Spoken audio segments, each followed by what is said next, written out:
Hey everyone, welcome to another exciting adventure. Today, Audio Novel presents Unlimited Blind Box at HxH by Zero Stolen Dream Zero.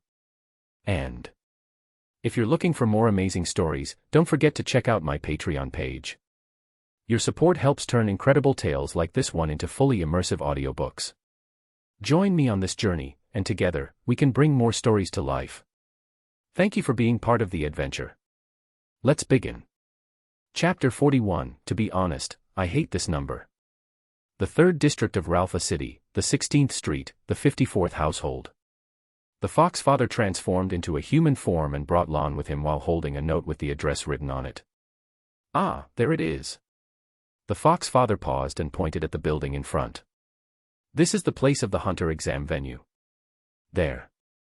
Lon looked around and saw that the sign at the gate was particularly clear, the Royal School of Ralpha. School. These large characters were carved on the dimmed plaque. Yes, it was the former Royal School, which was established by the previous mayor of Ralpha City. However, that mayor committed suicide out of fear of punishment because he made a mistake. The fox father said casually, anyway, that's what the information says. Whether it was true suicide or some other reason, that's something we don't know. The relationships in your human world are often more complicated than those in our magical beast world. Well, Lon agrees with this point. The Royal School of Ralpha has become history, but the building has been preserved, and it became the examination venue for this hunter exam. Security, we are here to participate in the sports meeting. The fox father knocked on the window of the security room door, and a lazy tone came out, what's the sports meeting slogan? The slogan for the 286th Universiade is victory. Go in. After exchanging strange secret codes, the security guard opened the door and handed him a round card. Every year during the hunter exam, something unexpected happens. There are millions of participants, but only one person out of 10,000 can come to this official venue. The fox father took Lon walking on the campus road. Although I think you have a high chance of passing this time. However, you said you would come back next year. Standing at a certain entrance, the fox father smiled and handed the round card in his hand to Lon. I will gladly lead the way for you again, Lon. Thank you very much. Lon thanked him and took the card representing the exam number from the other party. Then, the next second, the expression on his face froze. Mr. Fox. He immediately stopped the fox's father, who was about to leave. What's wrong? The latter looked back in confusion. Can I change my number? Lon said solemnly, to be honest, I hate this number. The numbers on the round cards are a combination of 2, 5, and 0. That is 250.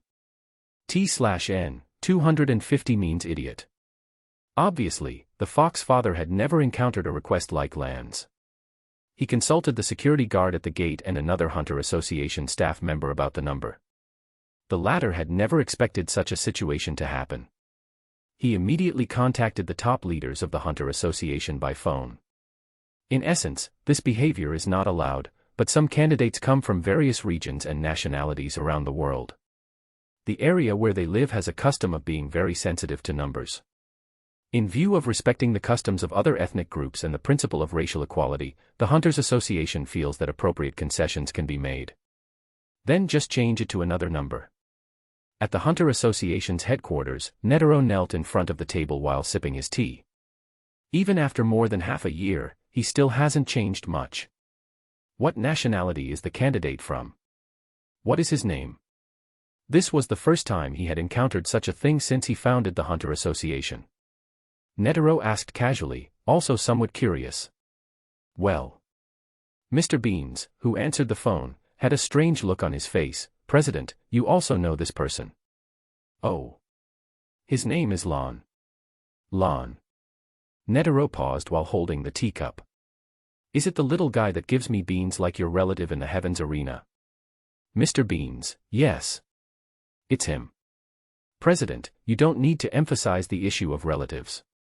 Wow, he's here to take the hunter exam, too, right? Netero seemed to have discovered something very interesting and stroked his beard with a smile. That little guy is very mysterious. I haven't seen him for half a year. I wonder what he looks like now. By the way, Beans, who are the examiners for this year's hunter exam? Who? Mr. Beans was startled. Didn't I show it to you, the president, before? You even approved and signed it yourself. Is that so? I didn't see it. Netero said nonchalantly, I haven't paid attention to the selection of examiners since more than 10 years ago. Is it really okay for you to talk about passive resistance so confidently? Mr. Beans was sweating profusely, but he still took out the list of examiners for this session and handed it to Netero. Are these the people? Netero looked at the list and nodded. Then he paused and pointed at the head of one of the examiners and asked, Who is this guy? Mr. Beans. So you don't remember? His name is Togari, a blacklist hunter, and he hates criminals the most. Because he really dislikes and hates dangerous people, he is somewhat extreme and radical in his actions. It is said that he caused many innocent people to be killed and injured while catching criminals, and he is being investigated and held accountable by the association. Yeah. Netero looked at that slightly ferocious face and asked, Then why did he become the examiner of the hunter exam this time? Because you signed and approved it. Mr. Beans complained in his heart, but on the surface, he still said honestly, Mr. Botobai Giganti thinks that the hunters who should chase the criminals may have some inappropriate actions, but their purpose is understandable, and they should be given some opportunities. So Vice President Perry Stonehill arranged him to be one of the examiners for this hunter exam. Chapter 42, Rookie Killer Botobai, full name Botobai Giganti, codename, Dragon. Triple-star terrorist hunter, prosecutor, and military analyst. He is also the most straightforward among the Zodiac 12 and is closest to President Netero in both reputation and strength. The Zodiacs, also known as the Zodiac 12, are the 12 hunters whose abilities are recognized by President Netero. When he was busy, he entrusted them with the managing of the Hunter Association. When he was free, Netero treated them as playful opponents. Each of these people was given a codename based on the 12 Zodiac, and these people who were completely devoted to President Netero were willing to change their names in order to match the codenames. They even changed their attire. Of course, there are some exceptions. For example, Perry Stonehill, who is also the vice chairman of the Hunter Association and with the codename Rat. He is beyond spy in the Hunter Association.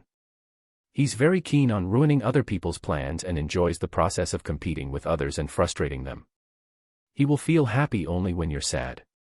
He is one of the only two people who did not change his appearance and name to be related to the animal he represents. The other one is Gon's biological father, Jing Freaks.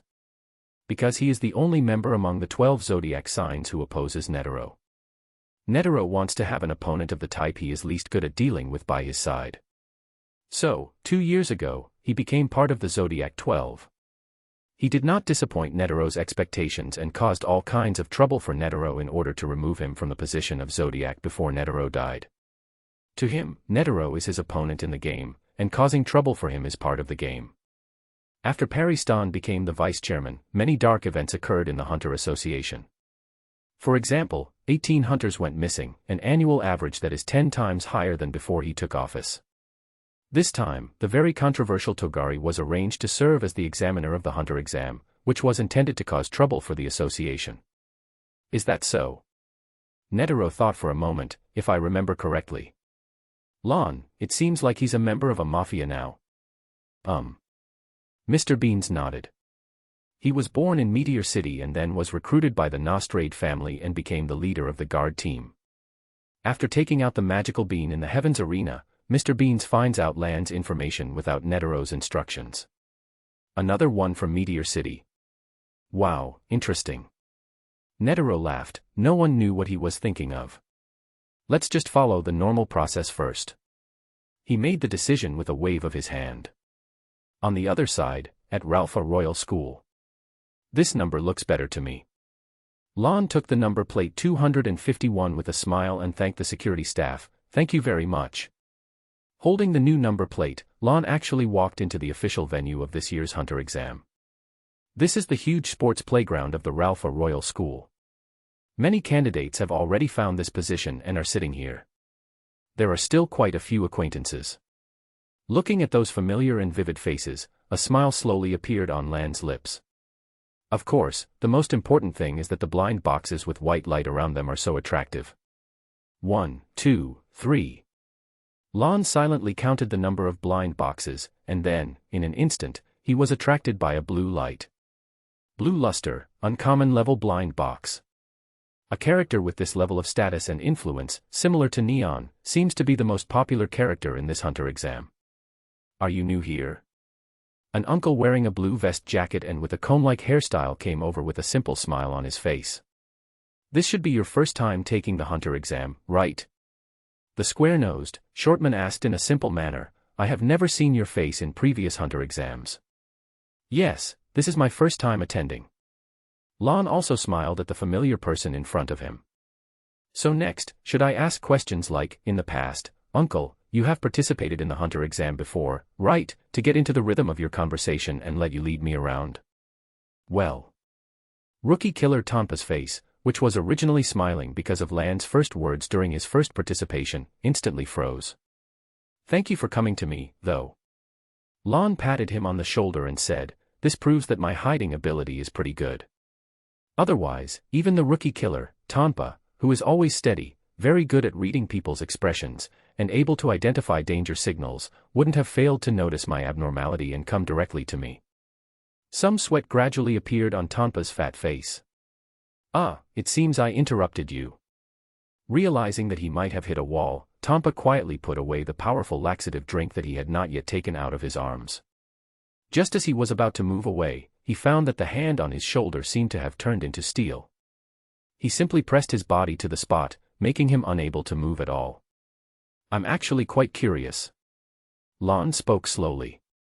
Under Tampa's gaze, whose honesty and simplicity had faded away, instead, it turned pale and revealed a wretched look. He pointed towards a corner in front of him. You should have come before him, right? Lon glanced at the number plate number 25 on Tampa's chest and then glanced at the number plate number 33 on the chest of a poker clown figure in the corner. As a rookie killer, have you ever talked to him? Chapter 43, Sharp Comments. Well. At this moment, Tampa has completely lost the image of an honest man, nor the look of a seasoned rookie killer. After taking a look over there, he also shrank his head. No. He quickly shook his head.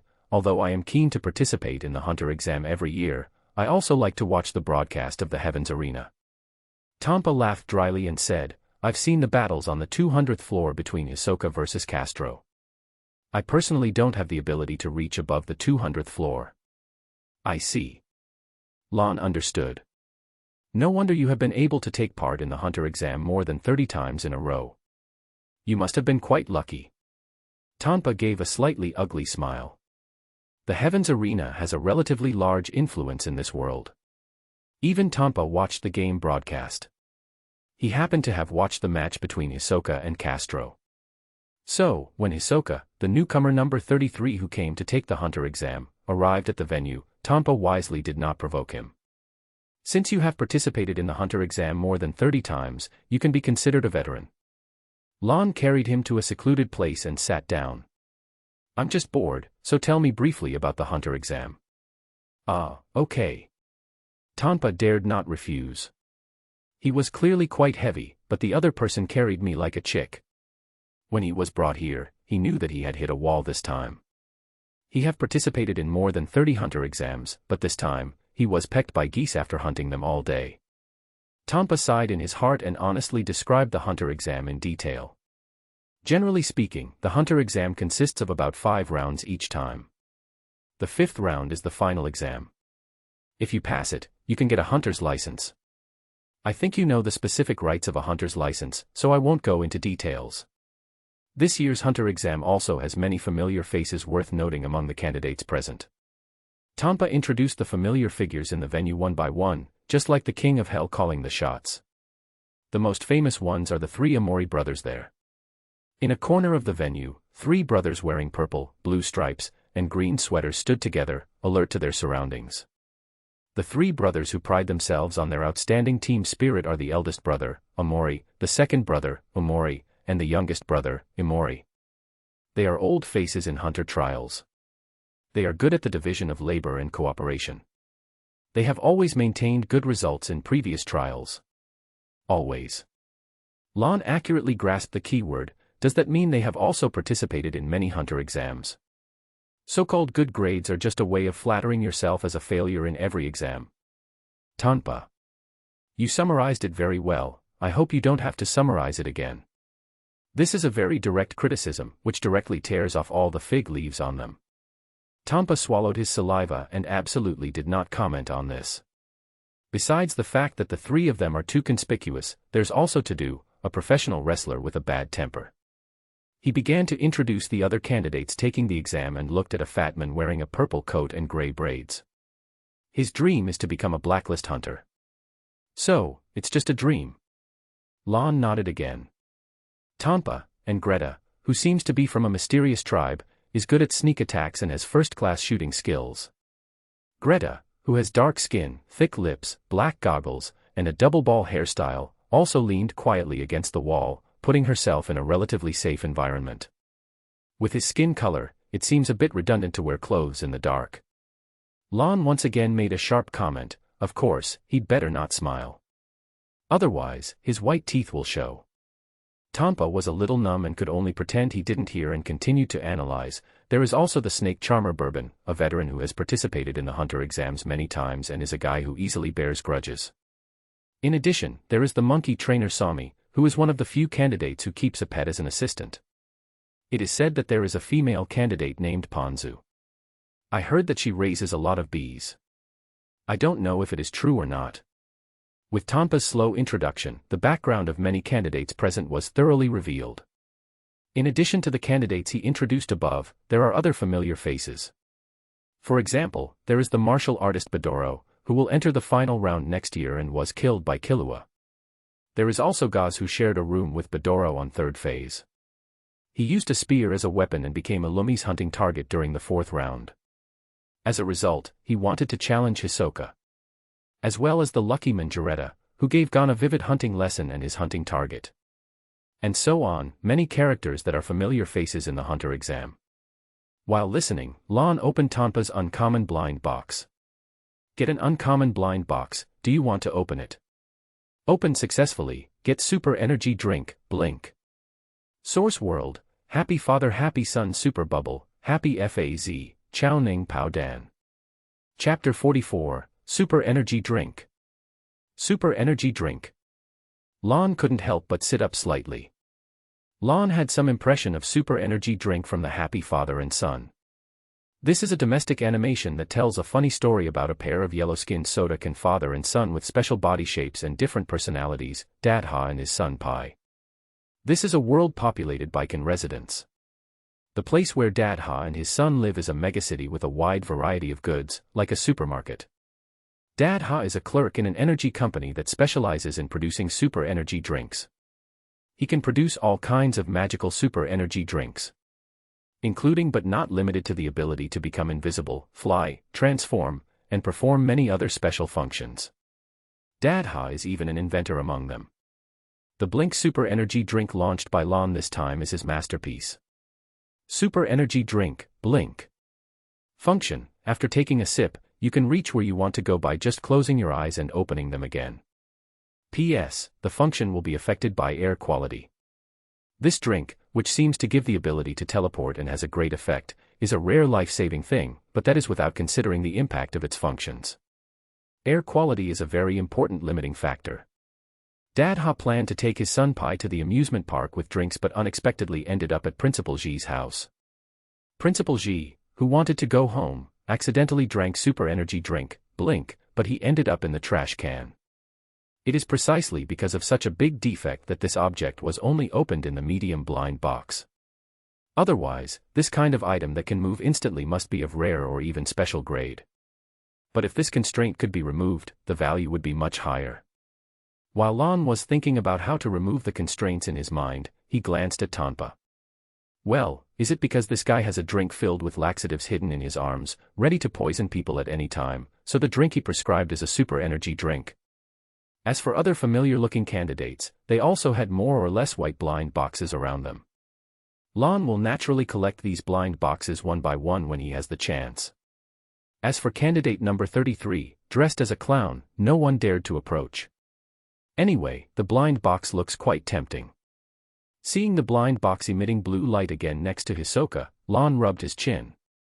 The battle between Hisoka and Castro in the Heavens Arena gave birth to the rare end blind box.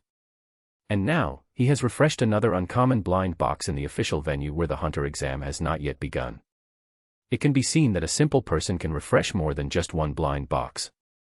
As the location and plot change, there will be more than one blind box and more than one level of blind box. This was just right, and it made Lon more determined to participate in and experience those big events.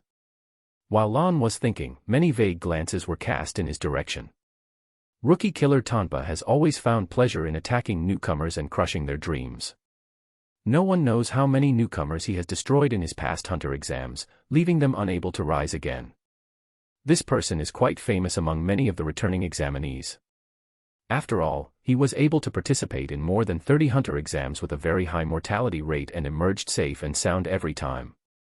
Not to mention, death, even losing limbs, never happens. It has to be said that this is already a very powerful skill, which is enough to show his ability. But now, rookie killer Tanpa seems to have been sanctioned by a newcomer. After going through so many hunter exams, has he finally hit a wall? It seems he has gotten into trouble with the wrong person. And this year's newcomers seem a bit tricky. A group of people looked at Lon silently and then remembered him firmly in their hearts. Ding-ling-ling. Suddenly, a rapid sound, like a school bell, rang out in the sky above the venue. Hey, hey, hey, can you hear me?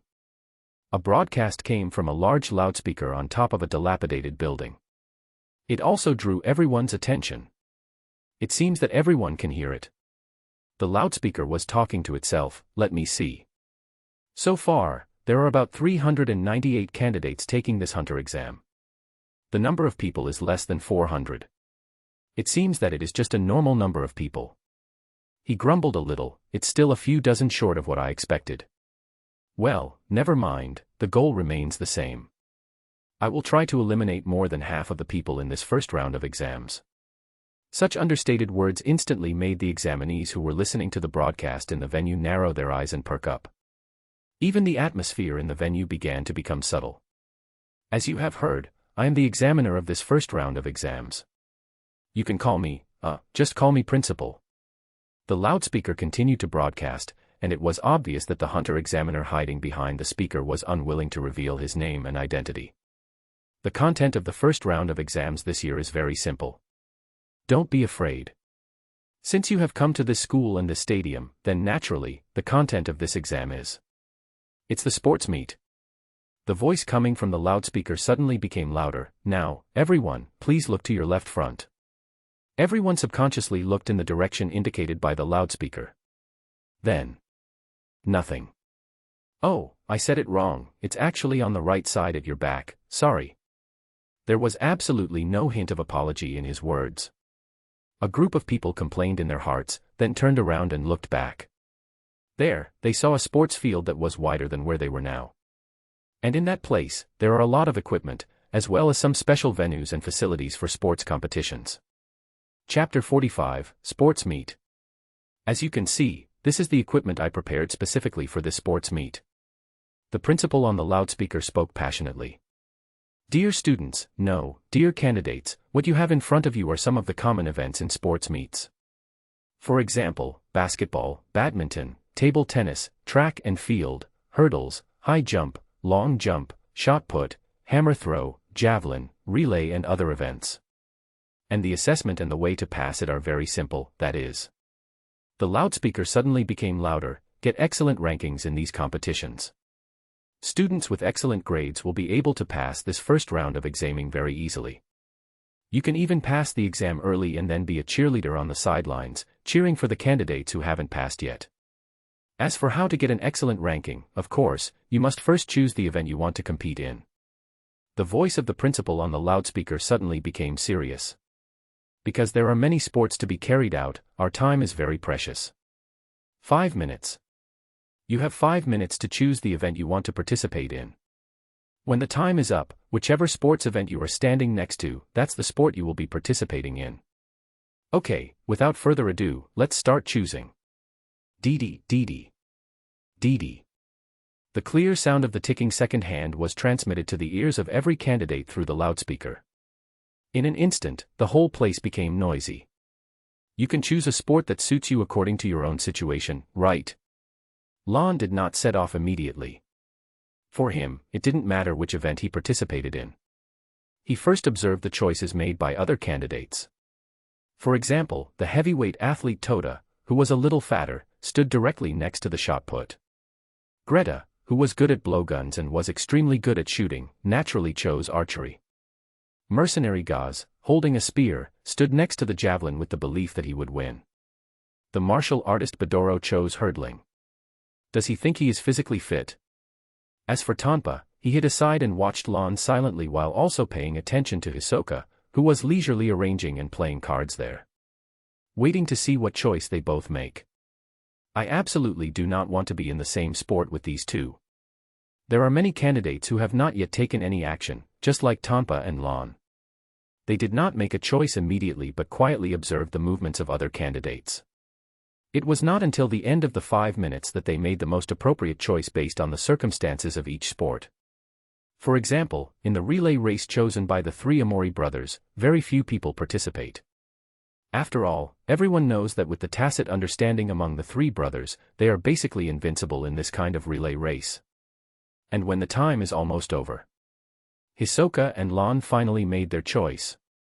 Hisoka walks towards the table tennis table. Ping pong. Lon took one look and then looked away. He did not doubt Hisoka's ability. With his strength, he would basically win no matter what event he chose. As for table tennis, it is quite suitable for his nen ability, Elastic Love. He can turn his nen into chewing gum and stick it to the enemy, thereby restricting their movements. It can not only stick to the enemy, but also to objects in his hand, such as a ping-pong ball. So, on this small desktop, it can be said that everything is almost under his control. It can also be said that he will play around with his opponents. This is also in line with his mentality of playing tricks on his opponents. That's it. Lon walked to a venue with a few people and picked up the racket provided on the table nearby. Not bad. After waving the tennis racket in his hand slightly, Lon nodded with satisfaction. Ping pong and tennis. Seeing this, Tonpa, who had been standing nearby, was relieved. In this way, he can stand next to the sports event with peace of mind. Looking at their body shapes, it's clear that neither of them is a power-type player. He comforted himself in this way and felt fortunate for his choice. Okay, time's up. As soon as the 5 minutes were up, the broadcast from the loudspeaker stopped instantly. Candidates number 367, 372, and 378, since you are in a position where you cannot determine the sport you have chosen, you will be considered to have given up and will be eliminated directly. The originally passionate voice now sounded so cruel and ruthless in everyone's ears. 3 candidates who found the venue near the end of the exam and were too hesitant to make a choice now looked pale. They opened their mouths quickly, wanting to say something. But get out. On the loudspeaker, the principal's majestic voice, mixed with a certain power and unquestionable tone, sounded domineering. The 3 candidates said nothing in the end. They all hung their heads and walked out of the venue's gate dejectedly. This is actually a good thing for them. Some candidates watched coldly, while others shook their heads. In the following Hunter exam, there are dangers lurking everywhere, and they may face danger at any time. Rather than losing your life there, it is better to quit now. Chapter 46, We are the Hunter Association, not a weapons store. Okay, the remaining students and candidates have decided on their sports, so our sports meet will begin soon. The principal's tone became more excited again in the loudspeaker. Let me see the sports that the students have chosen. Okay, the 2 sports with the most people choosing them are track and field and shot put. It seems that everyone is quite confident in their own strength and speed. Rather than saying that they are very confident, it is more accurate to say that it is safer compared to other sports. Sports like basketball and badminton require extremely high technical levels, so it is more exciting and relaxing to compete directly in speed and strength. Many candidates also chose sports with relatively clear and simple rules. At the same time, many candidates feel that the more people choose track and field and shot put, the more qualified people will be screened out.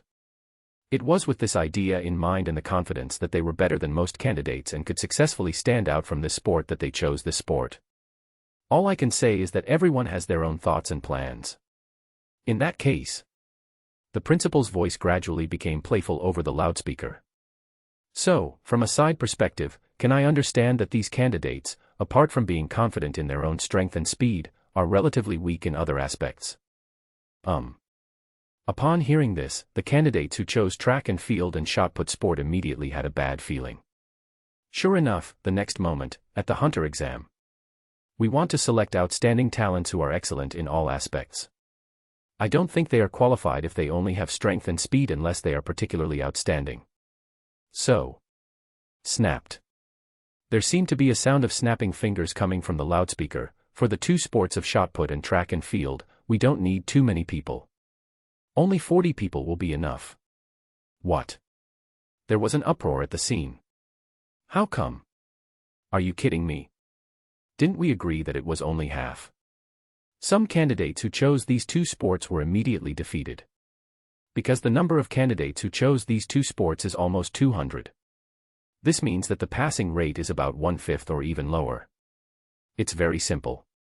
Just select 40 from these two sports and select more from the other sports, right? The voice on the loudspeaker was very casual, just like in the air rifle shooting, because there is only candidate number 121 participating in the competition. Candidate number 121 has no opponent and advances directly. Everyone's eyes immediately turned in one direction. There stood a beautiful woman wearing sunglasses, a dashing black dress, and blonde hair. When she heard the good news that she had passed, a charming smile immediately appeared on her pretty face. Not fair. One candidate shouted angrily, the air rifle shooting didn't provide any equipment, and she was the only one who brought a gun. Of course, she's the only one competing in this sport. Well, behind this blonde beauty, there is a sniper rifle that is quite distinctive and hard to ignore. We are a hunter association, not a weapons store. The voice in the loudspeaker said, as a matter of course, we certainly won't do anything like providing firearms or other hot weapons. Then why is there this event at the sports meet? Of course, it's because there is such a sport in the Olympic Games. This time, the loudspeaker explained patiently, she brings her own equipment, so candidate number 121 can participate in this sport. That's why she's able to stand out and fully meet the eligibility requirements. But some people continue to pester, since you need to bring your own equipment. In the table tennis and tennis, why did you provide equipment this time? Because those are sports equipment. The loudspeaker's subtle tone was as if he was looking at a bunch of fools. Have you ever seen any decent school that doesn't have a gymnasium and a gymnasium that doesn't have basic sports equipment like table tennis rackets and tennis rackets? Candidates. Is it okay that we didn't go to school much? They also realized that no matter what they said, this faceless examiner called principal would always have reasons and excuses waiting for them. Moreover, if you continue to question it, the other party might become impatient and come up with some weird rules. Therefore, they could only keep silent and hold back all the subsequent words. Okay, no more unnecessary words, let's start the sports meet right away. The loudspeaker said with anticipation, well, first of all, let's start with. Well, that's all they can do. The group of candidates who chose track and field and shot put all looked particularly unhappy as they prepared to start warming up. The hurdling. The candidates for the shot put and track and field sports who were originally preparing to warm up almost stumbled and fell to the ground. I only mentioned the number of qualified people in track and field and shot put, but I didn't say they started the competition first. As if predicting what the candidates were going to say, the loudspeaker made another statement.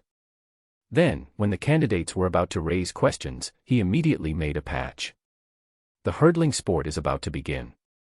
If you have any further objections, you will be deemed not to participate in this sports meeting and will be eliminated directly. Chapter 47, These two young men have no moral principles. Track and field and shot put candidates. You don't even let people speak, this is discrimination, right? The candidates of these two sports, who dared not speak out but were angry, could only step aside and watch others' competition. First, they explained that the number of qualified candidates was very small, which gave the candidates a sense of urgency. Then they were left aside to compete in other sports. Lon saw the situation clearly from the side, then these candidates could only wait patiently and observe the situations of the other candidates while anxiously waiting for the other sports to end and for their own sports to begin. This period is undoubtedly tormenting. It depends on who can endure it. This examiner is quite interesting. Of course, it is not ruled out that he really discriminates against track and field and shot put.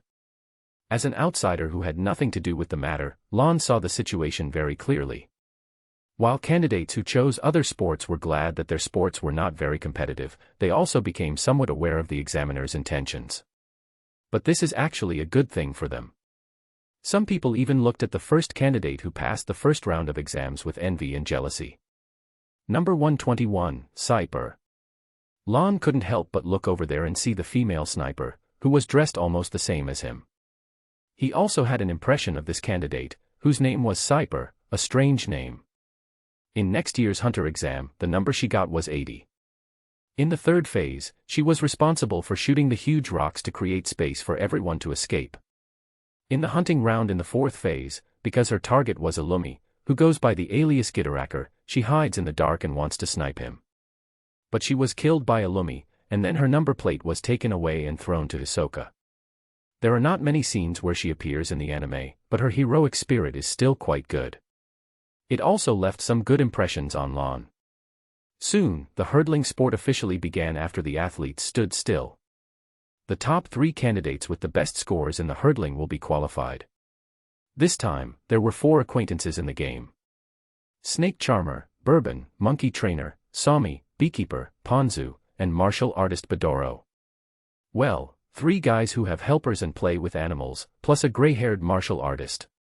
Lon remembered that before the last round of exams next year, the remaining few people gathered together to discuss the final exam content and seek experience from those who had experienced it. Well, I was eliminated in the first round of exams last year. Badoro replied in a very calm tone. In other words, the results of this round of exams are already very clear. Sure enough, after the loudspeaker announced the start of the game, the players on the field have already used various tricks. Chirp. Kamuri, the partner of the monkey trainer, Sami, rushed out first and knocked down all the hurdles in front of him. Then, by the way, put it on the track of other candidates to block their progress. Is this even possible? Some honest candidates' eyes suddenly widened. Idiot, the examiner only said that we can have a competition for this event, but he didn't say that we can't take other measures. The old students who had participated in several exams and knew the true meaning of the Hunter exam said with disdain. It is precisely because they understand this truth that veterans like Sami and Bourbon chose this sport that they can control. Hiss. Countless poisonous snakes swarmed out from under Bourbon's feet. Bourbon imitated Sami and let the snakes roam in the track of other candidates. One side simply lies on the other track and acts as a roadblock. Badoro, the martial artist who seems to be the most threatening, is the focus of their attention. The road ahead of him was littered with barriers and poisonous snakes. Badoro. These 2 young men have no moral principles. Badoro's progress was deeply hindered. Ponzu, on the track next to him, passed through various obstacles with ease. It was in stark contrast to him. In the end, there was no doubt that there were 3 athletes who achieved good results in the hurdles and passed the first round of exams. They are Ponzu, Sami, and Bourbon. The gray-haired Badoro could only sigh at the group of poisonous bastards in front of him and choose to come again next year. The hurdles competition was a good start for this first round of exams. Other sports will be held one after another. Relay, archery, discus. Still, those familiar faces stood out. The 3 Amori brothers advanced easily thanks to their tacit understanding. Jaretta easily won the match with his archery skills, Tampa's fat muscles still have some strength, and the disc he throws easily surpasses most of the candidates. As one sport after another was carried out, the candidates in track and field and shot put sports felt increasingly depressed. It seems that they are just there to act as cheerleaders and atmosphere creators until other sports finish before it is their turn. For example, now table tennis has started. However, it was from this sport that things started to change. In front of the table, Hisoka, who was already in position, threw the ball onto the table, and it bounced back into his hand. Come on. A tall and thin candidate sitting opposite him was full of energy and confidence. I have won the table tennis championship in our city for 3 consecutive years. In terms of skills, no one can rival me. Chapter 48, Card, Fireball. With the last sound, Hisoka chuckled and threw the yellow ping-pong ball in his hand into the air. It's coming. Snap. A serve at a fairly fast speed was hit towards the opposite side.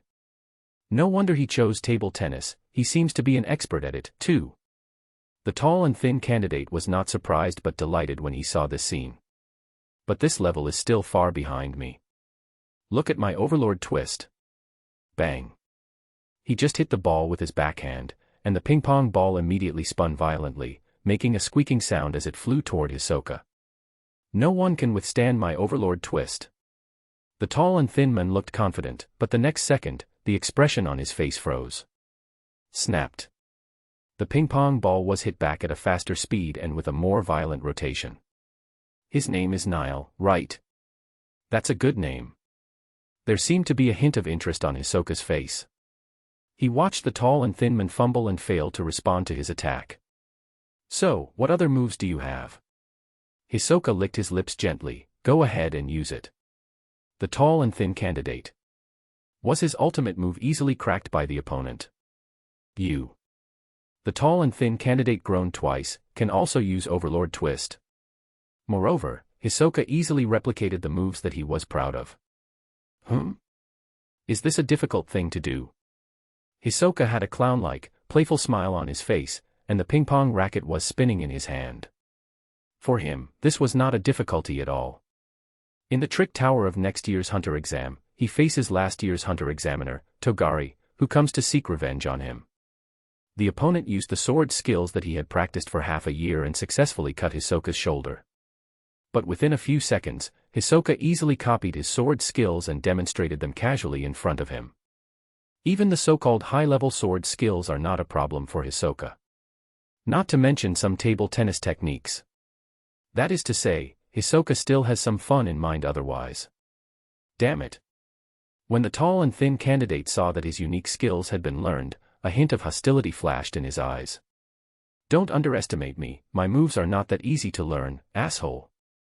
When it was his turn to serve, he threw the ball high into the sky, then swung the racket hard and hit it out. Bang. The ping-pong ball spun at high speed, heading straight for Hisoka's face. He was aiming at Hisoka's face. Did he think he had lived too long? Tonpa and other examinees who could see how terrifying Hisoka was all shook their heads when they saw this scene. It's rare to see someone who is so desperate to commit suicide.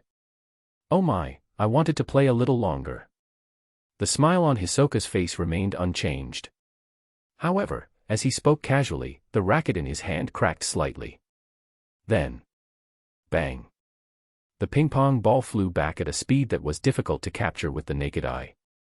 Puff. Before the tall and thin man could react, a big hole had already been opened in his head. Plop. The unconscious body swayed in place and then fell to the ground weakly. This is the Hunter exam. Lon watched the whole scene without any fluctuation in his eyes. Even though it was an exam for a sports meet, in its final analysis, it was still a Hunter exam involving life and death. If you are not fully prepared, you'd better go home and go to bed. This is exactly how things developed subsequently. The only message that came from the loudspeaker was candidate number 33 passed and nothing else. No one cares about the tall and thin candidate who died. After Hisoka took away a life, the atmosphere in the entire venue suddenly changed.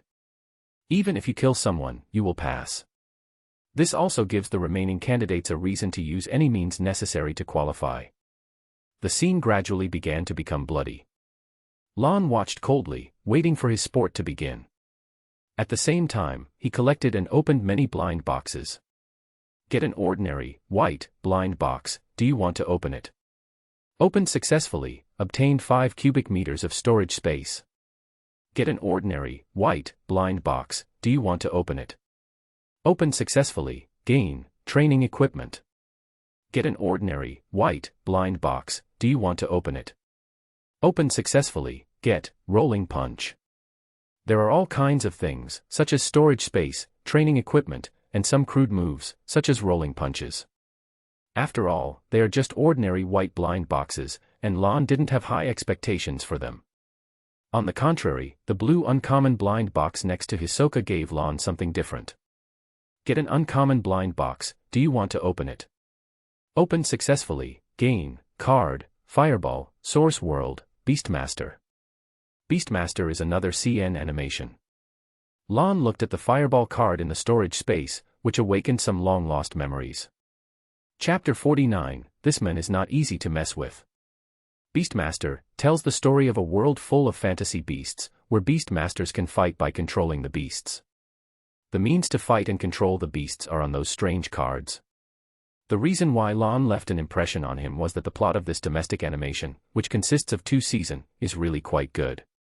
Secondly, in the second part, the protagonist takes his fantasy beast, Momo, to participate in the professional beast tamer assessment, which is somewhat similar to the hunter exam. For example, in the first round of the Beastmaster exam, one must defeat 5 opponents before entering the next round. This is basically the same as the first round of the 288th hunter exam. The difference is that Killua swept the entire field by himself, and the exam basically ended in 1 round. So this is what happened during the exam, when the Beastmaster card appeared next to Hisoka while he was playing cards. The Fireball card is the most commonly used move of the protagonist's fantasy beast, Momo, which spits out flaming fireballs. Well, it seems to be no different from the Fireball technique in Naruto. After all, it's just an uncommon blind box. It can open a spell card. What else does he want? As for this Fireball card, it is placed in the corner of the storage space. When he remembers it or needs to make a fire, he will take it out. As time went by, one sport followed after another. Finally, it comes to the sport that Lon chose.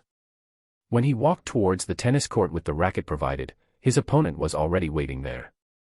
A guy dressed like a ronin with thick eyebrows, big eyes, and nose, wearing a purple-brown cloak and a samurai sword at his waist. I think his name is Agon. Lon looked at the passerby's face and suddenly remembered. Although he looks inconspicuous, he is actually a good examinee who can pass the trick tower and enter the 4th phase in next year's hunter exam. It's just a pity that this extra named Agon was hunted by Hisoka, who became overexcited after being stimulated by Kurapika and Leorio. But it was during the hunting process that Gon seized the opportunity and took advantage of the situation to hook Hisoka's tag off his chest. At this time, the swordsman dressed as a ronin was standing on opposite sides of Lon, who was wearing a classic gangster-style suit.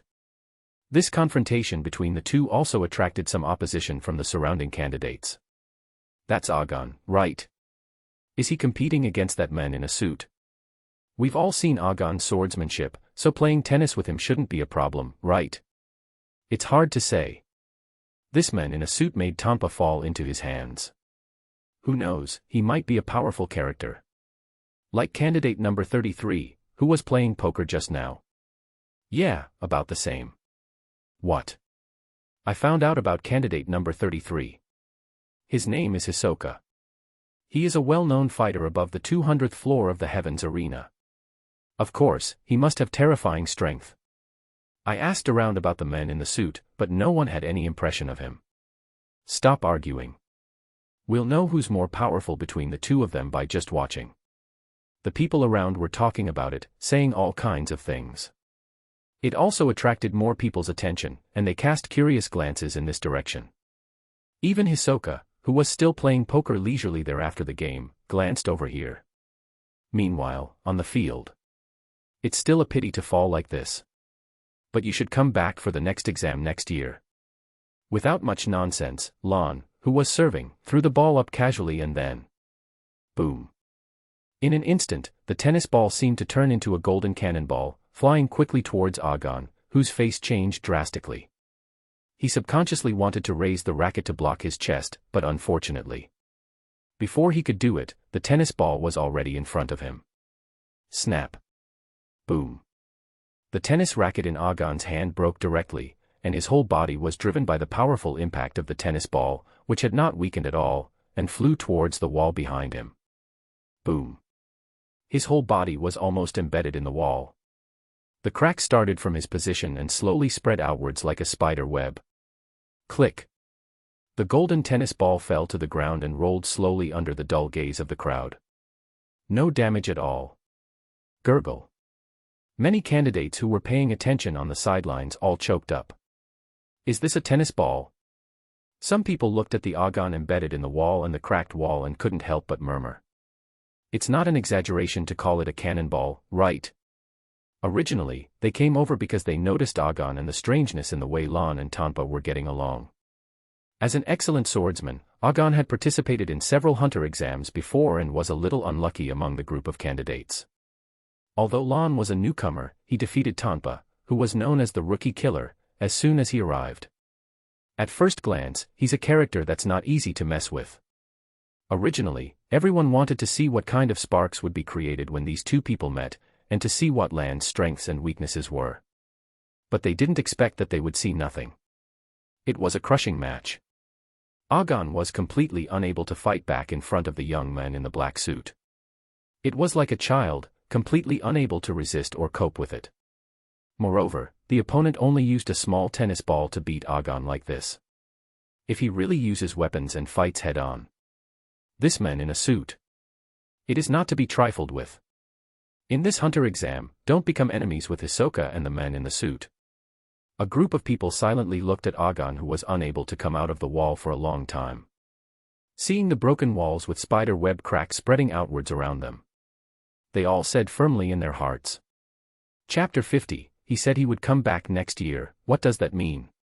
So far so good. In the crowd, Tanpa, who was hiding among them, was frantically wiping the sweat flowing down his head. Thank goodness I didn't do anything unwise. Thinking back to his previous, very sensible behavior, Tanpa breathed a sigh of relief. Although he is over 40 years old, he has participated in more than 30 hunter exams. His sense of danger is truly perfect.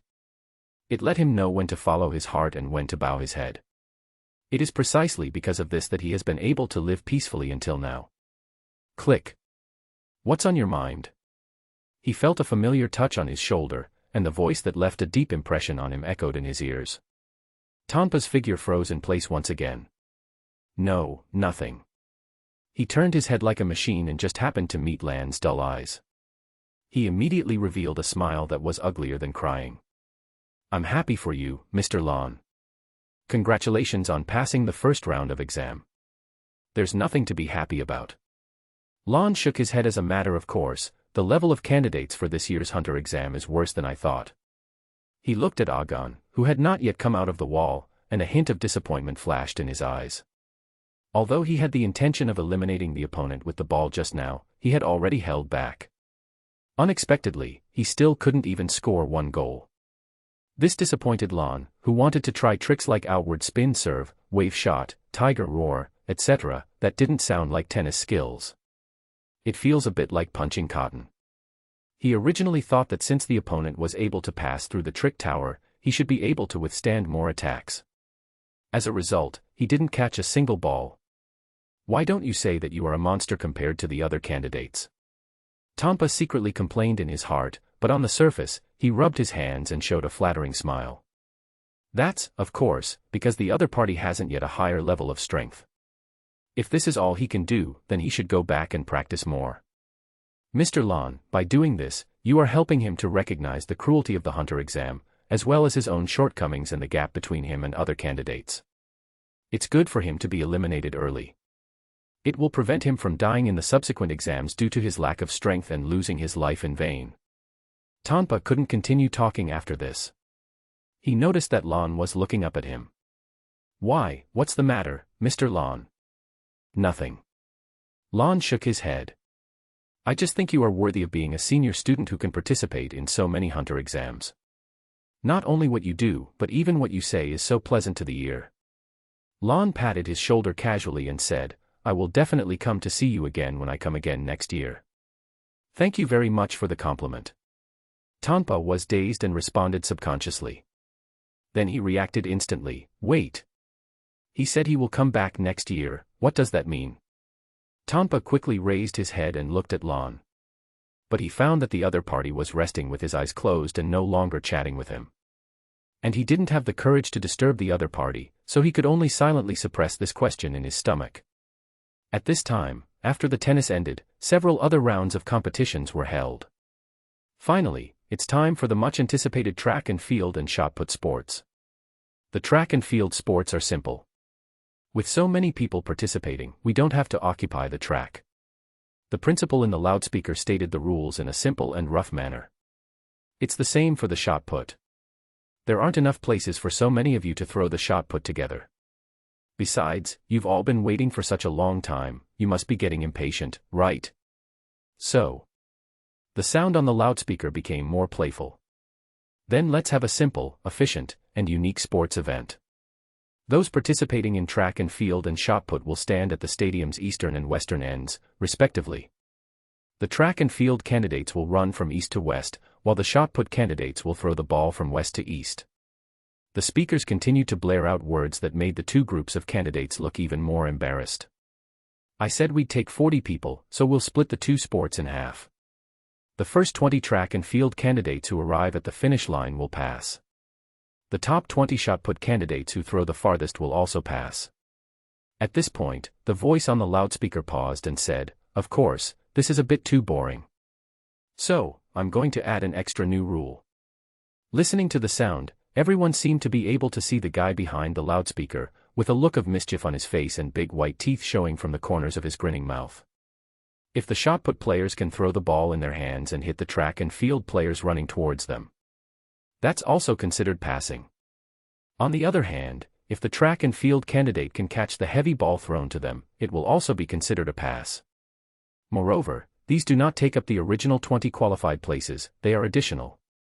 So, you all have to think carefully about how to choose to pass the level. As soon as the words were spoken, in just a moment, the solemn atmosphere in the entire venue was raised several levels. Are you kidding me? There were track and field players who couldn't accept it. Wouldn't it mean that we have to compete with people in the same event in terms of speed and avoid the heavy balls that might hit us? If we are not careful, we will not only lose the game but also lose our lives. Chapter 51, They can't escape even if they have wings. Some people there can't accept it, while others face it coldly. But if you are strong enough, you can catch the flying heavy balls or outrun others. That's right. The candidates in the shot put, on the other hand, all had cruel smiles on their faces.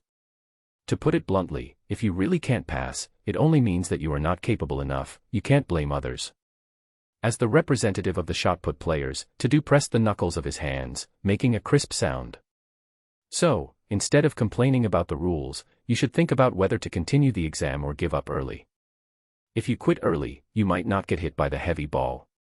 His words immediately aroused dissatisfaction from the track and field players. Who's complaining? That's right. Do you think you guys are so great? Just a bunch of idiots with nothing but stupid strength. The exam hadn't even started yet, but the two groups were already arguing. Differentiation. Lon opened his eyes slightly when he heard the noise. Through this rule, the track and field players and the shot put players are on opposite sides. Based on the rules, the shot put players clearly have the advantage. At least they don't have to risk being hit by the heavy ball. Then the track and field players will naturally feel unfair, and it will be easy to provoke disputes. Also, according to the rules, the track and field players are not known for their strength. Rather than catching the heavy balls, they are more concerned about how to outrun others in the same group. As for the shot put players, they need to weigh and consider the two aspects of hitting people and throwing far. They need to make the right choice based on their own abilities. This examiner is quite good. Although he didn't get to see what kind of guy this principal behind the loudspeaker is, he should be a pretty powerful professional hunter. But Lon closed his eyes again. What does that have to do with him? Anyway, he passed the first round of exams, so the rest of the competition had nothing to do with him. The final competition of this first round of exams will be over soon. It is better to adjust his state and prepare for the second round of exams in advance. Just as Lon had thought, this round of exams did not take long. After the members of both sports teams have taken their positions, this unique competition has begun. The candidates in the track and field group ran towards the other side with all their might while also keeping an eye on the heavy balls that fell from the sky. The players in the shot put were so strong that they didn't care whether they hit anyone or not. They just threw their shots in the farthest direction. The remaining candidates who realize they can't make it into the top 20 look at the oncoming track and field players with cruel and ruthless eyes. They are looking for candidates they think can be hit. Then, whoosh! The heavy balls left their hand and fell towards the candidates one by one. Boom! The sound of the falling object and the noise of the object hitting the examinee. Ah! It rang out together with the wailing of the candidates. There were even more candidates who were hit and fell to the ground without making a sound. They seemed to be playing an elegy to hell on this sports field. The track and field players gritted their teeth and rushed to the other side with all their strength. But the first round of heavy balls was not the end. In order to ensure the accuracy of the shot at close range, some candidates in the shot put waited for the opponent to get close before taking their shot. The track and field candidates running in the front are among the fastest ones. The remaining players of the shot put who had not thrown their ball naturally let them go and turned their attention to the lagging guys who were coming from behind and were running out of energy. However, those guys are not fools. After seeing that there was no hope for them to pass the level, they immediately ran out of the venue. They will definitely not become a sitting duck for those guys on the other side. They throws and the other dodges, they runs and others aims, they can't escape even if they have wings. In short, after a lot of farce, the first round of exams officially came to an end. 64 people passed the two sports in total.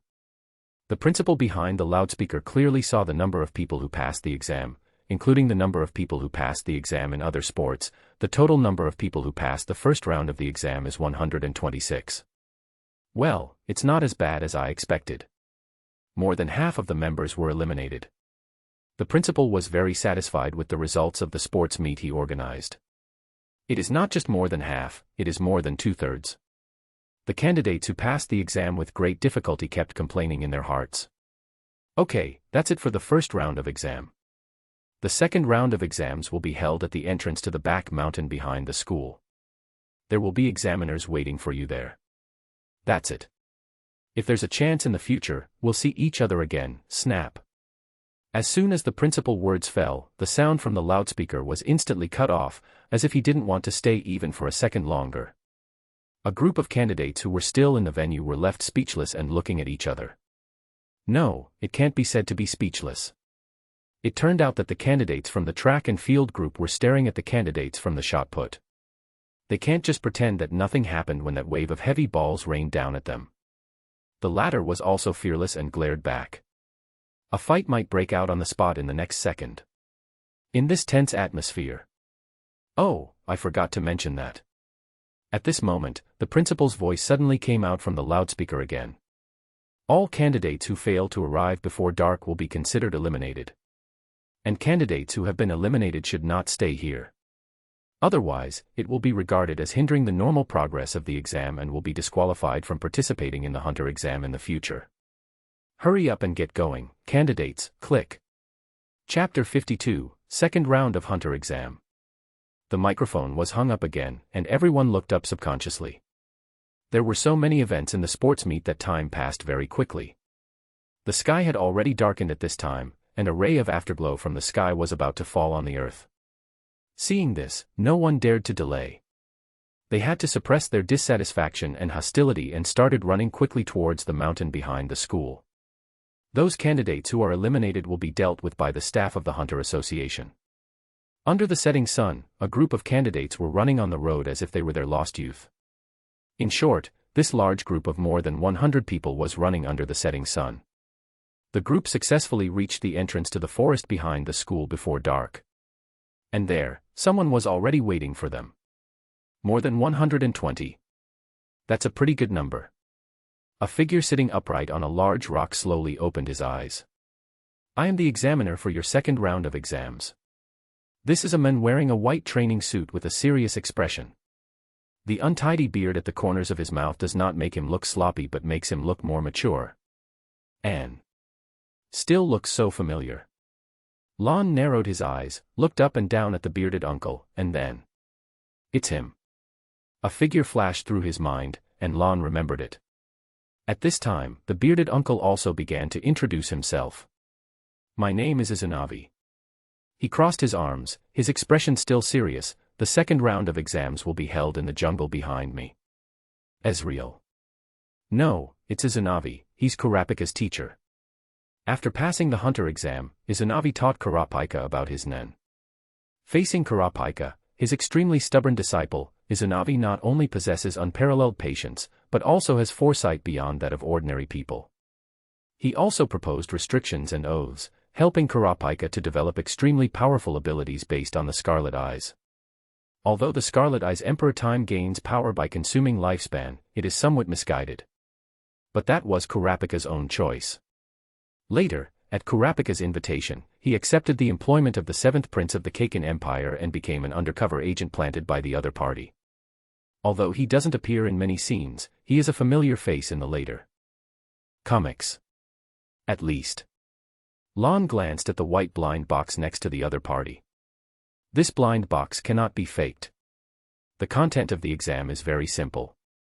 In the Ralpha forest behind me, there is an abundance of a rare mushroom called the Ralpha red mushroom. All you need to do is pick it and bring it to me intact. Izanagi introduced the rules in a deep voice. The time is before the sun rises because the Ralpha red mushrooms only appear at night. Once they sense a slight strong light, they will immediately shrink back. And because it emits a very fragrant spore when it emerges at night, it will attract many wild beasts and monsters, so it will grow next to another kind of poisonous fungus to confuse and protect itself. The poisonous fungus contains a highly toxic substance. If you are not careful, you will be infected through the skin. The toxins contained in it are enough to kill 5 elephants. As far as I know, a famous gourmet hunter went in to pick mushrooms some time ago. In her words, there were less than 100 Ralpha red mushrooms left. So, good luck to you, candidates. Izanagi didn't waste any time and announced directly in a concise manner. The second round of exams officially begins. After saying this, he didn't care whether the candidates could react or not and sat back on the big rock again, assuming the posture of practicing. It was as if he came here just to be a tool and read out the rules. Is the quiet and dark forest full of unknown dangers? Lon glanced through the entrance at the dark environment inside the forest. Although there are clues, the Ralpha red mushroom will release a strange fragrance. But the fragrance attracted many wild and ferocious beasts, who wanted to snatch the mushrooms from our hands. And we have to differentiate between poisonous fungus and red mushrooms to avoid confusion and poisoning ourselves. At the same time, since there are so few of us, we also have to be on guard against other candidates who are waiting behind us. In one night, in this dark, unrestricted forest stage, anything could happen. As Lon looked through it, he collected the white blind box next to Izanagi. Get an ordinary, white, blind box. Do you want to open it? Open successfully. Gain, picking, and climbing tools. Source World, Ikkyu-san. Lon. Ikkyu. A monk. Well, come to think of it, the white training suit that Izanagi is wearing is quite similar to the monk uniforms that Ikkyu and the others are wearing. The tools used for picking can also be used to shovel mushrooms. Lon shook his head and followed the other candidates who entered the forest one after another. The entire Ralpha forest is neither big nor small. Based on Land's preliminary observations, it is estimated that the forest ecological environment is similar to that of Whale Island where Gon is located. Among the beasts and monsters in the forest of Whale Island, the most ferocious in the water is the giant fish, and the most ferocious one on land is Roar. Ah. Along with the roars of wild beasts coming from the depths of the forest, there were also the screams of the candidates. Apparently, they had encountered a very dangerous creature in this forest, the foxbear. If it's a foxbear, it's really the best exam for a candidate. In Land's sight, there was a 2-meter-tall foxbear in front, staring at him. Chapter 53, What a pleasure it is to encounter such delicious apples. The foxbear is a ferocious beast that possesses a fox's agility and cunningness and the bear's strength. They are very hostile to humans and will often attack them when they encounter them. They are very dangerous and cannot be tamed. However, this ferocious beast is very suitable for examining whether a person can become a qualified hunter. Jing specially placed Gon on Whale Island, where foxbear roamed in the forest, to train him. Kite and Gon met because of foxbear. This beast can be said to be a standard background beast. The only drawback is that it's hard to tell who's the hunter and prey. Plop.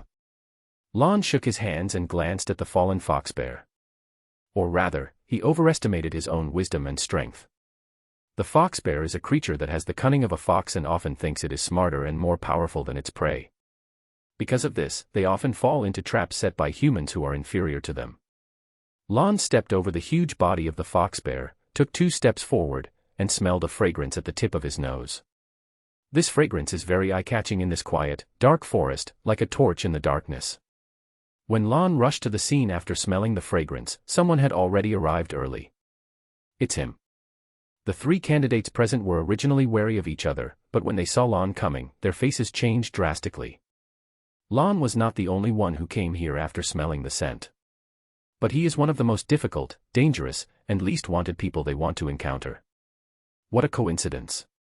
Seeing this, Jaretta, who was carrying a bow and arrow on his back, gritted his teeth, clenched the bow and arrow in his hand tightly, and then let go weakly. Without saying much, he decisively evacuated into the nearby jungle. His instinct as a hunter told him that the man in front of him was not someone he could handle. Rather than losing his life here without knowing why, it would be better to look for other red mushrooms that are safer. Jaretta made a decisive choice, but the remaining two candidates looked hesitant.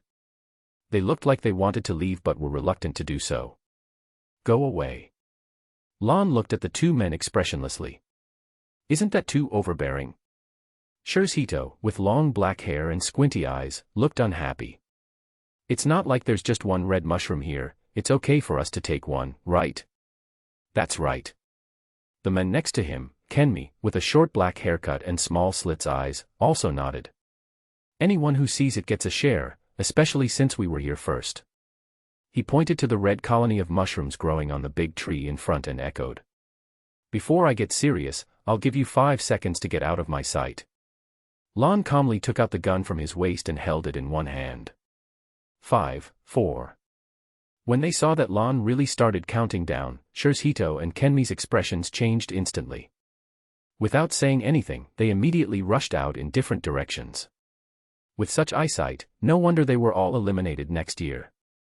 Being able to make it to the 4th round of exams is almost their limit. Lan casually put away the gun and walked towards the red mushroom cluster.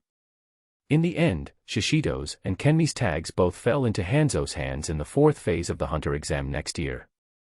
All the number tags on their body were snatched away by Hanzo. Among them, Kenmi suffered the most. After his number tag was taken by Amori and Amori, he was targeted by Tanpa.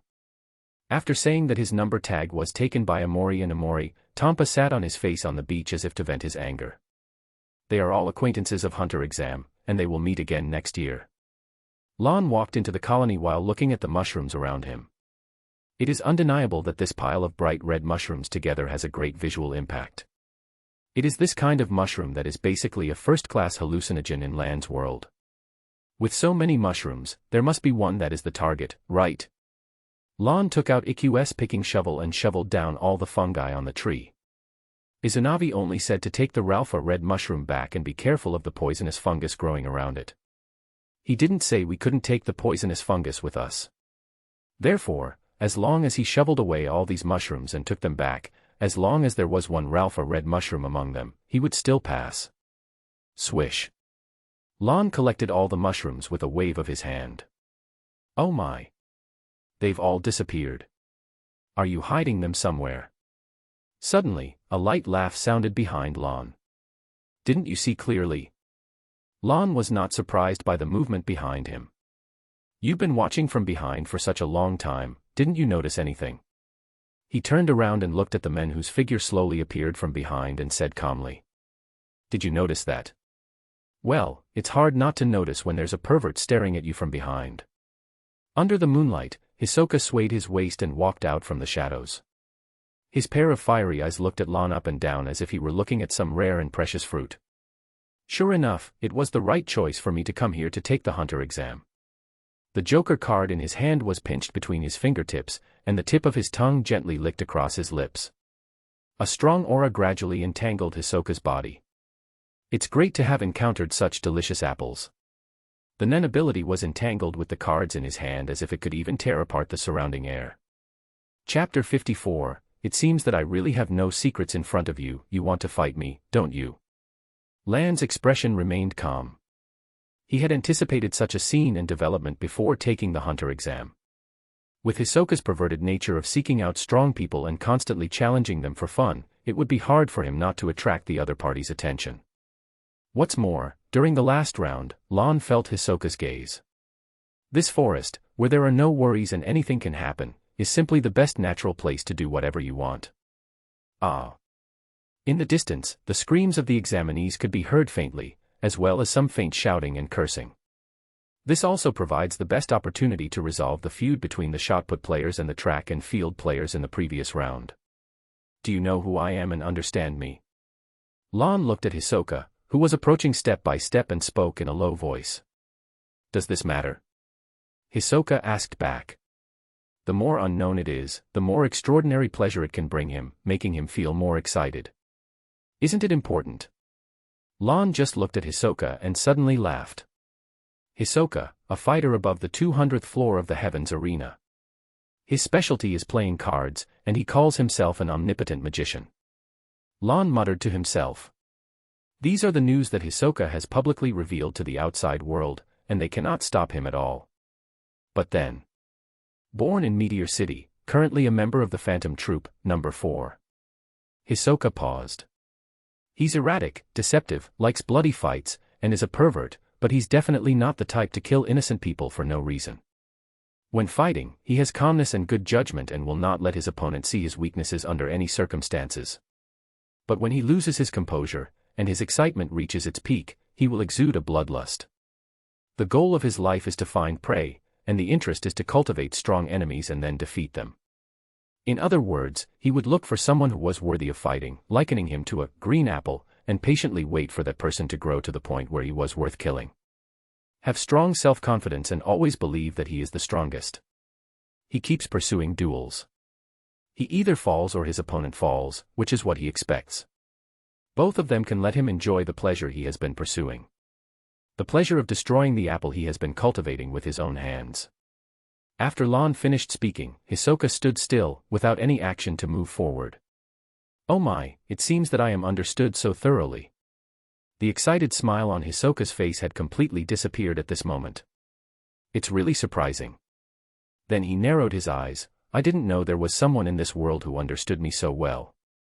I really don't know whether I should be happy or... Hisoka said slowly, should I be angry? Whoosh. Before he finished saying the word angry, the Joker card in his hand had already shot out at a rapid speed directly at Lan's face. Your sense is still so strong. Lon said casually while holding up 2 fingers. He caught the card that was flying towards him in his hand. And at the same time, an astonishing amount of Nen suddenly emerged from his whole body. Like the strongest fortress, it enveloped him entirely and formed an all-round defensive front. This level of Nen. Hisoka's eyes narrowed slightly, but more than that, they were filled with the burning flames of fighting spirit and desire. It's really a fruit that makes people want to stamp. His fingers tapped lightly as if trying to pull something back. If you want to use elastic love to pull the card back. Lon said calmly, this strength is still not enough. Do you even know what my Nen ability is? The corners of Hisoka's mouth slowly curved up. It really makes me more and more excited. Really? But I don't sense any bloodlust emanating from you right now. With his eyes wrapped in Nen, Lon had already used Gyo, focus, the moment Hisoka appeared. Is it covered up by the flimsy lies? It seems this ability can also conceal bloodlust. Hearing this, Hisoka simply put down his finger. It seems that I really don't have any secrets in front of you. For the first time, he looked Lon up and down seriously. Your name is Lon, right? I remember that. I don't know how you know so much about me, but it's a bit unfair, isn't it? You know me so well, but I don't know you at all. Stop using this meaningless rhetoric. Lon interrupted him directly. You can understand me or fight me. How you do it is your business. I have no interest in playing these charades with you right now, and I don't have the time to do it. After saying that, he turned and walked away towards the outside of the forest. He didn't pay any attention to Hisoka, who was looking at him dangerously from behind. Looking at Lan's departing back, Hisoka just narrowed his eyes and moved his fingers back and forth to produce playing cards. It seems like he is looking for the right angle and time to play his cards. But in the end, he gave up. Chapter 55, It's Great to Be Young. I'm sure I haven't seen him before, and I don't know him. The bloodlust around him dissipated. Hisoka supported his right arm with his left hand and his chin with his right hand and fell into thought. Also, the aura he exudes is very unfamiliar. I have never encountered it before. But even so, the other party knows him so thoroughly. He was almost stripped naked while standing in front of the other party. Interesting, really interesting. Hisoka muttered and took out a phone from his pocket. Beep dot beep dot beep, moshi moshi. An emotionless voice came from the other end of the line. Help me find someone's information. Hisoka emphasized, just checking the information. No need for assassination, right? The person on the other end of the phone expressed understanding and said, then I'll give you a 9.7% discount on the price this time. Thank you. Click. After the call was disconnected, the dense forest returned to silence once again. Only that perverted voice slowly rose above the dense forest. What kind of person are you, Lon? I am becoming more and more curious about you, haha, haha. First, there was a suppressed whisper, and then immediately, a surge of bloodlust erupted in the dense forest. Hisoka was really excited. The candidates who were searching for Ralpha's red mushrooms in the dense forest suddenly felt a chill coming over them. In this dense forest, the devil descended. When Lon walked out of the dense forest, the first thing he saw was the airship with the Hunter Association logo parked nearby. This airship will take you to the site of the third round of Hunter exam.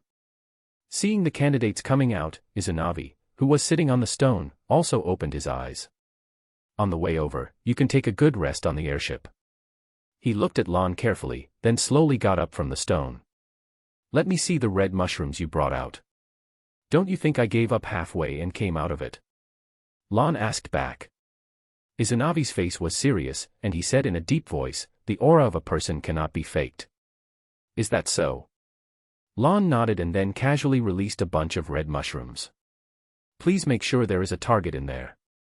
From the conjuration department. Seeing Lan's method of releasing objects with a wave of his hand, Izanagi's eyes became serious, and then he checked the pile of mushrooms. This one, and this one over here. There are 3 in total. After a brief check, Izanagi confirmed to Lon, you passed. Is that all? Don't you need to take it? No, the Ralpha red mushroom has a high nutritional value. After a little frying, it becomes a rare delicacy. This can also be regarded as a benefit for the candidates. Is that so?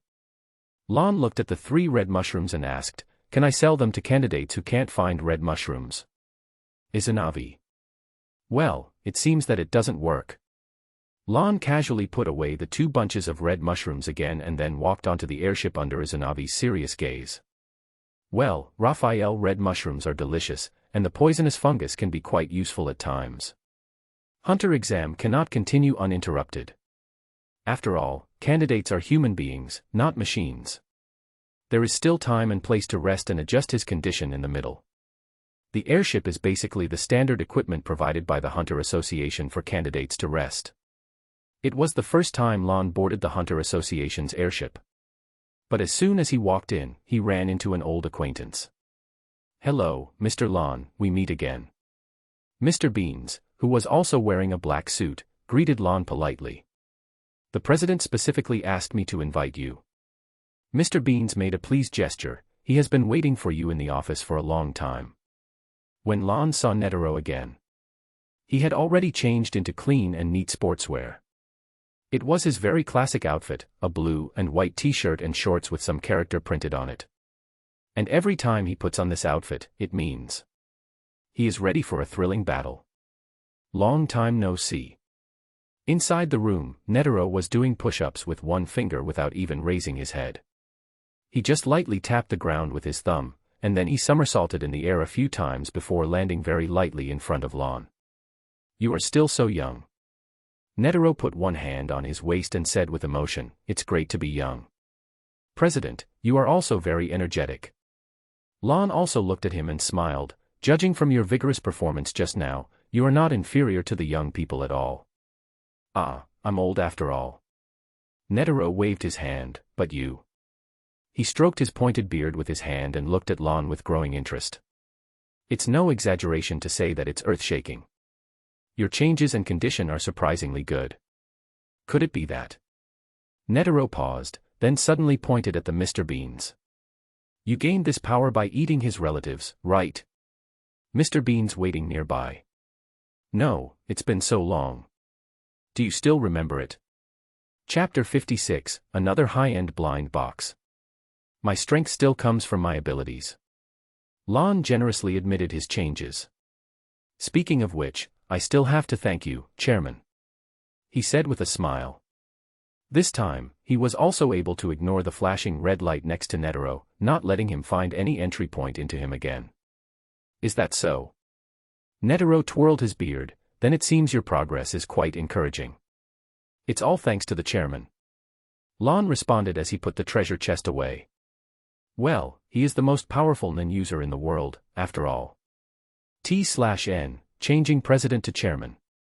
When he appeared again, a rare level blind box was refreshed. Although it may be during this hunter exam that such a level was achieved. But he has to say that Netero's explosion rate is really high. For 2 consecutive times, the lowest quality blind boxes were of high level. Maybe some good items will come out. Even Lan's gaze towards Netero became more eager. Wow, if you're thanking me so much. Feeling Lan's eager gaze, Netero, who had misunderstood, laughed and said, Then come play a game with me, old man. The yellow dodgeball rolled to Netero's feet. I reject. Lan's eyes suddenly became clear. Oh, don't be so nervous. Netero induced, it's just a simple game of dodgeball. I reject. This game is very good. Many professional hunters in the Hunter Association like to play it. Don't you think so, Beans? Yeah, yes. Mr. Beans was stunned at first, and then his words became smaller and smaller. He still felt a little uncomfortable telling a lie against his will. Look, even Beans said that this game. I reject. Tisk, young man, don't be so impulsive and make decisions so quickly. I am the chairman of the Hunter Association. If you can beat me, I can give you a hunter's license in advance. Then I will refuse even more. You don't want a license. If you don't play games with me, I will directly judge you as the loser in this hunter exam. Thank you, but I still refuse. Then you will not be allowed to take the hunter exam again. Please feel free to do so. I am really not interested in your game, Chairman. Netero. This was the first time he encountered such a difficult candidate. No matter how hard he tried, whether it was promises or threats, bribery or deception, Lon would not budge. It seemed like he didn't want to play games with him at all. Or rather, he knew what he wanted to do. Wow, I've lived for most of my life, and I've never seen a candidate who doesn't give me a face like this. After Lon said goodbye and went out to rest, Netero didn't mind and even smiled happily. I haven't met such an interesting person in a long time.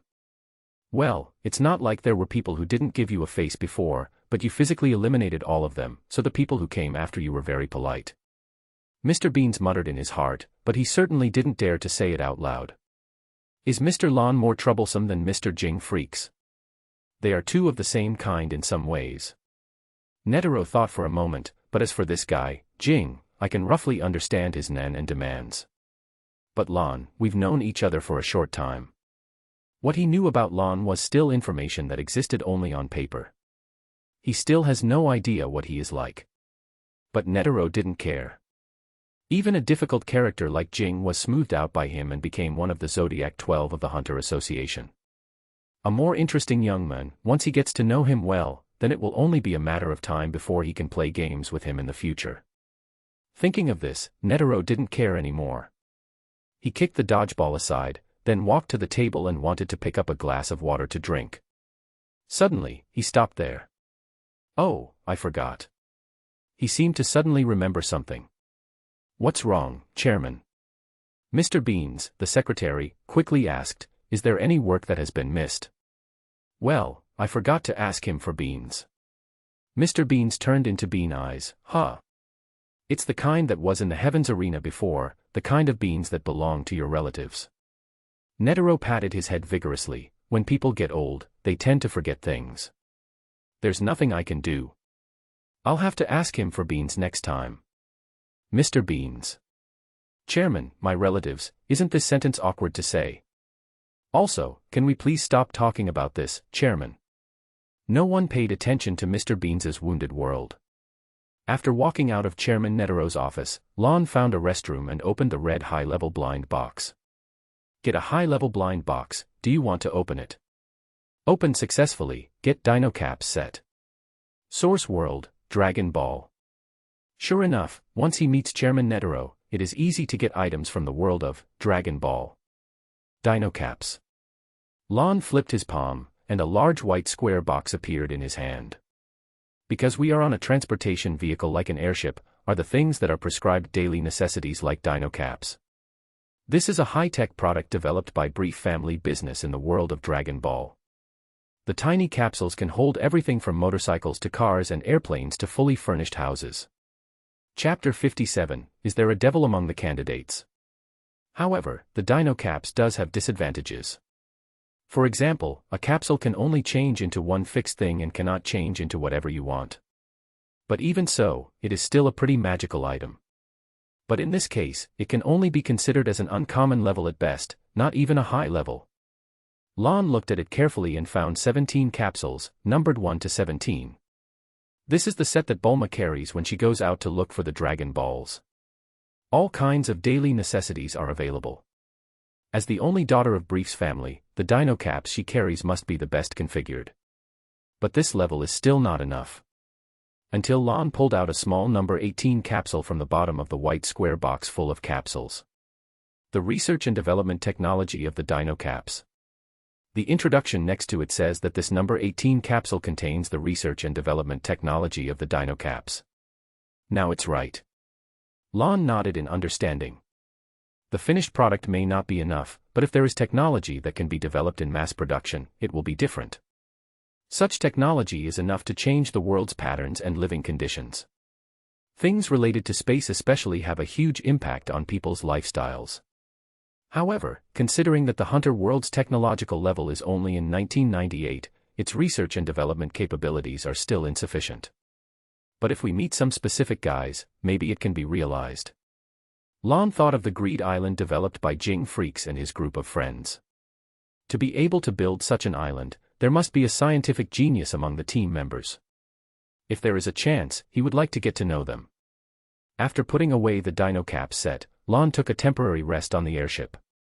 If nothing unexpected happens, there will be a third and fourth round of exams. At worst, I can just end this journey at the fourth round of exams. At night, Lon was resting peacefully on the airship, but the Ralpha forest had turned into a playground for beasts. The terrifying roar of the beast, as well as the wailing of the examinees, echoed continuously in the forest. Originally, Izanavi thought that the quality of candidates this year was very poor. But when each candidate looked pale, extremely frightened, and mentally damaged, he knew that something might have happened in this forest that was beyond his control. Realizing that something was wrong, he immediately asked the candidates who had escaped about what had happened inside. Devil, there is a devil inside. Some candidates were obviously frightened and stuttered, unable to speak clearly. Devil? What devil are you talking about? Izanavi stopped talking before he finished his question. When he saw Hisoka walking out of the forest, full of bloodlust and blood, he understood everything. A devil among the examinees? Izanavi, with his hair standing on end, looked at Hisoka, who was holding a red mushroom in one hand and a human head in the other, as if he was facing a formidable enemy. The sky gradually brightened, and at the end of the sky, a ray of morning glow fell on the ground. The Hunter Association's airship also carried the hunters who found the red mushroom and passed the exam to the venue of the third round of Hunter exams. At least 20 candidates died at the hands of candidate number 33, named Hisoka, right? Inside the office, Chairman Netero glanced at the exam statistical data report and picked up the teacup. Yes. Mr. Beans's face turned bitter. This is considered a vicious incident in previous Hunter exams. The Zodiac 12 and the members of this Hunter exam organizing committee are all discussing whether to disqualify this candidate. Did he do anything that violated the association's rules? Netero took a sip of tea and said, according to the association's rules, killing someone in such an environment shouldn't be considered a violation, right? That's what it said, but Mr. Bean seemed to be hesitant to speak. The impact is a bit too bad. Those candidates should be prepared to face various dangers before taking the Hunter exam.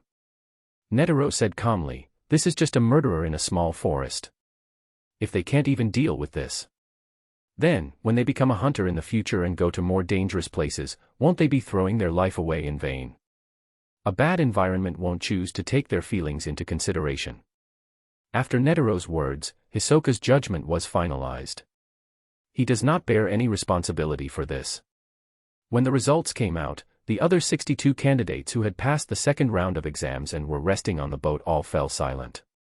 Although this result is in line with the rules, it is still difficult for them to accept it logically. This is the hunter exam. Someone let out a long sigh and said softly. Brutal, dangerous, deadly, yet utterly fascinating. The remaining candidates also firmly engraved the name Hisoka in their hearts. As for Hisoka, he's in a pretty good mood at this moment. When he came out of the Ralpha forest, his bloodlust had almost disappeared. In other words, he walked out only after he had deliberately exhausted his bloodlust. After making 20 examinees unable to make a comeback, he randomly picked a few red mushrooms from the victim's hand. After he came out, he handed it to Izanavi and successfully became a member of the third round of exams. Chapter 58, Hide and Seek, one of the world's natural heritage sites. After learning that he was not responsible for the handling result, the poker cards in his hand kept switching, and a creepy smile appeared on Hisoka's face. It seems like I made the right decision to come here. His purpose for participating in the hunter exam was not only for fun and to find plump fruits, the main thing was to be able to kill people legally and reasonably. Whether it is during this exam process or the privileges enjoyed after obtaining a hunter's license. This result actually made Hisoka enjoy the exam even more. The other candidates on the airship did not raise too many objections. Instead, they huddled in their rooms, preparing for the third round of exams. Time passes leisurely in silence. Soon, it was noon. The airship stopped at a tall door. When the candidates walked down from the airship, what caught their eyes was a huge bulletin board next to them. Lores Park. Someone recognized this place after reading the introduction.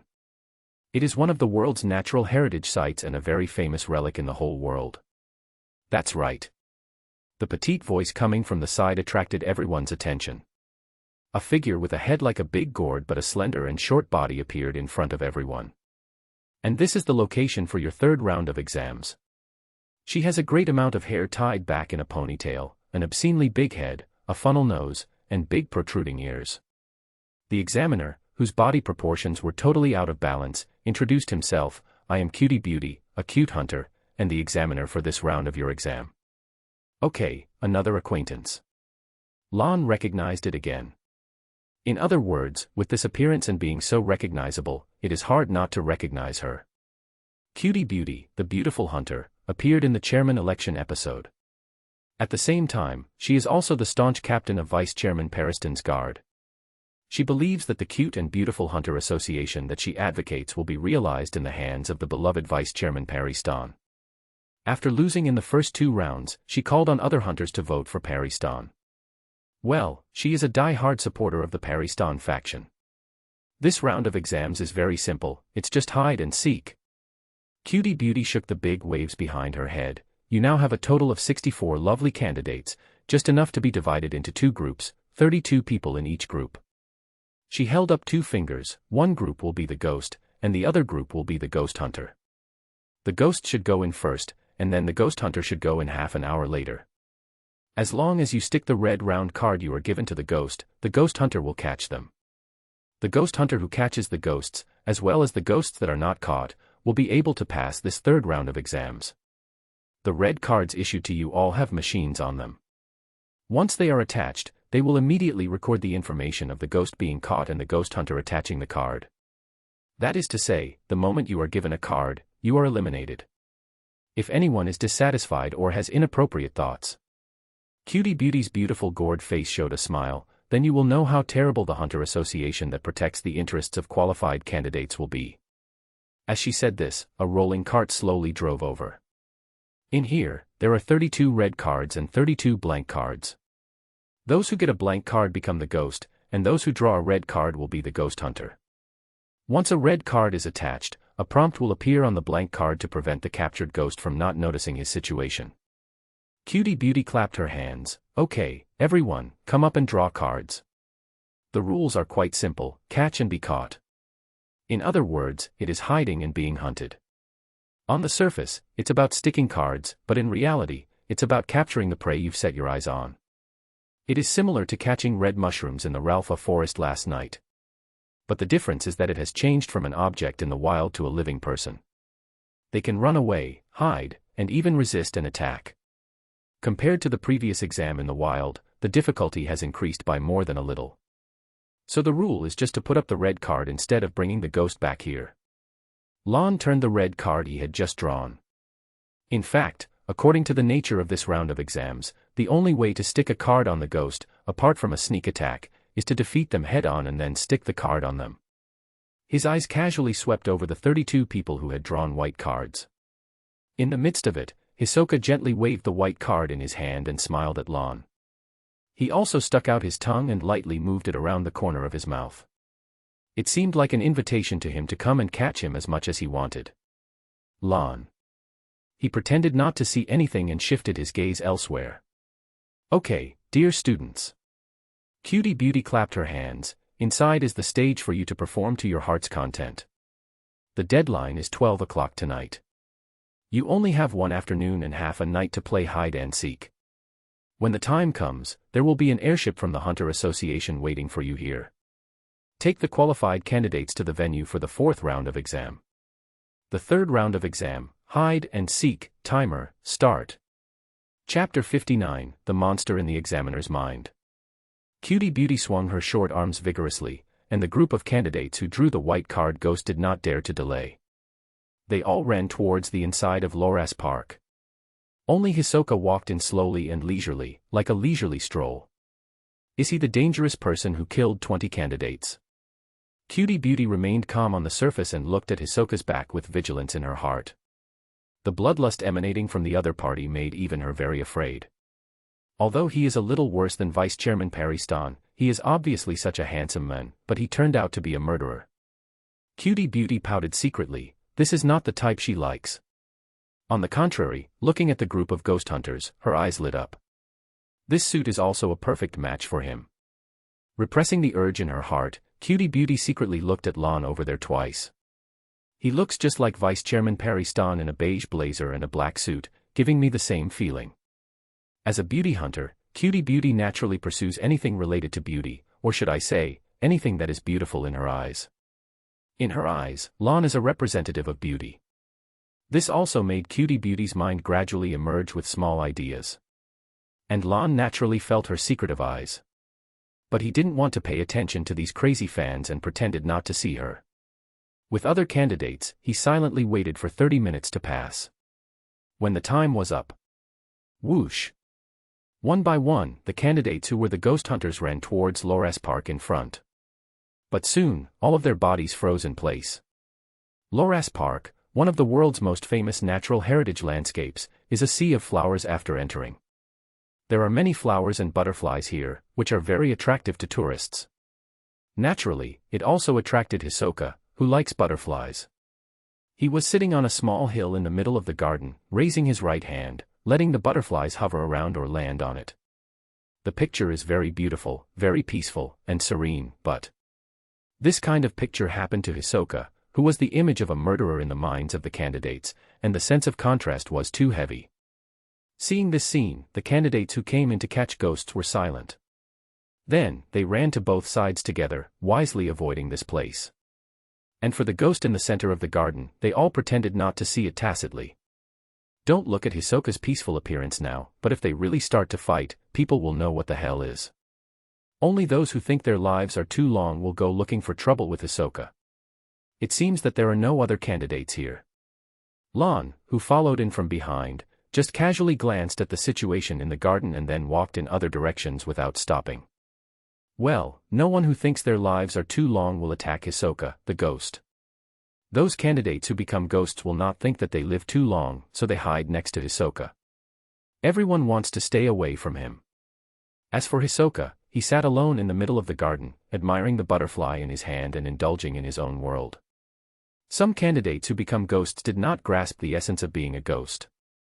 On the one hand, they should not be discovered, and on the other hand, they should be able to evacuate in time after being discovered without being labeled with a red round card. Most people just think about how to find a very hidden place to cover themselves. But even they thought of this situation, and of course, those candidates who hunted ghosts would think of it.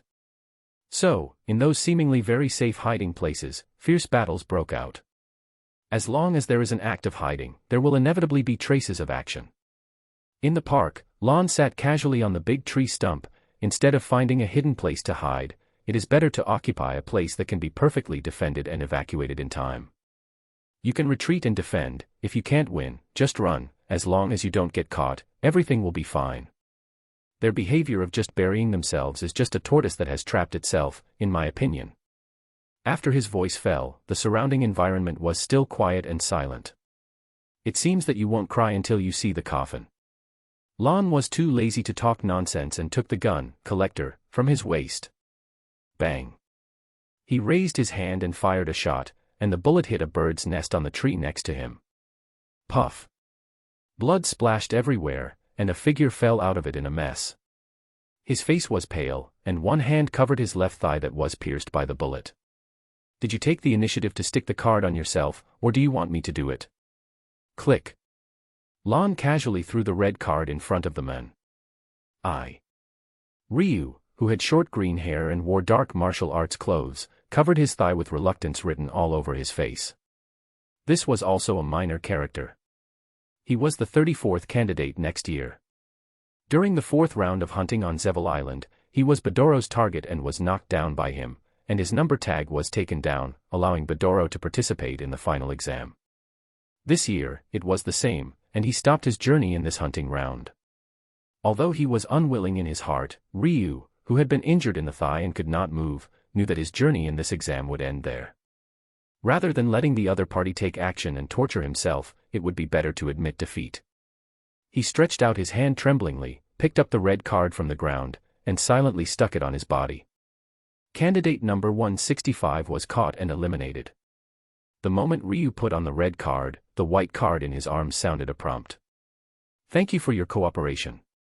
Without stopping for a moment, Lon put away his gun, turned around, and walked out of the forest without any hesitation. Ryu was left alone, sitting on the ground, with a look of dejection. Or rather, he was not the only one.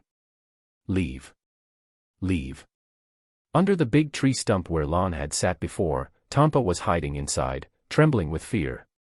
Tampa had every reason to suspect that what Lon had just said was actually directed at him. The reason why he was not dragged out, Tampa thought, might be that Lon felt that shooting a bird's nest was easier and more convenient than digging a big tree stump.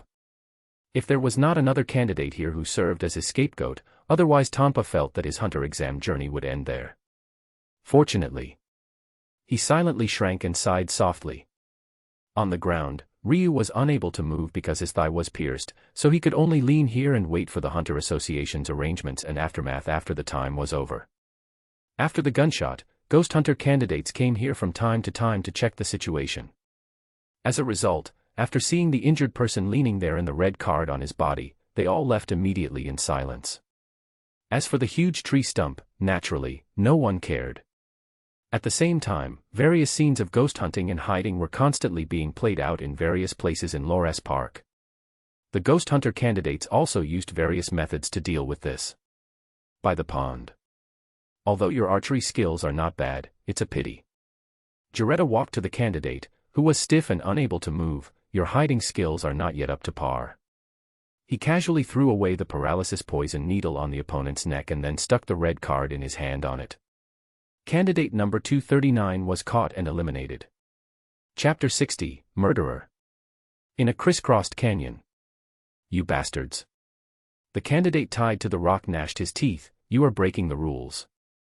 I will appeal to the Hunter Association. He opened his eyes wide and glared at the trio in front of him. If you lose, you lose. Don't look like a loser and howl like a loser. The eldest of the three brothers, Omori, slapped the red card on the candidate's face. The rules don't say that ghost hunters and ghosts can't work together. The middle child, Omori, crossed his arms and looked proud. That's right. The younger brother, Omori, nodded repeatedly. We are just making reasonable use of the rules. Among the three brothers, the eldest brother, Omori, and the youngest, Omori, drew red cards to catch ghosts. The middle child, Omori, drew a white card to be a ghost. He first mixed with the group of ghosts and entered the park half an hour earlier. Then, he followed some candidates silently to find out their approximate location. After the ghost hunter candidates come in, he meets up with his other two brothers. He acts as a guide to help his two brothers find other ghosts, and then he will be protected by his two brothers to prevent himself from being caught.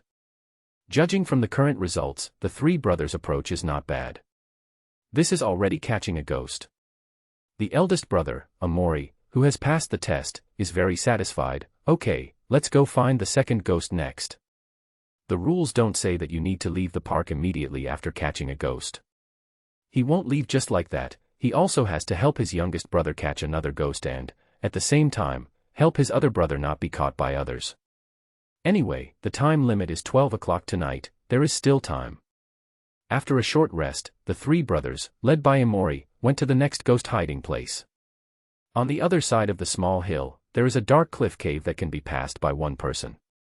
No matter how you look at this cliff cave, it looks like a place suitable for ghosts to hide. No, it's not like it's true that there are candidates hiding in here. But every ghost hunter candidate who passed by here just looked over here and then left immediately. There is no other reason. There are many poisonous snakes everywhere at the entrance of this cave. It stared at everyone with their scarlet vertical pupils while hissing and spitting out their tongues. Then, they coldly pursued every guy who wanted to peek into the cave.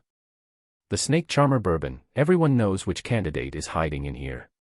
But facing the hole that can only be passed by one person, no one knows what kind of poisonous snakes will be waiting for them inside. This is obviously an extremely dangerous terrain environment, and they will not choose to gamble their lives on it. There are also 31 others. Excluding Hisoka, there are still 30 ghost candidates, enough for them to capture. With this idea in mind, in this park, one ghost hunter candidate after another is searching. And those candidates who acted like ghosts were also hiding. Time passed by minute, in the blink of an eye. The starry night enveloped the sky, and the bright moon hung high in the sky. Dusk fell, and everything was silent. In the garden at the entrance, the dancing butterflies were also sleeping under the flowers. It's time to leave. Hisoka, who had been sitting here for a while, got up and walked slowly towards the entrance. He spent this whole round of tests very quietly, and no one came to disturb him. This also made him a little bored. It would be nice if we could have some fun. Lan's figure appeared in his mind again and then quickly disappeared. Before he got some information about Lan, he would not act rashly. As for the other people in this hunter exam, there were no other non-users. This also made Hisoka a little disappointed. He originally thought that there were some powerful characters among the guys who came to participate in the hunter exam. Well, it's not that there are none, both he and Lan are considered one. So, can he only focus on the examiner? The second round examiner was not bad, but he vented his bloodlust in the Ralpha forest. After coming out, he no longer had the interest to take action. As for the examiner of this third round, Hisoka looked at the faintly swaying figure of the petite examiner at the entrance and couldn't help but sigh. 25 points, no desire to take action at all. Not all examiners are strong. At this time, there were many hidden figures in the park. After seeing Hisoka get up and leave, they all breathed a sigh of relief. They were afraid that Hisoka would block the door at the last moment and kill them all. In view of what happened the night before, they felt that Hisoka was likely to do such a thing. But fortunately, Hisoka is still normal now, and nothing happened. A group of people followed behind and walked out of Lores Park one after another. It's finally over. Including Tanpa, who was relieved, the three brothers of Amori, who were in good condition, the snake charmer Bourbon, who was not disturbed, Sami, who used monkeys to warn, and Ponzu, who used bees to stick cards on the candidates. A total of 28 people, right? After counting the number of people, Cutie Beauty turned around in a circle with satisfaction. This number is enough to support the fourth round of exams, and my work is done. After saying that, she ignored the remaining qualified candidates. Under the astonished eyes of the crowd, she took the lead and ran into the airship that had just landed. It seemed that she didn't want to stay here for a second longer. It was very much like a worker who got off work on time and completed her work. Fortunately, she said before the test that the next step for qualified candidates was to board the airship, and then it would take them to the next location. Everyone was silent for a while and then followed to board the airship. This year's hunter exam time was very fast, or it could be said that it was very neat and tidy. 3 rounds of tests were completed in 2 days. And more than 300 people were eliminated in one go. From nearly 400 people at the beginning, the current 28 people were screened. The elimination ratio of more than 10 to 1 in 3 rounds of the exam was really amazing. However, this is the danger of the hunter exam. Until the last moment, no one can say whether they can get out of it unscathed or whether they can save their lives. This statement is not only for the candidates but also for the examiners. No one knows what kind of monsters will appear in the hunter exam every year. However, with more than 200 tests, many examiners seem to have gradually forgotten this reminder. In the Hunter Association's airship, in a room dedicated to an examiner. Is this the list and information of candidates who entered the 4th round of exam this year? A tall man dressed in wild animal fur and woolen pants, like a hunter in the wild, sat at the table and flipped through the information on the table casually. 3 brothers. Snake Charmer. Monkey Charmer. Looking at the names and information one after another, a trace of disdain flashed in the man's eyes. Until a special list of candidates came into his sight. Murderer. Chapter 61, Being Targeted. When Hisoka's information appeared in front of him, a murderous look suddenly flashed in the man's eyes. This is the murderer who killed more than 20 candidates in the 2nd round of the exam, right? He leaned forward and pressed his palm on the table, making the whole table squeak. Such a murderer should stay in prison instead of getting hunter's license and becoming an unrestrained hunter. His face had become gloomy, and he remembered the name Hisoka firmly in his mind, still thinking about passing the hunter exam. He sneered and put Hisoka's information heavily on the other side. And the next candidate who appeared, Lon. Is he part of the mafia? Looking at the brief information on it, the man showed more disgust on his face. No different from that murderer, even more disgusting, scum. Bang. He put Lan's information in the same place as Hisoka, then he stared at the photos of the 2 people, and had already made up his mind. The evening passed slowly, and when the examinees had finished resting and adjusted their physical and mental states, the airship had just landed on an open field. There was no vegetation or creatures here. There was only an endless wilderness and a high platform on top. After sending more than 20 examinees down, the airship slowly left here again. This is the location of the 4th round of exam. On the arena, the man who had arrived here earlier stood there with his arms folded across his chest while looking at the examinees who came here. I am the examiner of this round of exam, Togari. A blacklist hunter. He emphasized his hunter category in his tone. Blacklist hunter. Hearing this name, a fighter who aspires to become this kind of hunter, was cheered up. Faced with many vicious criminals, only by constantly strengthening your combat capabilities can you bring criminals to justice. Togari said in a deep voice, so this exam is to test your actual combat capabilities. After passing, you can enter the final exam. The final exam. The expressions of more than 20 candidates became serious again. What they are waiting for is this final exam. Every candidate who came here is rushing to pass the final exam and get the ultimate goal, hunter's license. And now, there is only 1 step, no, 2 steps away from this goal. Everyone focused and waited for the examiner to announce the content and rules of the 4th round of the exam. Togari, right? Lon looked at the examiner in the crowd and nodded, He did not forget that in this hunter exam, Hisoka would beat up the hunter examiner he disliked. This man had not appeared in the first 3 rounds of the exam. So, did he appear in the 4th round of the exam? Lon thought about it and planned to retreat behind everyone to watch the next exciting event. However, what he did not expect was that he wanted to be a watcher, but he would become part of it. There are many loose criminals outside now. As hunters, we have the responsibility to stop the atrocities of those bastards and send them to where they should go. Under the gaze of the waiting candidates, Togari did not start explaining the rules and content as everyone expected. Instead, he directly started the crazy spray mode. Those executioners and murderers with innocent blood on their hands will pay the damn price sooner or later. The expressions of the other candidates suddenly changed in various ways. Each examiner has his own temperament. Blacklist hunter's hot temper is nothing to worry about. Under normal circumstances, it is understandable to make such subjective judgments. They just pretended not to hear it or didn't take it to heart. But now, in this situation, isn't this a little too targeted? Some examinees subconsciously looked in Hisoka's direction. They found that the latter was still calm. As if he hadn't heard anything at all, he was flipping the cards in his hand nonchalantly. Here it comes. Hearing this, Lon didn't care about the subtle atmosphere in the venue at all, and his expression suddenly became excited. If it hadn't been for the wrong occasion, he would have taken out melon seeds, peanuts, and mineral water while readying to watch the show. However, before, his fun mentality lasted for 5 seconds. And the Mafia members, none of them are good things. They won't have any good endings. Examiner Togari continued to output there, a bunch of garbage that is worse than animals, they deserve to be used as tools for the rest of their lives.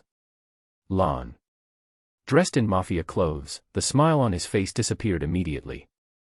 This guy, is he mentally ill? After a lot of blah blah, Togari, who knew it was time to get to the point, stopped talking and began to introduce the content of this exam.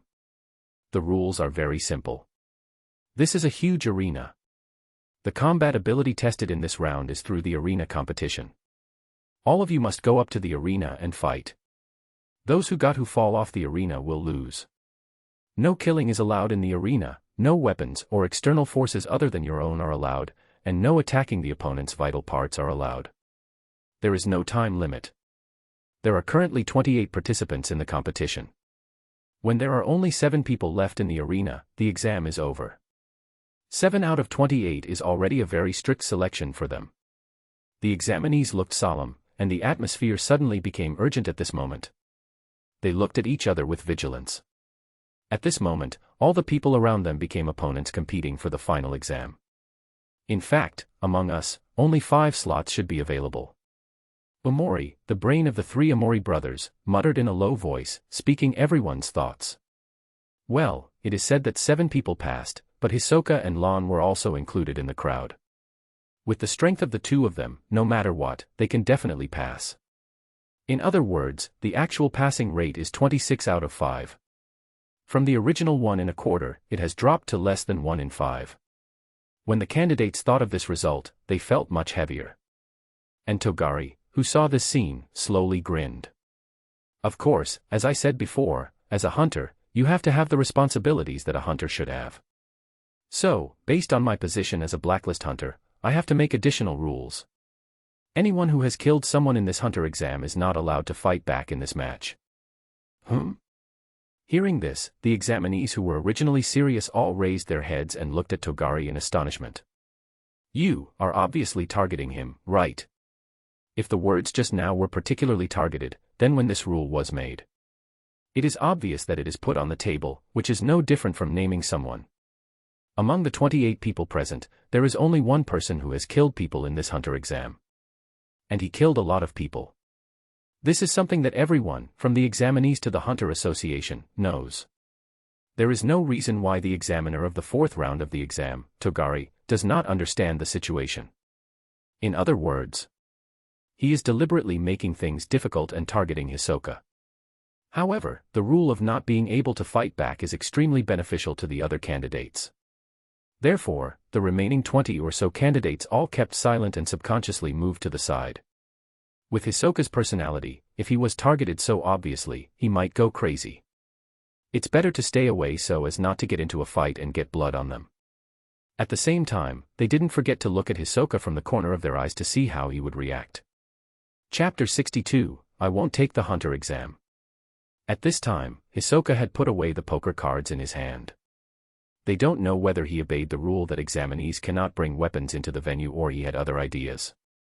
But in everyone's eyes, the corner of Hisoka's mouth was slowly drawn up.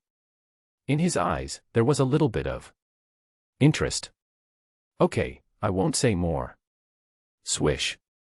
Togari jumped down from the arena and landed on the ground, splashing dust. Everyone, get on the arena immediately. He said in an unquestionable tone, then stand in position. After I say start, this round of exams will officially start. As soon as Togari's voice fell, some candidates could not help but rush to the arena. They wanted to go up as soon as possible and move to a position that was beneficial to them.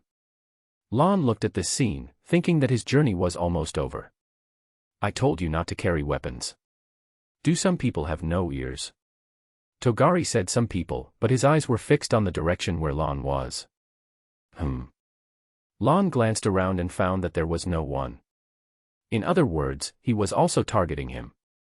Interesting, this examiner, named Togari, even targeted him. Lon remained calm on the surface and put away the gun on his waist and the power pole on his back. Hisoka, who was silent next to him, narrowed his eyes when he saw this. Is this all right? Lon clapped his hands and said to Togari calmly. Who knows where you put these weapons? A mocking look gradually emerged on Togari's face. Maybe they are hidden under your black clothes. I am responsible for the candidates who take the exam on stage. You, take off your clothes immediately. Togari said righteously, I want to check carefully to see if you have hidden other weapons. And the clown-dressed candidate number 33 next to you, you too. Then, he turned his words to Hisoka, who had not moved yet. Your clothes with the playing card pattern can easily hide sharp blades. You have to take them off, too, so I can check them out. The examinees who were about to go on stage suddenly stumbled. That was Hisoka. Is it really okay to say such things to him in such a tone? Ah, did the examiner of the hunter exam say that? That's fine. As an examiner, it should be easy to punish a candidate, right? The examinees who had already stepped onto the stage and were still a little frightened also slowly calmed down. When they thought that this was an action from the examiner, their eyes became a little subtle. Although Hisoka had shown so much strength before, he shouldn't be able to make any waves in front of this examiner. Right. And Tanpa, who had already sensed something was wrong, rushed to the stage early, to a far position. For fear that he would be affected by the disaster. They are both devil and monster. Tanpa sniffed hard, and the filth on his face was replaced by fear. Is it really okay to provoke them like this? For some reason, Tanpa always felt that this conflict would definitely not be that simple. Even if the person who did this was the examiner of the hunter exam. Is there something hidden under my clothes? Interesting. The corners of Hisoka's mouth began to slowly rise. He would wear these clothes with playing card patterns almost every time he went out. The main reason is that the styles are simple and convenient for fighting. With such a dress, no one would think that there would be any weapons or other items hidden under the clothes. The meaning of this examiner's words is already very clear. He just wants to find fault. Examiner, I think you are targeting and humiliating us. Lan's expression gradually returned to calm. I can confirm that I am not carrying any weapons. That's what you said, it can't be verified. Togari did not give in and even felt that Lan was backing down a bit, and began to push forward. I said I want to check it myself. His eyes returned to Lan, and I want to make sure that there is no possibility of hiding a weapon on your body. What if I say no? Lan's voice was very calm. You have no say in this. Togari grinned and pressed on. I am the examiner of this round of exam, and I have the final say on the rules and requirements. If you want to take the hunter exam, you must follow my rules and do as I ask. Is that so? I understand. Lan just nodded. Then, in that case, it's better not to take this hunter exam. What did you say? Togari obviously did not expect such a result. He frowned deeply. Say it again. Don't you have ears? Lan had a blank expression and repeat back what he had just said to him. I said, I won't take the hunter exam. Togari's expression suddenly darkened. Do you think the hunter exam is a place where you can come and go as you please? What do you think of such a sacred test? I don't know whether this is sacred or not. Lan's eyes also responded with mockery. I only know that even the brightest place will have darkness, and even the most so-called cruel test will have garbage and waste. What did you say? Togari's eyes suddenly became grim. Okay, very good. In the hunter exam, this is the first time I have seen a candidate dare to talk to the examiner like this. Candidate number 251, you did not comply with the rules of the hunter exam, did not cooperate, and had a series of violations such as contempt for the examiner during the exam. Togari showed a grim smile on his face. Now I declare that you are officially deprived of the qualification to participate for this hunter exam. So it was deprived, not that I voluntarily withdrew, right? Lan understood the meaning of the other party's words. So even in this stage where I withdrew from the hunter exam, you must emphasize your actions and demonstrate your dominance and authority as an examiner. Your self-esteem is really strong and sensitive, using this method to highlight your power. What did you say? Togari's anger value suddenly rose, and Lan's words obviously irritated him a little. The atmosphere of the entire venue has begun to become unusual. It was at this time. Wait a moment, I'll disturb you two first. Chapter 63, Beat Up the Examiner. Hisoka walked towards this side slowly, with a little restlessness in his tone. My problem seems to have not been solved yet. He raised his hands to indicate that he had no weapons or things in his hands. I also want to declare that I am not carrying any weapons or items that violate the test, but I also don't want to be checked. The arc on Hisoka's face became bigger, gradually becoming perverted and dangerous. So Mr. Examiner, in this case, what is the arrangement for me? Here he comes. He is fanning the flames and adding fuel to the fire. When the candidates on the stage saw this scene, they knew that Hisoka had started to go crazy again. And this time, his target was the examiner. Even more, when a candidate had just argued with the examiner, he added fuel to the fire. And the consequence of such an approach is... Togari turned his head suddenly, and the ferocious look on his face became more terrifying. Then you are also deprived of the qualification for this hunter exam like candidate number 251. Is that so? Hisoka twisted his waist and walked over in a cat-like manner, but I don't accept this result. I think it's just like what candidate number 251 said. As an examiner, you are deliberately targeting us. This is your problem. Hisoka seemed to have found something interesting, and he became more excited as he spoke. So, I don't approve and accept your decision. Togari. What disapproval and acceptance? He was almost laughing out of anger. As the examiner of this round of the hunter exam, there are actually candidates who contradict him, and there are more than one. He feels that it is necessary to let these scum of the world, the disgusting bastards in society, know what cruelty is. You have to accept it even if you don't want to. Togari began to surge with anger. I am the examiner of this round, and I have the final say on everything. In that case... Hisoka paused, and suddenly, a poker card flashed in his hand. Then I have to solve the problem in my own way. He said this in a gentle tone, smiling. It's just that the smile on his face is so weird and feminine. Many candidates on the stage have long been shocked and speechless. It has to be said that even if they think the examiner can handle such an incident, some think that this examiner is really brave. He actually dared to provoke Lan and Hisoka at the same time. So, if there is a dispute between you, then you can solve it by yourselves. Lan, on the side, crossed his arms and said, I personally have no objection to the result of withdrawing from this hunter exam.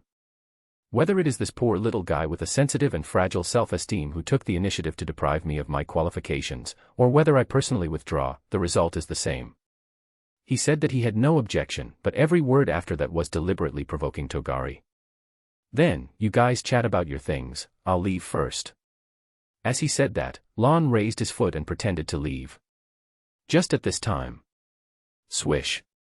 A scimitar flashing with cold light flew past him quickly. Did I let you go? The scimitar made a circle in the air and then flew back again, landing in Togari's hand. He stared at Lan again in a low voice with hidden bloodlust. I accept the result, so I should not be a candidate now. Lan raised his eyebrows. So you are no longer an examiner, and now you should have no reason to block my way. It's because you are no longer a candidate. The blade of the scimitar tilted, reflecting Togari's murderous face. So I can clean up you scum and underworld trash who are worse than dogs. Is that so? I understand. Lan nodded as if he had just understood it. You did it on purpose to make me lose my candidate status so that you can target me better. He clapped his hands and nodded in approval. After all, you're examiner of the hunter exam. That little head has nothing but water in it, and the thoughts are complicated. But... Lan's calm eyes gradually became deeper. How can you be so confident that you can clean me up? Oh my, are you going to steal my toys? Lan.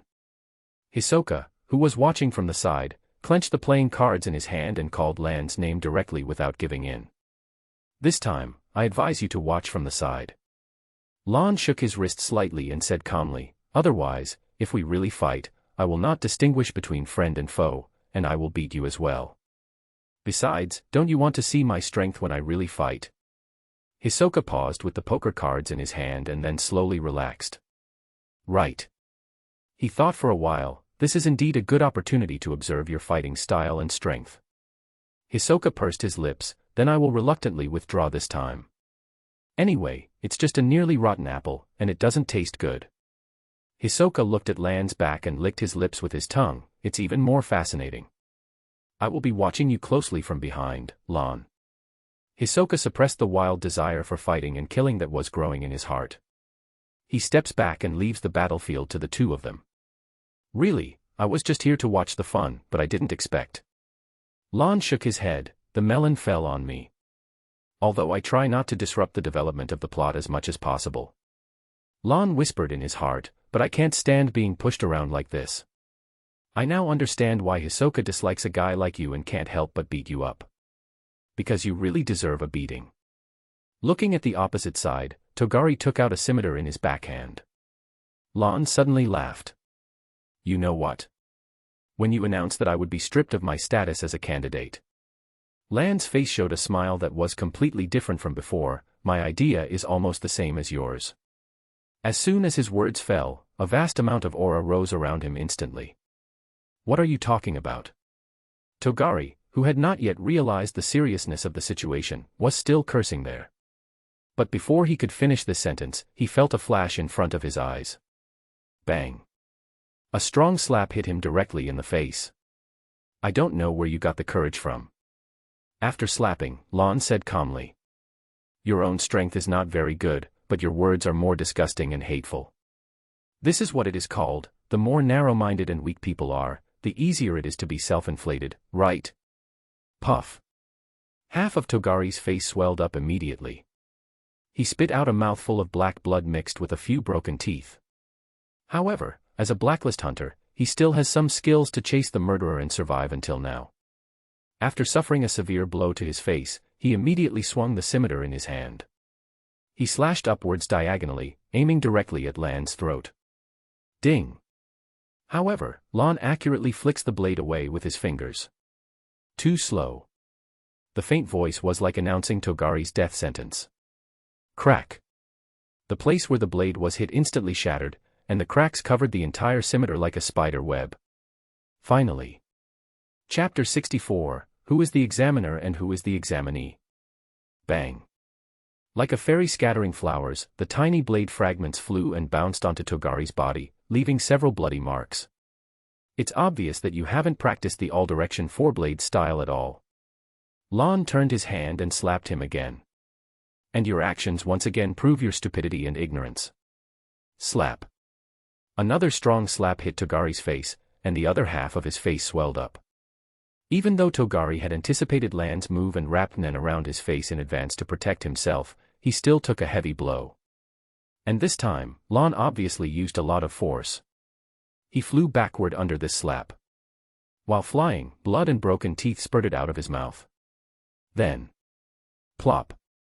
His whole body fell heavily to the ground. Dang. The intact scimitar also fell beside him. The candidates on the stage were all stunned when they saw this scene. I'm not seeing things. Omori, the youngest of the three Omori brothers, slapped his face and murmured, the examinee. Beat the examiner. The middle child, Omori, also swallowed his saliva. Who is the examiner, and who is the examinee? Is that guy really just an examinee? The eldest of the three, Omori, also felt a little incredible. Also, is this person called Togari really an examiner? Not only the three brothers but also the other examinees showed more or less disbelief. The scene in front of them was really too absurd and too shocking for everyone. Who would have thought that the examiner, who had always been high and mighty in their eyes, was beaten up by an examinee? I knew it, I knew it. Tanpa, in the corner of the arena, saw this scene and kept muttering there. He always felt that this examinee, named Lan, looked weak on the surface and was not as good as the examiner. If he was really pissed off, he would definitely be more terrifying than Hisoka. Damn it, you bitch. Togari, who was lying on the ground, had blood flowing out of his face, and an unknown liquid was flowing out of his nose and mouth. He was still cursing something indistinctly. Until. It seems that, except for the scimitar in your hand, your mouth is the hardest. Lon came up to him and stepped on his face with a ruthless foot. The sole of his shoe directly covered half of Togari's face, and he pressed his feet down so that he could no longer open his mouth. Even your scimitar may not be as hard as your mouth. Togari wanted to struggle and push the feet away, but Lon just crushed him hard. Instantly, the world was quiet. The examiner was stepped on by the examinee and could not move. He was even beaten so hard that he could not even speak. So, what should we do now? On the stage, Ponzu, who kept bees, rubbed her hat, not knowing what to do. Should we still conduct the hunter exam? Still want to take exam? Didn't you see that the examiner was knocked to the ground? How can we conduct the exam? All the examinees were silent. Mainly because they had never encountered such a situation before and had never heard of it. Everyone looked around subconsciously. Well, there was no one else in the open field except for their group. This made them want to find a responsible person to deal with this situation, but there was no one. The monkey trainer Sami scratched Kenmi, who was on his shoulder, then thought about it. He looked around and found Tanpa, who was watching the fun. You have participated in so many hunter exams. Sami poked Tanpa. What should we do in this situation? Tanpa. I have participated in so many hunter exams, but this has never happened before. Tanpa thought for a while and said vaguely, the Hunter Association will set up an organizing committee for each hunter exam. We just need to call them and report the situation on the spot. The Hunter Association's airship was quietly parked on a flat ground near the wilderness. Chairman, there seems to be something wrong with the fourth round of exams. Mr. Beans, who received the news, immediately reported the matter to Netero. Just a little. Netero, who was sitting at the desk, had put on his sports clothes early. He stroked his beard and laughed. I feel like the situation should be more serious. Mr. Beans, if it is more serious, is it really okay for you to laugh like this, Chairman? Although there was a conflict between the examinee and the examiner this time, the party responsible is more on Togari. The airship took off slowly, and Netero drank tea peacefully. The purpose of our hunter exam is to open to the world, regardless of any race, ethnicity, or occupation. Togari's actions are somewhat contrary to the purpose of our association. But as an examiner of the hunter exam, it is unacceptable to be beaten up by the examinee like this. Wow, young people nowadays are really troublesome, they like to cause trouble to others, wow. Mr. Beans, listening to your laughter and the smile on your face, you are obviously very happy about this situation, right? Conflicts between candidates and examiners have happened in the previous hunter exam. But basically, the examiners suppressed the candidates. It was the first time in history that a candidate beat up the examiner. The Hunter Association had to deal with this kind of thing. The airship started quickly and headed towards the wilderness arena again. At the same time, the Hunter Association also learned about this matter. In a certain meeting office. So I said at the time that professional hunters with extreme personalities and defects should just accept the Hunter Association's accountability investigation honestly. At the front of the rectangular conference table, Perry Stan, who was wearing a beige plaid suit and had golden hair, said with a smile. This vice chairman, who always had an unfathomable smile on his face, was now on fire. Now, there is a big disturbance in the hunter exam. Because he made unreasonable rules to target the candidates, he was beaten up by the candidates. If such a thing is leaked, it will definitely tarnish the image of professional hunters in the Hunter Association. I also bear a certain responsibility for this matter. Perry Stan said very sincerely, but his words were heartbreaking. I shouldn't have trusted the advice of some veteran hunters in the Hunter Association too much. Chapter 65, the protagonist of the story is me. Peristan's heart-wrenching words continued, we chose to give this hunter, who is under investigation, a chance to make corrections. It turns out that a hunter like this cannot be given any chance to reform. Because such a person has no concept of reflection at all, he will only continue to do his own thing. In the future, I will strictly implement the system of the Hunter Association and will not have any compassion. Perry Stan said it with great force, but all the Zodiac 12 present knew that this guy was targeting someone with every word. So you admit that this is your responsibility? The yellow-haired Kanzai with the codename Tiger pinched his nose and squinted at Perry Stan. Then you should just resign. Don't be the vice chairman. Of course, if you insist on committing suicide to apologize, it's also acceptable. As soon as these brainless words came out, horse, such a Kobayakawa and dog Cheadle Yorkshire next to him couldn't help shaking their head. Yeah, Mr. Kanzai's suggestion is very good. Paristan nodded with a smile and then looked at a tall figure in the middle of the long table. Mr. Botobai Giganti, do you have anything to say? Dressed in red and white makeup, with his hairs gathered into two bundles that look like flames, a long coat that has a flame-like collar with a dragon head symbol printed on the back, Botobai Giganti crossed his arms. If you are responsible, then I will take the main responsibility. I interfered with the punishment of the Hunter Association. I want to give Togari a second chance to reform. If you really want to resign, then I should withdraw from the Zodiac 12 first. Kanzai, who was on the side, suddenly realized that this was not what he had thought. He wanted to speak again, but the ox, Mizaistum Nana next to him threw a gag card. Shut up now. Mr. Botobai, you are joking. You are the pillar of our Zodiac 12 and the most straightforward man. Paristan smiled and waved his hand. If even someone like you resigns, then no one in the Hunter Association will be able to look up to us. Swish.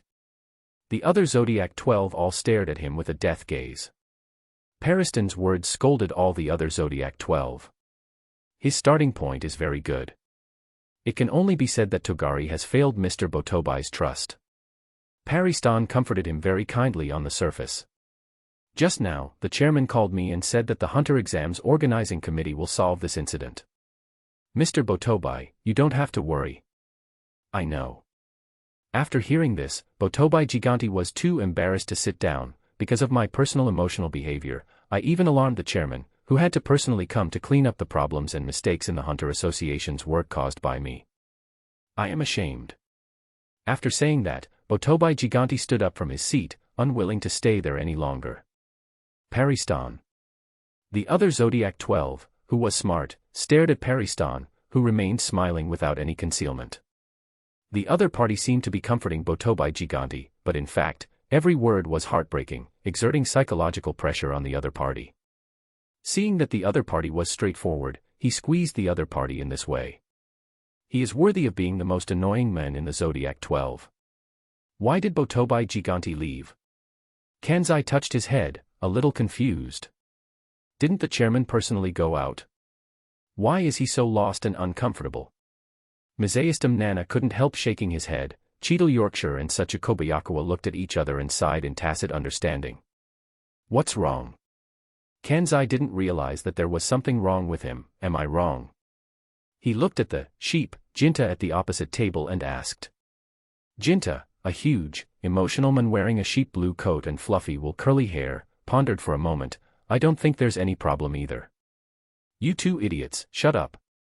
Jel, who had been listening to the discussion in silence, couldn't help it when she heard this. She opened her snake-like vertical pupils and said coldly. If you don't speak, no one will treat you as dumb. Cluck, who was sitting in the corner and wearing open clothes with wings, sneered and said nothing. As for Pion, who was lying on the table and playing with her mobile phone, she kept tapping the pink mobile phone in her hand and didn't care about the discussion at all. This is the Zodiac 12 of the Hunter Association. There are smart people, calculating people, indifferent people, people who escape, and stupid people. All kinds of people have built the main framework of the current Hunter Association.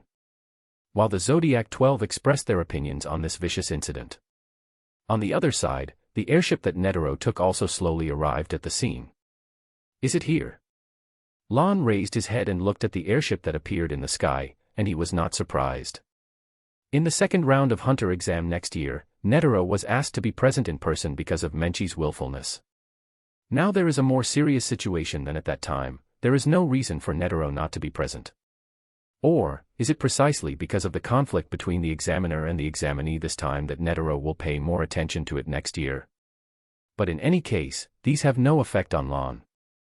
He retracted his gaze and glanced at the Togari, who was now like a dead pig, motionless under his feet.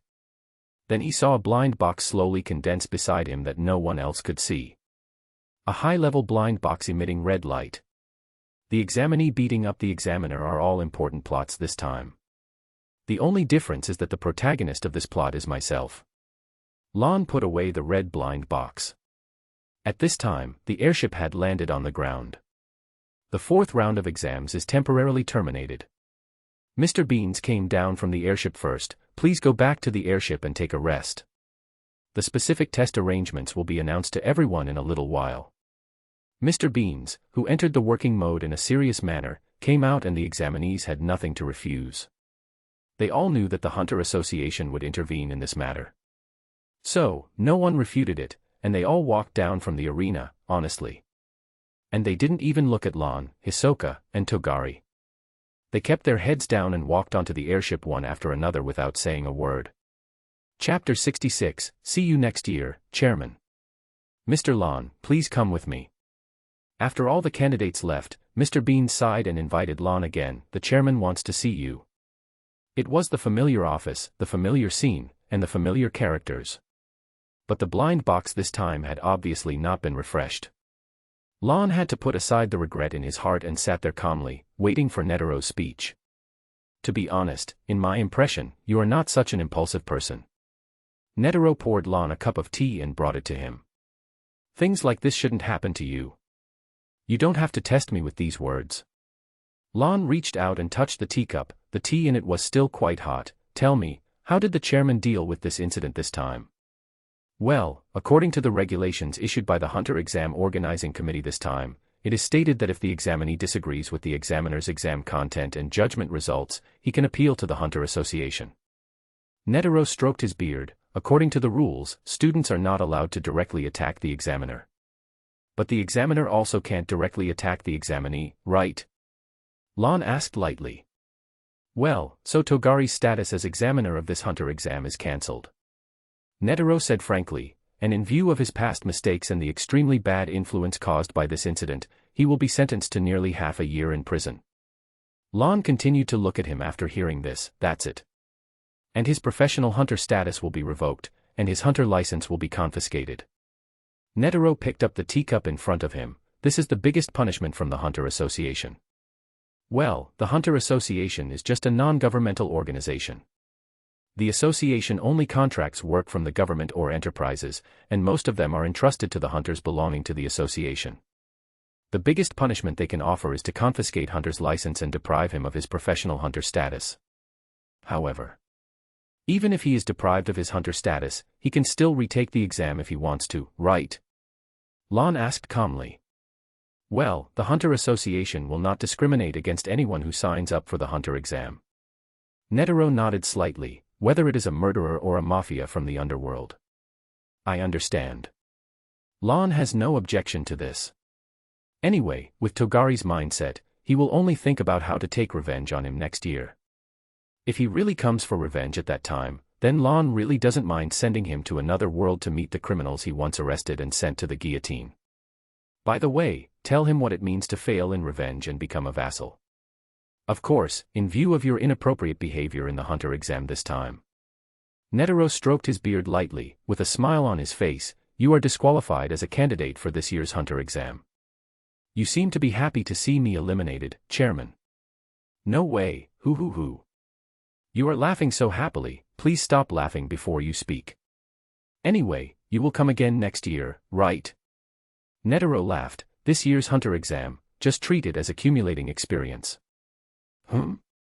Isn't this my word? Lon smacked his lips, picked up the teacup in front of him, and drank the tea in it. Then see you next year. In the boundless wilderness, Lon stood there, watching the Hunter Association's airship set sail. His journey of this hunter exam also ended here. So, where are you going next? A charming voice sounded behind Lon. Lon turned around and looked at the figure behind him. You don't seem to be disqualified, right? Isn't it because I saw you were left behind and worried that you would be lonely? You don't have to say it so misleadingly. I'm not interested in you. Lon declined the pervert. You don't have to say that. Hisoka smiled, and the poker cards in his hand kept spinning. I suddenly feel that the hunter exam without you is meaningless. So, I also plan to wait until next year and do it again with you. How do you know I will definitely come next year? Then will you come next year? Come.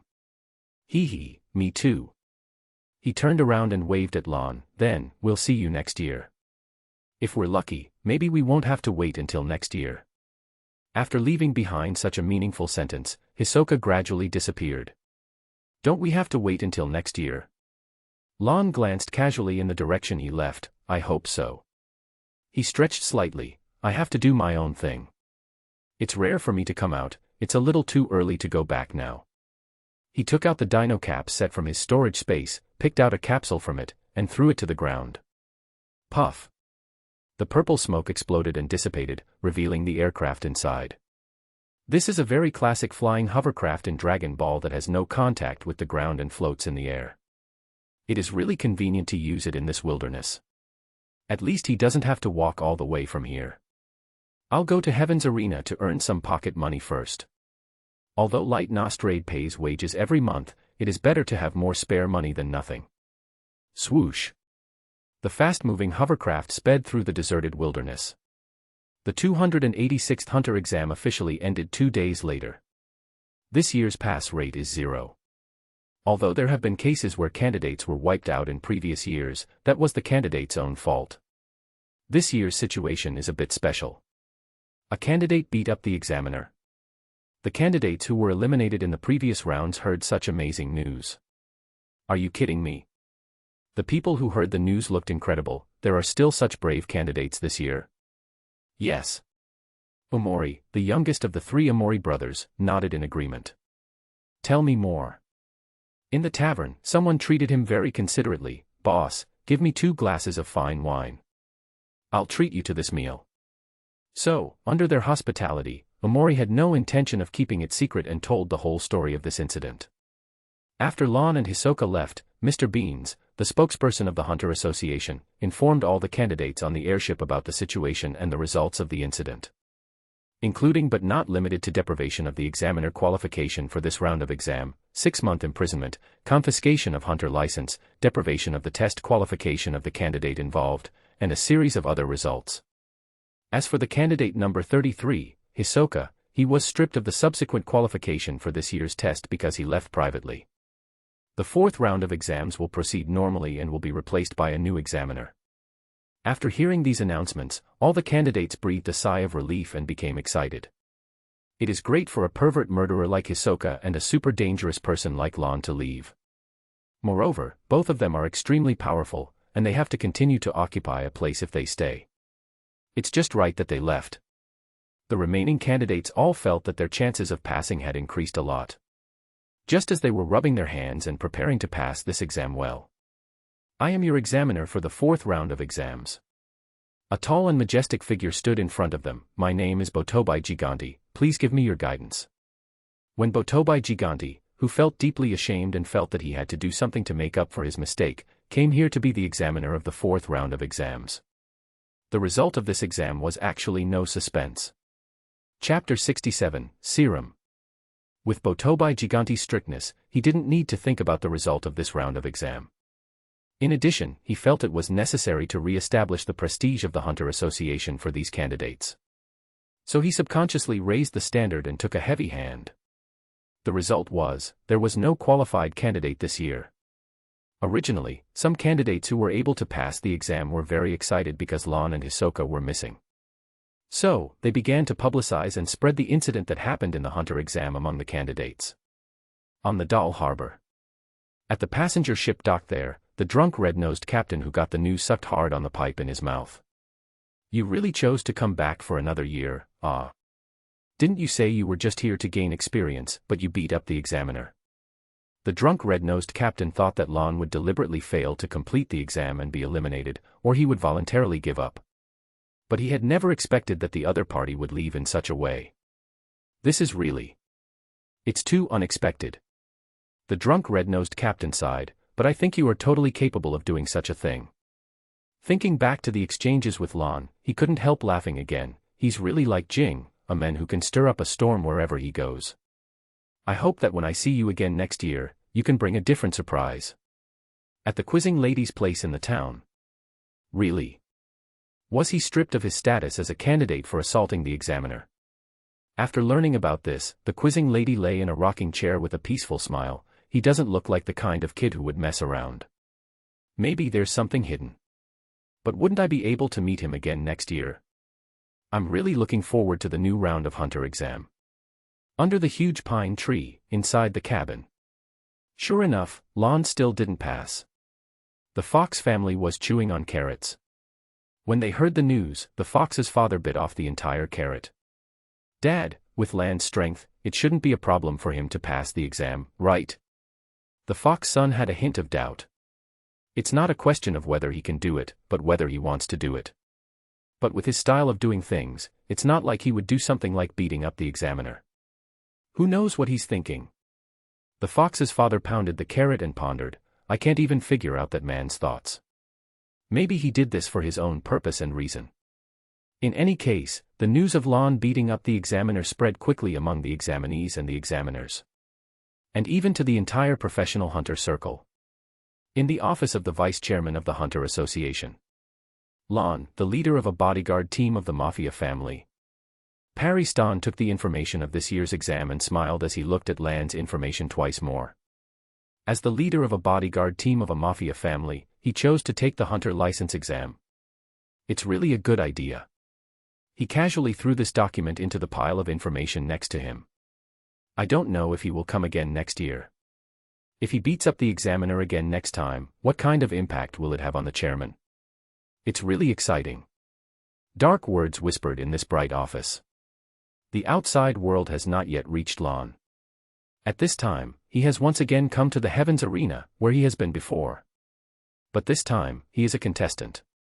After filling out the registration form at the registration office, Lon waited for his number to be called in the waiting room. At the same time, he took stock of the gains from this hunter exam. The white blind box is not considered much, and the uncommon blind box, Tonpa, and Hisoka each provide one. The last part of beating the examiner also provides a red blind box. And the red blind box provided by the beating examiner, Lon also opened it on the way here. Get the high-level blind box. Do you want to open it? Open successfully, get Calypso Serum. Source World, Marvel. Because Togari looks like a wild hunter, are the things that come out also related to hunter? Lon looked at the items in the storage space and quickly focused on Calypso Serum. This Calypso Serum is the power that Craven the Hunter obtains. His real name is Sergei Kravenov. He is a Russian's descendant. He started hunting to regain his sense of lost nobility. He is a crazy hunter who is keen on hunting games. Unlike other hunters who use guns or bows and arrows, Craven usually designs traps and baits before fighting to weaken the strength of the prey and then subdue it. The passion and talent for hunting attracted Craven to Africa, where he met a witch who used voodoo. From that witch, he obtained a mysterious potion that can prolong life and grant beast-like strength, namely Calypso Serum. He began to feel bored with ordinary hunting and used the new potion to enhance his abilities. As one of the founding members of the Sinister Six, he started hunting Spider-Man with other villains and has been obsessed with hunting Spider-Man for a long time. Craven once tried to prove that he was the greatest hunter in the world by defeating Spider-Man. Craven failed in many battles between the two sides. But once he defeated Spider-Man, he thought he had reached the peak of his life and committed suicide. The reason for making such a choice is also related to his beastly personality affected by the Calypso Serum. Indeed, this Calypso Serum can bring powerful strength to people. At the peak state of taking Calypso Serum, Craven has the strength to lift about 2 tons of weight. He also has super speed and can accelerate to 60 miles in a short distance, which is about 97 kilometers per hour. Moreover, this Calypso Serum will greatly slow down the aging process of people. Craven was over 70 years old when he died, but his appearance was like a young man. Although the increase in age will affect him, his agility, reaction ability, physical strength, and endurance will also be enhanced. With so many benefits, this Calypso Serum has only 2 defects. The first is that while having so many benefits, it will influence one's personality. Secondly, this Calypso Serum needs to be taken continuously to keep the state at its peak. If it is interrupted in the middle, although it will still give people strong physical strength and the agility of top athletes, but there will be no superhuman ability. Lon estimated that this Calypso Serum can be opened from the red blind box, most of which has the effect of greatly slowing down the aging process of people. Nothing that can be related to life and lifespan is a simple item. If he doesn't consider the side effects of affecting personality, it can also be regarded as a life-saving potion that grants a buff and improves various physical skills at a critical moment. It's just like the potion that improves the state in the game. Not to mention that this Calypso serum is also of high research value if it is used for research and analysis. If it is really in the hands of some excellent scientists, maybe it can really analyze the composition and be mass-produced. There are all kinds of magical and incredible men in the world. Lon believes that there are definitely people who can do this. When I meet the right person, I can give him this Calypso serum and the materials of Universal Capsule to see if he can develop it. Lon thought so, and suddenly, his name sounded from the loudspeaker. Chapter 68, Sweeping the Heavens Arena. He gathered his thoughts, followed the instructions of the loudspeaker, and walked to the center of his own ring. Hee, another tender little guy. Across from Lon stood a guy with black skin and white martial arts clothes who looked neither fish nor fowl. Grinning with yellow rotten teeth, he said with a smile, "I will love you well." The game begins. Bang. Lon didn't even look at the other side and shook his hand expressionlessly. It's a pity that I can only use weapons after reaching the 200th floor. Amid the exclamations of the surrounding audience, he whispered with some disdain, "Otherwise, I don't even need to take action." This way, if he meets such a disgusting guy again, he can just use the power pole to sweep them away directly.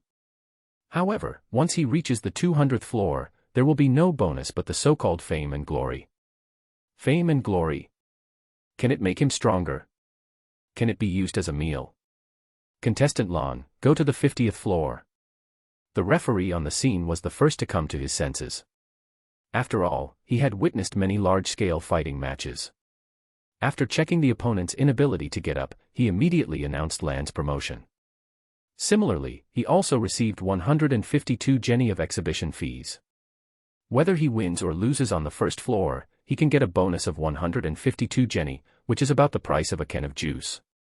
However, if he loses the next game, there will be no bonus. If he wins on the 50th floor he is heading to, he can get about 50,000 jenny. The subsequent floors will receive corresponding bonuses according to the level. There will be about 1 million bonuses on the 100th floor and more than 10 million bonuses on the 150th floor and above. If he wins the 190th floor, he can get a bonus of about 200 million jenny. However, the competition after the 200th floor is only for fame and glory, and there is no prize money. So, if it is just for the prize money, he can stop and go home after winning the 190th floor. There are also many scumbags who like to play crooked ways among the contestants above the 200th floor. Lon tossed the coin in his hand. They should have some savings, right? Thinking of this, some strange ideas emerged in his mind. And just when Lon went to the 50th floor, in a dark corner of the audience, a man with waist-length hair, a green coat, and black trousers compared the information and photos in his hand. His skin was extremely white, and in this dim corner, it could not cover his skin. But the strange thing was that the people around him did not notice his existence at all. He is the person Hisoka wants to get the information. After determining the target, he nodded and put the information in his arms. It's just a search for information, not an assassination. It seems Hisoka has found a suitable target again. After this thought briefly emerged, it quickly disappeared. He only needs to obtain enough information, according to the commission. Everything else has nothing to do with him. This is the good professional ethics that their family has always upheld. He quietly disappeared into the crowd and began his work. Lon climbed to the 50th floor and continued to show his strength. None of the enemies in front of him could stand up to him. After the referee announced the start of the fight, the opponents basically fell down. When he met some dirty-mouthed guys and those who behaved in a rather vulgar and mean manner, Lon didn't mind letting them experience the feeling of having their teeth knocked out. In this way, starting from the 50th floor, he bulldozed his way to the 100th floor, the 130th floor, the 150th floor, all the way to the 190th floor. His progress was so fast that he almost sprinted to the top floor that ordinary fighters could reach. 200 million jenny are easily deposited. At the counter specializing in collecting bounties, he took the bank card account from the working lady. Lan's own assets also easily broke through 9 figures. If he was just an ordinary person, it would be enough to live a good life. But this is not enough. Lon flicked the passbook and put it away with his backhand. The real money-making business is above the 200th floor. As Lon climbed to the upper floors at a very fast speed, every battle was as clean and neat as a crushing victory. Inevitably, he also attracted the attention of many fighting fans and high-level players on the top floor. Another powerful newcomer. In a room above the 200th floor, 3 guys dressed in strange clothes gathered here. He made a lot of noise, and he looks very strong. Castro made a bigger noise than him back then, but what happened? He was beaten up by Hisoka and disappeared. He looks very young, and he must feel that he has made great progress in his practice, so he came to Heaven's Arena to challenge everyone. This is indeed the best place to make a name for themselves, and he is quite capable of fighting all the way to the 200th floor. It's just. This is a completely different world from the floors below. He's coming to register soon. Do you want to go and see? It's also good to go and see the qualifications of the newcomers. 3 men who seemed to come from the underworld were whispering to each other and occasionally bursting into creepy laughter. In the elevator leading to the 200th floor.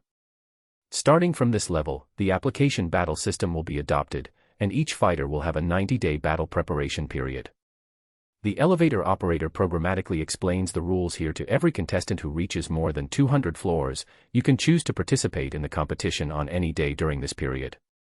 After each battle, you can get a recalculated 90-day battle preparation period. But if you do not participate in the battle within the stipulated 90 days, you will be disqualified. On this floor, you only need to win 10 games to pass, but if you have lost 4 games before winning 10 games, you will be disqualified. If you can win this floor, you can challenge the floor master to monopolize this floor and become the new floor master, enjoying a reputation and living a worry-free life. Lon listened to the information, which was not different from what he knew, and he looked at the elevator operator while pretending to listen. The people working in the Heavens Arena are not ordinary people. The elevator operator can easily beat Killua and Gon, and the lady in charge of registration cannot be affected by Hisoka's malicious nen. Not to mention how strong they are, but at least they must have practiced the 4 major principles of nen. Welcome to take this elevator again next time. With a polite smile from the elevator operator, Lon walked out of the elevator and crossed the long corridor. Soon, he found the registration office and filled out his information. He signed and asked, "If I want to fight tomorrow, can it be arranged?" According to the rules, as long as you register, you can choose a date to fight at any time within 90 days. Chapter 69, Shock the Audience. The floor clerk introduced, tomorrow is also possible, but the premise is that there must be a player who chooses the same date as you to fight tomorrow so that the 2 of you can be arranged to fight. I understand. Lon put down the pen in his hand and then looked at the dark corridor next to him. So did you all hear it? If anyone wants to fight me, you can arrange a match tomorrow. In the dim corridor, 3 ghostly figures emerged. Are you so confident? The hedgehog-headed man with a yellow headscarf sitting in an electric wheelchair on the left chuckled. Looks like he's also a guy who knows how to use nen, right? The masked man on the right, with gray hair, a white mask, a long robe, and an empty left hand, smiled and said, after all, he's a newcomer. He feels invincible with a little power. This kind of vigorous, high-spirited, and confident mental state. It really makes me want to trample him, hee. The man in the middle, wearing a red cloak and looking like a spinning top, knocked the cane in his hand hard. Leave tomorrow's battle to me. I want to let this newcomer who doesn't know the height of the world feel the horror of the world above these 200 floors. The 200 floors of the Heavens Arena belong to the world of nen users. There are often fighters who have fought to the 200th floor but don't know what nen is and rush in. Then, they are greeted by initiation, an attack using nen. Those who can't withstand initiation will naturally die here. Those who were lucky enough to barely survive were those who opened their aura nodes. However, these people suffered various kinds of damage to their bodies during the process and became disabled. In addition, they had no systematic knowledge and methods of learning nen, so they could only practice themselves to death and wander at the entrance of the 200th floor. By deceiving and bullying newcomers, they can get the qualification to continue to stay on the 200th floor. The person in front of him who is good at playing spinning tops is a typical example of them. Lon is not interested in their strength and behavior. But after staying in the Heaven Arena for such a long time, they are familiar with this place, not to say that they know everything about it. It just so happens that Lon also has something to do and needs to find them to talk about his ideas of making a lot of money in Heaven Arena. Well, today's match is an eye-catching one. The huge arena was filled with people, and many fighting fans filled the seats. Lan reached the 200th floor with overwhelming momentum. The young lady with double ponytails and dressed in commentary clothes was full of energy and passionately introduced the situation on the scene. His opponent in this match is Jido, who has maintained a single win so far. On the other side is a dazzling newcomer who reached the 200th floor in his first participation. The other side is an old-fashioned fighter who has been working on the 200th floor for many years and has defeated many newcomers every year. Who of the two will win in the end? Let's wait and see. In the arena, Lan and Jido have already stood firm amid the cheers of the audience. Start. After the referee waved his arm, he officially announced the start of the fight. Little brat, you're lucky to meet me in your first match. Jido's voice was full of confidence. He raised his palm, and a spinning top wrapped in and spun at high speed as he tapped his fingertips. I don't have much strength, so I won't let you die. The cane in his hand took the spinning tops, and in an instant, an identical spinning top appeared on the cane. It appeared. The commentator shouted, Jido's dancing tops. Being able to manipulate 10 spinning tops to attack the enemy at will is Jido's unique skill. Many players have fallen under this move of his. As soon as the words fell, Jido instantly sent a spinning top to Lan's directions. Watch out, my unique skill, the battle waltz. 10 spinning tops infused with Nen spun at high speed on the ring. In the blink of an eye, Lan was surrounded in the center. Hee, after I inject Nen into the spinning tops, they can continue to spin for several hours and will continue to attack you. The movements of the spinning tops are complex and changeable, even I can't predict them. You are now completely trapped in the encirclement. He pushed the crutch in his hand down as if he had already won. Jido's spinning tops have been deployed and will launch attacks one after another. The commentator was very emotional, so, facing the spinning tops coming from all directions, Lan seems to be in a big crisis. How can he avoid the attacks of these spinning tops? Ding ding ding. One after another, spinning tops collided fiercely in the air and on the ring. Avoid. Why should I avoid it? Lan just took a look at the scene and then reached out to grab it. Ka. A high-speed spinning top that was ejected by the collision was accurately grasped in his hand. What? Jido, who was about to watch the opponent being knocked down, was suddenly startled. He caught it. The commentator outside the venue fully demonstrated her good qualities of supporting the main character. Jido's dancing tops was caught so easily by Lan. You know, these spinning tops have caused countless newcomers a lot of trouble in previous battles, and even veteran fighters have a big headache.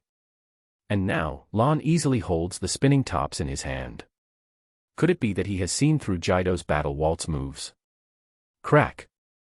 Amid the exclamations of the audience, Lan exerted force in his hand and easily crushed the top. My spinning tops. Jido's face changed drastically under the red cloak, and then he heard the comments from the other side. He poured Nen into the spinning tops, increased the power of the spinning tops, and maintained the rotation speed of the spinning tops, but he couldn't control the direction of the spinning tops' collision at all. Lan caught another flying spinning top and crushed it again. This use of Nen is really very rough. He looked at the 8 remaining spinning tops at his feet, and then looked at Jido, who was stiff on the opposite side, and said with a smile, the Nen poured into the spinning tops doesn't seem to be very strong. Jido, oh no, I met a master. Under the big red cloak, he broke out in cold sweat. He originally thought that the other party was a rookie who could be easily controlled. Who would have thought that the other party was a beast in human skin? This understanding of Nen and the power to crush the spinning top filled with Nen easily. Obviously, he is not a small fry.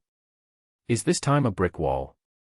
Jido, sweating profusely, realized that the situation was not good and knew that he had met a tough guy. He opened his mouth and wanted to admit defeat directly to save his little lamp. Then he saw Lan on the opposite side took out a red stick. Then, swoosh! The red stick was swung. Chapter 70, even a dung beetle has its own value. Crack! All the spinning tops he placed on the ring were blown up. Jido's spinning tops were all blown up. The commentator couldn't hide her excitement and shouted, it's hard to imagine that Lan's stick could break the battle waltz so easily. This is the first time Jido has faced such a dilemma, so what would he do next? What else can I do?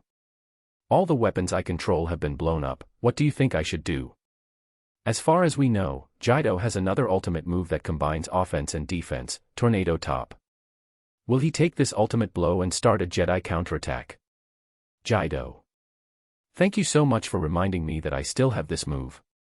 But the opponent easily exploded his own spinning top. If he really used that trick, the next one to be exploded is me. Jido's throat rolled, and he no longer had any desire to fight. Tornado Top. The name is quite good. Lon held the power pole in his hand and tapped it in his palm, then, show it to me. He smiled with interest. It's just right for me to experiment and see what the difference is between pulling a small and a big spinning top. Will the feel be a little different? After saying that, he really looked Jido up and down, as if looking for a suitable position to start. Jido. In the end, Lon still failed to pull a big spinning top. Jido was very decisive and chose to admit defeat directly. For this reason, he also saved the last bit of face and life. However, the fight in the ring was over, but below the ring. What are you doing? In the exit channel, Jido was startled by Lon, who suddenly blocked his way. Not only him but also Realvelt and Sedeso, the two good friends next to him. They looked nervously at the seemingly harmless men in front of them with fear. Don't be so nervous. Lon smiled and waved his hand. I'm not here to fight with you. I want to talk to you about something and, by the way, see if we can do some business and cooperate. Talk. Business. Sedeso immediately refused. We have nothing to cooperate with you about. Realvelt followed up. That's right, we don't have any business with you at all. Don't be like that. Lon said without hesitation, you have to believe in yourself, even a dung beetle has its own value of existence. You are the same. The trio. Are you sure you are here to discuss cooperation with us and not to deliberately belittle us? If I really had any bad thoughts about you, you would have fallen when we first met. Lon said the cruel truth. After I come here and talk to you, it's already a great favor to you. The corners of his mouth slowly raised an arc, and his tone gradually returned to normal. I said, this is a notice, not a request. Of course, if someone is unwilling to cooperate. Lon slightly turned sideways, revealing the gun on his waist, then I don't mind taking some other ways and means. Jido, Realvelt, and Sedeso. Well, this is already a direct and naked threat. But this way, the haze in the hearts of the trio has dissipated a little. Well, at least it proves that the three of them are still useful and the other party is not deliberately seeking revenge. They are safe for the time being. What do you want to ask? Sedeso changed the way of addressing things with sincerity. Let's find a secluded place to talk. Lon looked around. After all, what we want to talk about is also something shameful. The trio. In the end, the trio had to invite Lon to the luxurious room where they were. What do you need us to do? Realvelt, sitting in a wheelchair, asked carefully. We will do our best to help you complete it within our capabilities. Well, the subtext means that if it is beyond our ability and tolerance, then we will find it difficult to continue. Don't worry. With your ability, I won't let you do anything complicated. Lon comforted them to make them relax. The trio. It seems to be true, but why does it sound so uncomfortable? I just want to know how to bet in the Heavens Arena. Lon asked about his real purpose. The Heavens Arena is a fighting competition, and there will definitely be winners and losers. Then, naturally, there will be bets and gambling. The ticket money for watching the game is just a small profit channel for the Heavens Arena. Among the many ways to make money, betting is one that cannot be ignored. The Heavens Arena can always make a lot of money by being the banker. According to normal reason, in order to prevent match fixing, fighters are not allowed to place bets in the Heavens Arena. Sedeso understood what the dangerous man in front of him wanted to do in an instant and immediately reminded him, even if the fighter himself does not show up, it is not impossible to entrust other agents to place bets on his own loss or win. Once found out, they will face the highest penalty in the Heavens Arena. The highest penalty. Lon didn't care. What would they do? Well, once it is verified that there is a match fixing. First, all betting income from the match fixing will be confiscated, and second, they will be expelled from Heaven's Arena and will never be allowed to fight here again. Jido introduced honestly, once there is any resistance or disobedience, Heaven's Arena will immediately dispatch the cleaning robots and the recruited floor master to chase and intercept the rebels. Realvelt added, in this process, life and death are not a concern. Lon waited for a while and found that the three had nothing to add, so he couldn't help but ponder. The so-called cleaning robots. After Jed and others from the Shadow organization broke in, Shura took control of the machinery and equipment of the entire building, including the cleaning robots. Then, Shura just gave gone, and the others caused some trouble. If the Heavens Arena is really that powerful, it wouldn't be so easily beaten by Jed and the others that they couldn't fight back. At least considering the power of this place, Lon should be fearless. Sedeso and the other two looked at each other, and it seemed that they had made the seriousness of the problem very clear. But this one didn't seem to care at all. Lon looked up and down at the three people. How much money do you have? Chapter 71, We are both from Meteor City. Realvelt and the other two were suddenly nervous, and they also knew what Lon was going to do next. All our income is used to maintain the battle here. Sedeso said hurriedly, and Realvelt and Jido beside him nodded repeatedly. At present, the combined assets left on us may not be as much as the reward you get from fighting all the way up here. Seeing Lon raise his eyebrows, Jido immediately suggested, in this Heavens Arena, there is an official loan business specially opened for the casino. If you don't have enough money, you can go there to borrow. But if you are a fighter, if you want to participate in the betting after borrowing, will you be exposed soon? Lon asked. So, besides the official, are there any private loan businesses? Jido said embarrassedly, there is, but the requirements may be a little special. Special? After the introduction from Sedeso and the other two, Lon came to a remote alley near the Heavens Arena. If you are a fighter, you can borrow from private parties, and it is easy to borrow a large amount. Lon walked in this dark and humid environment. In addition to the high interest rate, I also need to explain in detail the time of my fight and the result I want to get. Lon stood at the door of the room, which looked shabby but was actually very clean. It seems that this lender also wants to have fun with the betting. Ding ding din. Lon knocked on the door lightly. Squeak. Soon, the door opened, revealing a petite figure. Stitching or borrowing? The purple hair looked even more beautiful under the moonlight, and she was wearing a neat white training suit, plus a black and purple belt wrapped around her waist, which meant that she was not as weak as an ordinary girl. Borrowing. Lon looked at the familiar face in front of him, smiled, and said, I was introduced by an acquaintance, and I know all the rules. That's good.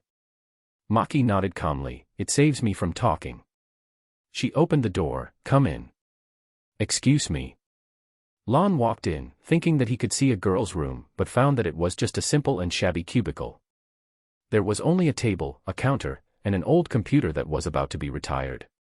And a blind box emitting blue light. What's your name?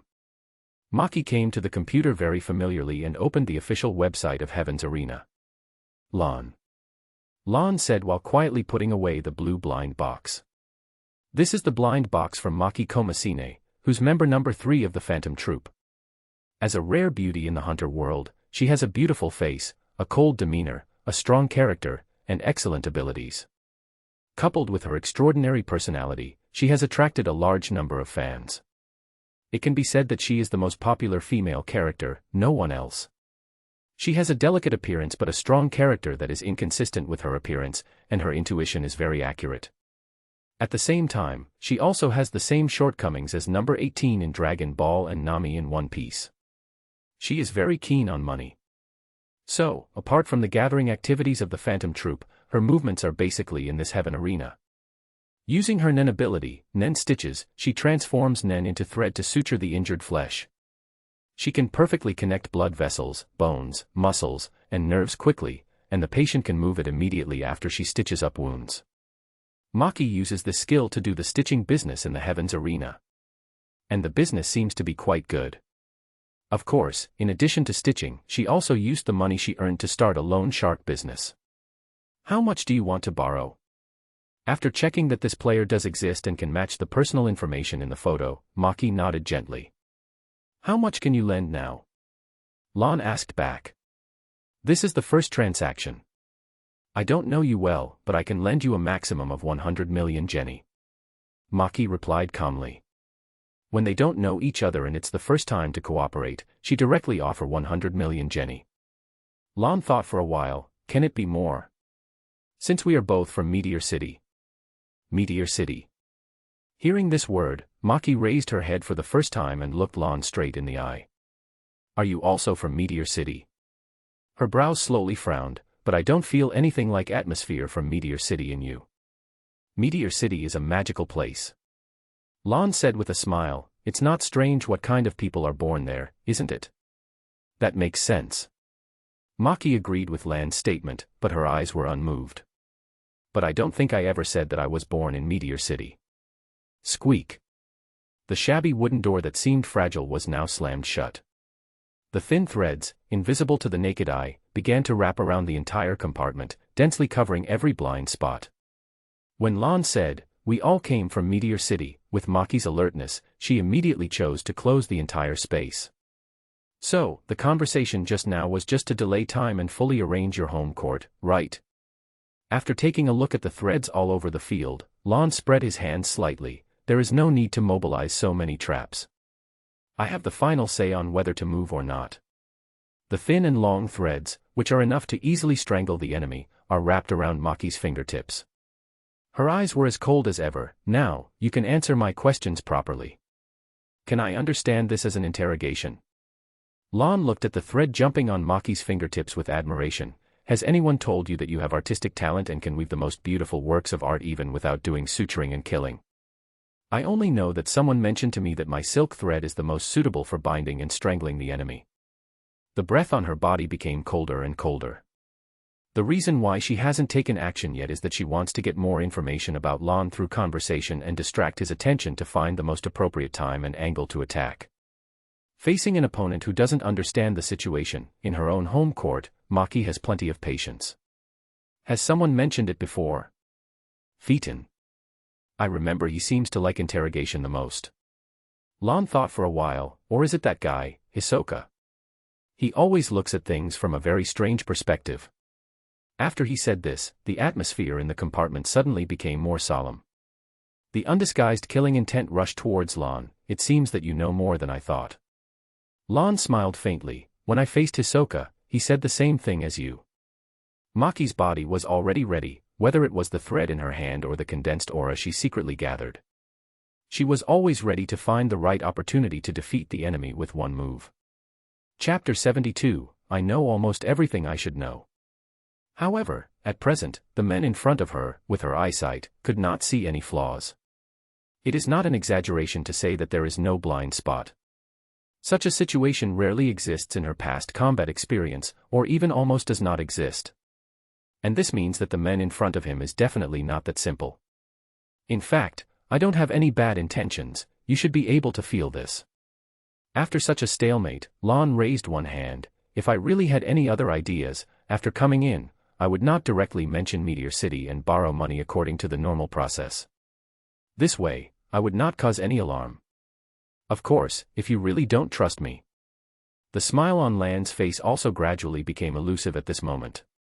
Then I can only use the most simple and purest truth in the world to prove the authenticity of my words. Boom. The tyrannical aura instantly burst out from Lan's body, and the surging aura almost burst the threads around him. The palm knife wrapped around by Nen seemed to be able to tear the entire space apart. Such Nen. Machi's pupils shrank slightly. The face that had been calm all the time finally showed a change.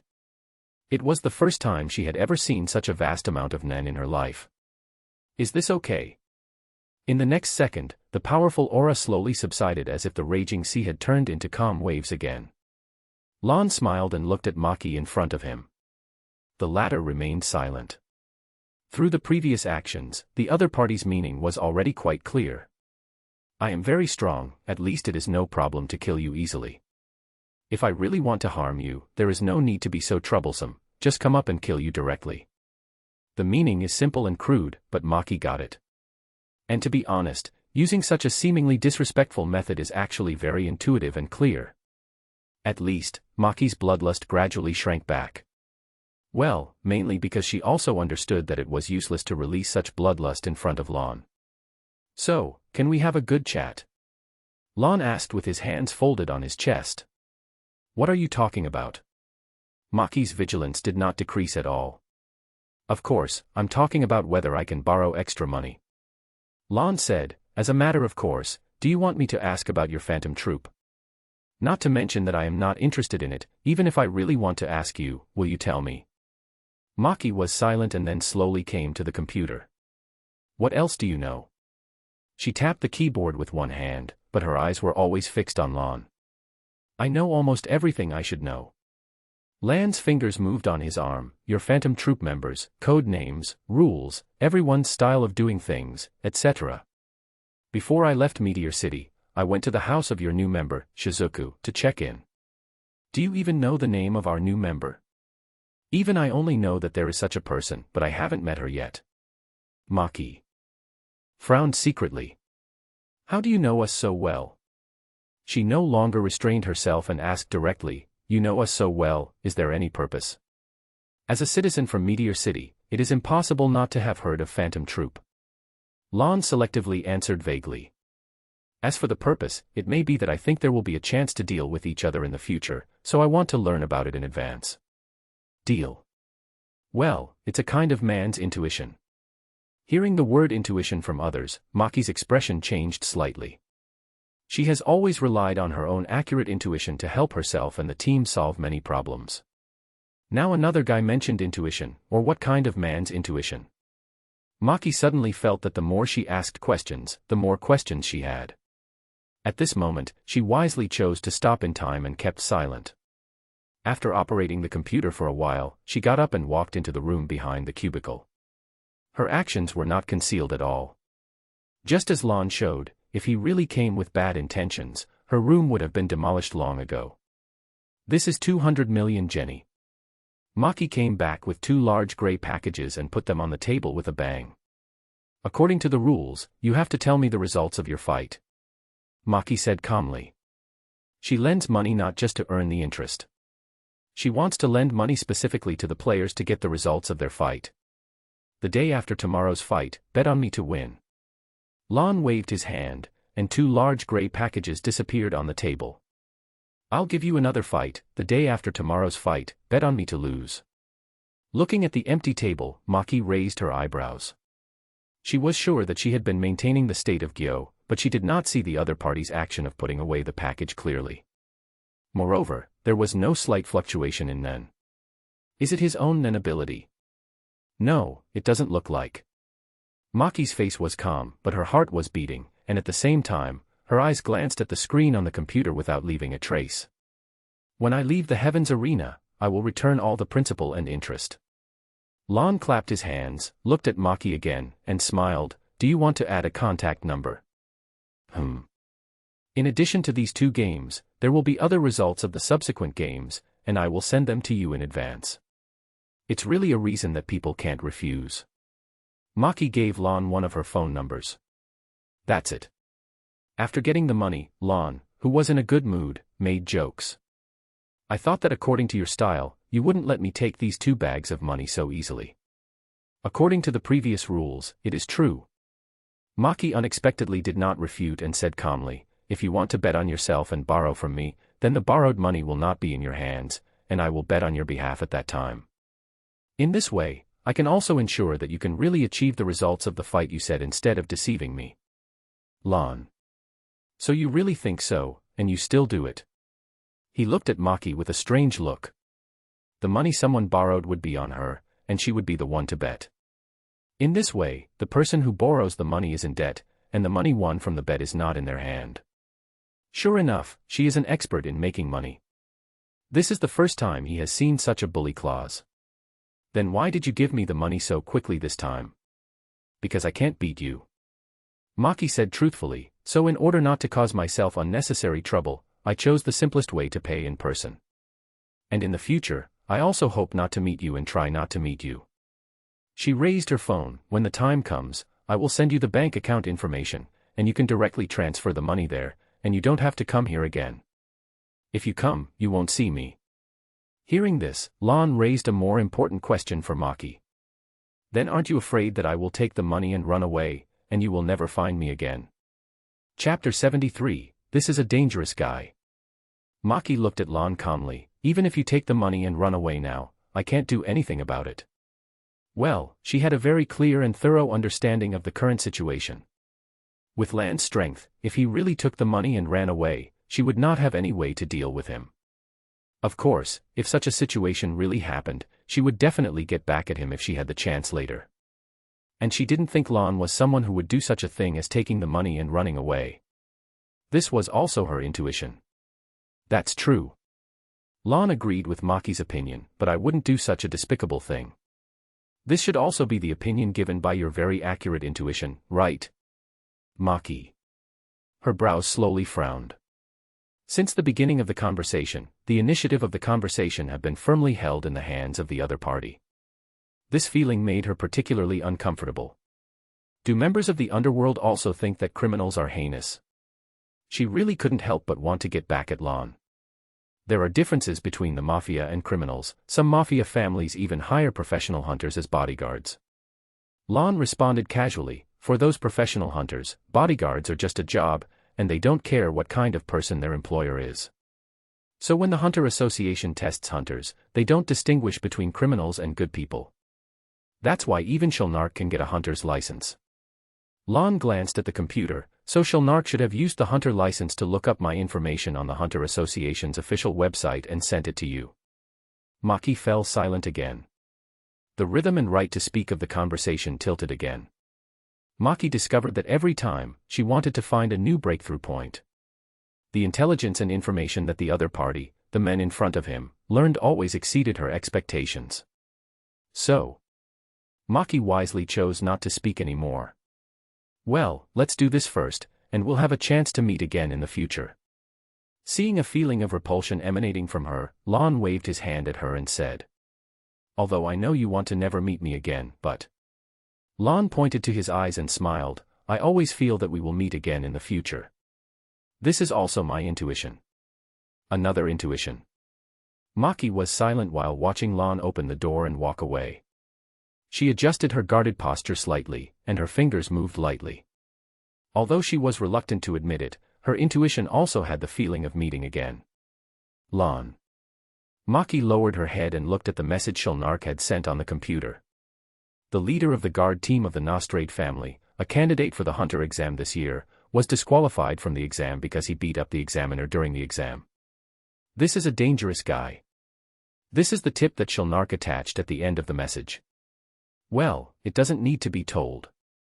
Just by looking at this introduction, everyone knows that this man is dangerous. Normal guys don't beat up the examiner during the Hunter exam. However, according to Zoldyck, there are many fake hunters in the Hunter Association. Among them, there is a hunter called Assistant Hunter. The work contracted by the Hunter Association from the government or enterprises is mostly entrusted to this kind of hunter. For hunters who accept commissions under such circumstances, regardless of whether the work is successful or not, the association will guarantee them a certain amount of compensation based on the risk and difficulty. Therefore, some hunters only choose this kind of work, so they are teased as special association mediation, referred to as cooperative hunters. However, the Hunter Association can have such a great reputation, and there are naturally many powerful guys in it. And in this annual Hunter exam, which the Hunter Association attaches great importance to, Lan beat up the examiner and caused such a big commotion. It is said that even the secretary of the Hunter Association's chairman personally stepped in to solve this matter. But in the end, his punishment was just deprivation of the exam qualification this year, which did not prevent him from coming back next year. He can still get away with it and come to Heaven's Arena to make money. Machi carefully sorted out the information about Lan. No matter from which aspect, this man is not simple. Among them, he said that he was born in Meteor City. The only information Zoldyck searched was, the head of the Nostrade family, Light Nostrade, went to Meteor City and recruited Lan. It can't be said that he is from Meteor City. However, she did not feel the unique temperament of Meteor City citizens in the other party. But her intuition told her that Lan did not lie. It's very contradictory. Will we meet again in the future? Machi pondered for a moment, and then took a closer look at the point marked in the message sent by Zoldyck. Hisoka also participated in this year's Hunter exam. Hisoka also participated in this year's test as a candidate, and it seems that he was evaluated as a murderous devil because he killed more than 20 candidates in a row. In other words, did Lan and Hisoka meet in this Hunter exam? So, is it possible that their information was leaked by Hisoka? She has always been wary of Hisoka, who is obsessed with fighting Rala. Many thoughts flashed through her mind, and she also remembered those possibilities in her heart. After a short silence, Machi immediately began to pack up. As she said before, she will not stay in this place any longer. Of course, but before leaving, the bets should still be placed. Well, otherwise, it would be a lie to say that she didn't feel bad for the 2 bags of money taken away by Lon. So, soon, this dilapidated wooden house became empty again. It returned to the silence as if no one had been here. The next 2 days, the Heavens Arena was particularly lively. A new player cleared the level with overwhelming momentum and reached more than 200 floors. And after arriving, he immediately fought against the veteran player here, like Jido, who is good at using spinning tops. It was even more unexpected that he easily cracked all of Jido's moves, forcing him to admit defeat in person without any choice. Then, when fighting against Realvelt 2 days later, he also overturned Realvelt's car with an extremely relaxed attitude. Another victory. And tomorrow, he will continue to fight against the trio. The trio has been in the Heavens Arena for so many years and has a certain reputation. The 3 of them are basically tied together, making people think that the strength of these 3 people is almost the same. So, after Lon easily defeated the other 2 of the trio, before the 3rd game began. In major casinos, his odds of winning are extremely low, and the odds of killing Sudeso are very high. No one thinks Lon will lose, including the dealers of major casinos. Chapter 74, Cross-Tail. However, they overlooked one thing. Lon will not lose, but it does not mean that he will come to the live competition. When the Heavens Arena was packed with spectators. When the commentator was sweating and trying to find a topic. When Sudeso was trembling alone on the empty stage. When every gambler who bet on lands when gradually turned pale and even cursed. When the referee stared at the pocket watch in his hand and the player's corridor, even if the time was exceeded, as long as Lon came, he would still pretend not to see the time point and let the game continue normally. Click. The time for the start of the game has exceeded. According to the rules of the Heavens Arena, contestants who failed to come to the scene will be regarded as giving up and will be judged as losing. In other words, the winner of this match is Sudeso. No one, including Sudeso, can accept such a result. The former trembled and hid in time, fearing that those gamblers and dealers who lost their money would come to him. In the past, such things as taking anger out on the fighter because of losing too much have happened before. Similarly, there are contestants who failed to arrive on time and were judged as losers. There was even a guy who did this recently. The man's name is Hisoka. And it's not just him now, Lon will also be the same in the future. Before the official match with Gon, he had lost 3 games. All of them were because he failed to arrive on time and was judged as a loser. No one expected that Lon would be the second Hisoka. According to his usual performance, he doesn't look like a man who would do such a thing. Those who are going to watch this game have such doubts in their hearts. And the first person to realize that something is wrong is the person in charge of the official casino of the Heavens Arena. Before this battle began, someone placed a considerable bet that Lon would lose. Even if it is very dispersed and seems nothing wrong on the surface. However, losing so much money can be said to be a serious injury to the casino. Even if someone really doesn't cheat, they will say that you are a premeditated match fixing. So, the Heavens Arena sent professional personnel to investigate this matter. After some NEN users had used their NEN ability to find the cause and effect, the Heavens Arena officials immediately locked in that the instigator of this incident was the protagonist of the game, Lon.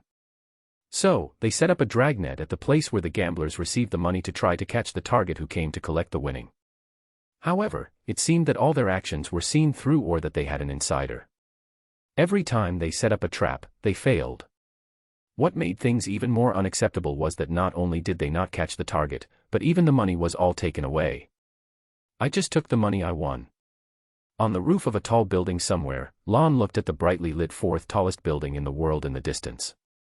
He took another look at the pile of banknotes in the storage space and still felt particularly comfortable. 9 out of 10 gamblers lose, and losing everything is worse than a pig. The strands of thread around return to the dark red gloves on Lan's hands. It can be regarded as a warning to you in advance. He knew that the Heavens Arena had set up a net for him, and he got the bonus in bet easily, it was inseparable from the thing in his hand. It was also the item opened from the blue blind box he got from Machi. Get the uncommon blind box. Do you want to open it? Open successfully. Get Taigu, infinite uses, cross tail, source world, HxH kill. As experts in using threads, besides Machi, the most famous ones are those few. Don Quixote Doflamingo from One Piece, Kajoro from Nura, Rise of the Yokai Clan, Jolin Kujo from JoJo's Bizarre Adventure, Rue from Demon Slayer, and Lubbock from HxH kill. The Taigu, infinite uses, cross tail that Lubbock possessed was opened by Lon from this blind box. The Taigu can be regarded as a weapon with superpowers. The ability of cross tail is the thread. The thread is made of the hair of a superclass, dragon-like danger beast that lived in the eastern region's mountains, high among the clouds. Not only is it strong, but it is also extremely sharp. The strongest one is called realm-cutting thread, which is much tougher than other threads. It can be used as a trap or a barrier to detect the enemy, and it also has the ability to restrain and cut. The silk thread can also be woven into weapons and armor for attack and defense. It can also entangle with his own blood vessels and stop his pulse to pretend to be dead. It can be said that this Taigu is as versatile as its nickname. Lon relied on the thread of cross tail to detect many traps that were set up for him. After cleverly avoiding them, he put the money into the storage space and evacuated safely. No wonder Machi chose to use thread as Nen's ability. It's really good in terms of auxiliary ability. In addition to sewing and fighting enemies, it can also be used for detection.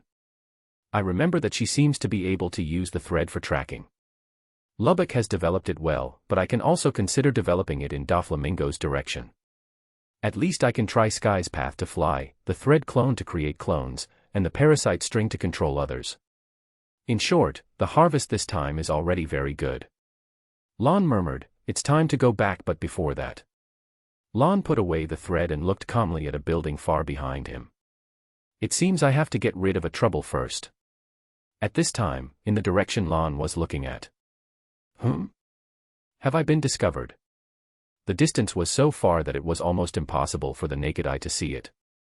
The man with waist-length hair tilted his head, or is he going to show me his cards? When I was searching for his information and spying on him before, he should have discovered me before. He has ignored me all this time, maybe because he thinks it's unnecessary, or is he confident? He thinks that even if I get his information, it's useless, right? So he's showing me his cards now. Should it be that the game of hide and seek is over, or does he want to talk to me? The iconic lifeless eyes blinked. It just so happens that I also have something to talk to him about. Whoosh. The next second, as if the screen was switched, his figure disappeared out of thin air. When entering the Heavens Arena, Lon noticed that someone was watching him.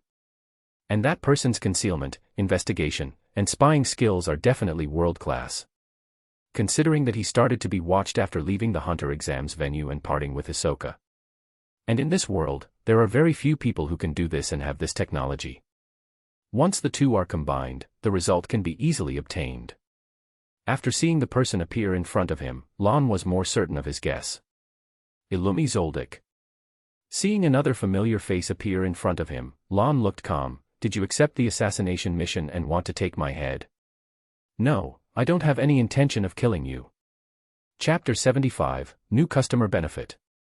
Illumi's expression was even calmer than Lan's, or rather, he had no emotional fluctuations at all. Even if his parents died in front of him, he might not even blink. He was like an emotionless assassination machine. Maybe there was basically no one or thing in this world that could move him. Except his own younger brother, who he cared about. Do you believe me if I say I was just passing by? He gave an extremely perfunctory reason. You don't have to force yourself to find a reason if you don't know how to find one. Lon caught the meaning of his words. No intention to kill does not mean no malice. Even if you were just passing by, it's impossible that you were just passing by behind me all these days. Can I understand that you were following me? Illumi thought for a moment. Well, this explanation is not wrong. So, it was that guy Hisoka who asked you to collect information about me, right? Although it was a question, Lon used a positive tone. I won't disclose the employer's information. You're admitting it in disguise by saying that, right? Really? Maybe. The look of complete indifference seemed to show that he didn't consider what kind of troubles his actions would bring to Hisoka. Aren't you going against the principles of your family? That's based on the fact that you really don't know the information. We won't disclose any employer's information. Illumi still looked the same, but it's obvious that when you mentioned Hisoka, you were sure in your heart that it was him who did it. If I deny it, there are only two results: you don't believe it, or you believe it. If you don't believe it, then obviously, you have already attributed this snooping to Hisoka, and no matter what I say, it won't shake your mind. If you believe what I said, assuming that my employer is not Hisoka, then after excluding Hisoka, you may continue to screen, and it is very likely that the real employer will be screened out. Illumi said slowly, whoever you think it is, that's who it is. Well, I have to say that, just from the perspective of verbal skills, the IQ and logical thinking, and organizational ability of the Zoldyck family are quite good. Lon couldn't help but want to applaud him. Whether it's Hisoka or not, no matter whether it's him or not, what I want to tell you now is. Lan's tone became serious, I plan to go back. And, after that, I don't want to be disturbed anymore. I understand. Illumi nodded in understanding. In Heaven's Arena, I also collected some information about you, which can be used for the commission. At this point, he took out a small card from his jacket pocket with only a string of numbers on it. This is my phone number. If you need assassination, feel free to contact me. Finally, as a new customer benefit, I will give you a small reminder. Illumi made a kind reminder, for this incident, the Heaven's Arena will not let it go. Although he is a killer, he does not feel uncomfortable with this kind of thing happening to him. After all, you took so many billions from them. Whether it is to recover the money or to take it out on you, they will definitely take action. Lon did not care, then let them come. I know you are not afraid of the power of the Heaven's Arena itself, but there is one thing I have to tell you. Illumi raised his white fingers. Our family has always had a good cooperative relationship with the Heaven's Arena. He paused and emphasized again, it is very good. Lon raised his eyebrows when he heard this. Does the Zoldyck family and the Heaven's Arena have a good cooperative relationship? Although it sounds a bit unexpected if you think about it carefully. The Heaven's Arena and the Zoldyck family are both located in the Republic of Padokia, and the two are neighbors. When Killua was young, Silva Zoldyck threw him into the Heaven's Arena. As a result, it took 2 years to fight to the 200th floor before he walked out. Letting Killua, who is so young, come to the Heaven's Arena to train. Jing prepared very good training conditions and arrangements for his son, Gon. There is no reason why the Zoldyck family, which has been passed down for so many years, would not do this when training their offspring. And there are so many fighters coming to the Heaven's Arena every year. There are all kinds of people among them. In these years, there must be strong people who come to smash the place or make trouble. Once there is a guy that the Heaven's Arena cannot solve, of course, they will seek help from the Zoldyck family. I guess this time should be no exception. Illumi's fingers shook lightly. After they can't find your trace in the Heaven's Arena, they should place the order to our house. My father and my grandfather have always been in charge of the Heaven's Arena business. I'm not sure what your strength is, but I think you should have no problem dealing with my father. And now the people at the helm of the Heaven's Arena are all stubborn. If my father can't solve it, they won't give up but will increase the stakes and let my grandfather go with him. Illumi said lightly, you have to be careful. The scene was a little quiet for a while. Is that so? Thanks for reminding me. Lon looked at Illumi, who hadn't left yet and was silent for a moment. Then, he asked cooperatively, why did you tell me this? Wouldn't it make me defensive, which would be detrimental to your father and grandfather's commissioned work? They are them, I am me. Illumi said, as a matter of course, my father taught me that everything should be based on the event that is beneficial to the commission as the first premise, and everything else can be put aside. And I also said that this is a benefit for new customers. They have their customers, and I have mine. Oh, yes, there are important points. Illumi seemed to remember something important now, and suddenly realized, if the customer who commissioned us dies, then the order will be automatically terminated. The scene fell into silence again.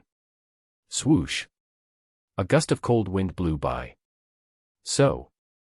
Lon couldn't help but sigh. As long as I entrust you to kill the helmsman of the Heaven's Arena, then your father and grandfather won't come to hunt me down, right? Theoretically, that's the case. Almost in the next second, Illumi gave an answer. If my father and grandfather learned of the death of their employer while they were on the way to work, they would stop immediately. You just said that the cooperation between your two families is very good. Lan couldn't help but complain. As a result, you still induced me to entrust you to assassinate them. Well, Illumi's words just now all meant the same thing. Come and entrust me. What new customer benefits, what kind of well-intentioned reminders, all come to take orders for yourself. Cooperation is cooperation, entrustment is entrustment, the two cannot be confused.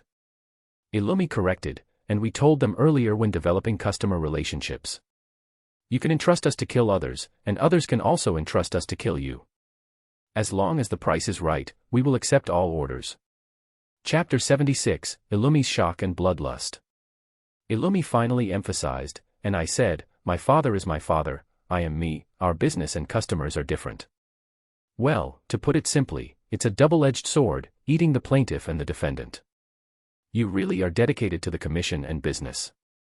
Lan was speechless, and the target was chosen very accurately. He just got a big sum from the Heavens Arena, and he also made enemies with the Heavens Arena. It can be said that Illumi grasped the timing very well. Should we say that he is worthy of the quality of a top killer? Can I ask curiously, if it is a commission to assassinate Netero, the president of the Hunter Association, will you accept it? Yes. Illumi's tone was flat, without any waves, but we need to talk about the cost of the commission. After all, he is the strongest martial artist in the world. His strength and status are here. Even if my grandfather came forward, he could not complete the commission. So we need Maha Zoldyck and Zig Zoldyck to take action, right? Huh. Hearing these two sensitive names, Illumi's tone changed for the first time. He raised his head and looked directly at Lan. Do you know them? I have heard of them a little. Lan smoothed the corner of his clothes that was blown by the cold wind. Maha Zoldyck, your great-grandfather, the strongest person in the entire Zoldyck family. It is said that Netero is the only one who has fought with him and still lives. It's just that he's a bit old now, and I'm not sure if he still has the strength he had back then. As for Zig. Lan paused. I remember that he went to explore the Dark Continent with Netero and Linny Horstover. I don't know if he's still in your family now. I seem to have heard that after he came back from the Dark Continent, he seemed to have brought back some life form that didn't belong to this continent. Lan's mouth slowly rose. It seems to be called something. Nanika, right. Boom. Boundless bloodlust surged from Illumi's body, and his waist-length hair behind him was disheveled while flying uncontrollably. Originally, I thought I had collected enough information about you. Illumi murmured, but now it seems that my understanding of you is just the tip of the iceberg. The originally lifeless and empty eyes became darker. I suddenly understand why. Hisoka would have such a strange commission for me. A nail wrapped with strong nin suddenly appeared in his hand, and Illumi had already taken a fighting stance. Or, it was a killing posture. Can you tell me how you know all this? The nail in his hand was cold and sharp, and Illumi's words did not contain any emotion. I remember that our family's cleaning work has always been done very cleanly. Faced with that monstrous bloodlust, Lan was unmoved. I didn't learn about this from your family. He just chuckled. In return for the reminders and explanations you gave me, I will also tell you. I'm not from this continent either. Take this sentence back to your father and grandfather, they will understand what this means. He looked at Illumi, who was ready to go at any time. I suggest that you better not do anything else out of the ordinary. First of all, you may not be my opponent. Secondly, think about what the result will be after being asked by Nanika. You'd better go back and discuss it with your father and grandfather before making a decision. This also includes whether to assassinate me. In the end, Illumi left without taking any action. As the eldest son, he knew all too well the impact of the disturbance caused by Nanika in their family. Many people in their family died because of Nanika's wish-granting ability. And each of them was almost twisted into a knot, with a very miserable death. Until now, Nanika has still been locked up behind the 5 safe deposit boxes hidden in the mansion. Each safe deposit box can only be opened after entering a 10-digit password. Except for Killua, no one in their family regarded her as a real member of their family.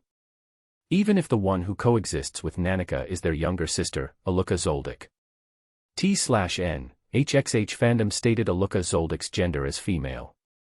Even his father, Silva Zoldyck, commented on Nanika, that child is not a human being at all and cannot be viewed with the eyes of a family member.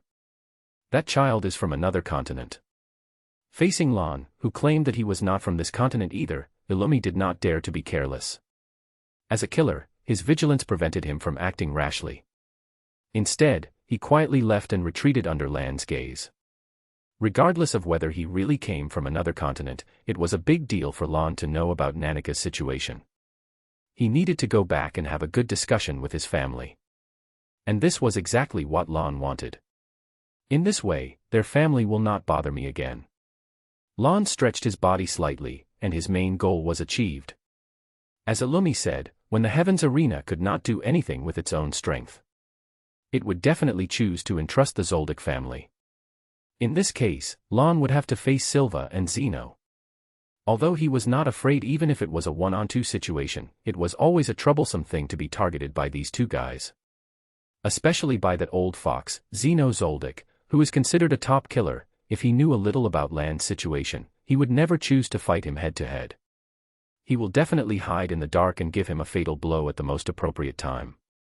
In this case, he felt bored when he thought that there was such an old fox secretly watching him for flaws. It would be better to end it all and use Nanika's situation as an excuse to make the Zoldyck family feel wary. Anyway, he did not lie, he did come from another continent. It is just different from the dark continent imagined by Zeno and others. The Zoldyck family will never do anything extra before they can figure out the situation.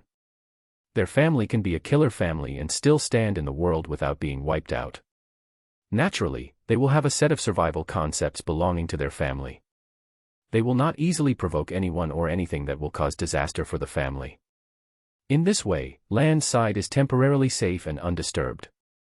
As for the future, it would take 2 years before the Kaken Empire would organize people to explore the Dark Continent. By then, he had already caught up with the main force and headed for that continent. It can be said that there was basically no threat from the Zoldyck family. On the contrary, the proposal made by Illumi at the beginning, assassinating the helmsman of the Heavens Arena, which seemed to be a one-time solution. This was indeed a good proposal, but the price was also high. The Zoldyck family would need 1 billion Jenny for one move. Moreover, a person like the helmsman of the Heavens Arena, who has a high status, is difficult to assassinate, has a big influence, and has a cooperative relationship with the Zoldyck family. At least it would cost 2 or 3 times more. 2 to 3 billion Jenny. Chapter 77, A Woman Who Wants Money. Even if he made a lot of money from this bet, it would be like going back to the days before liberation if he paid this much. So why did he take such a big risk and win so much money?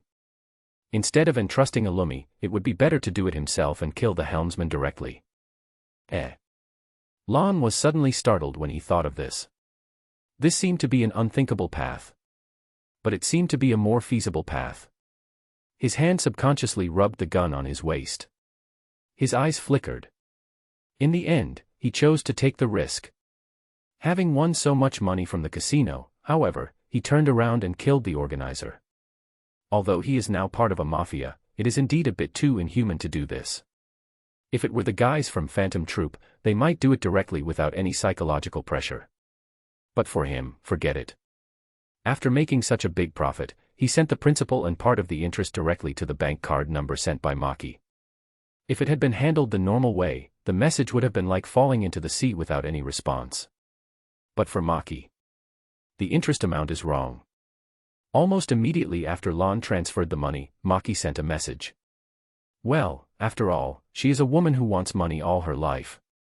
After transferring the rest of the money, the other party did not send any more messages. Lon did not care and got on the airship and returned to the Nostrade family.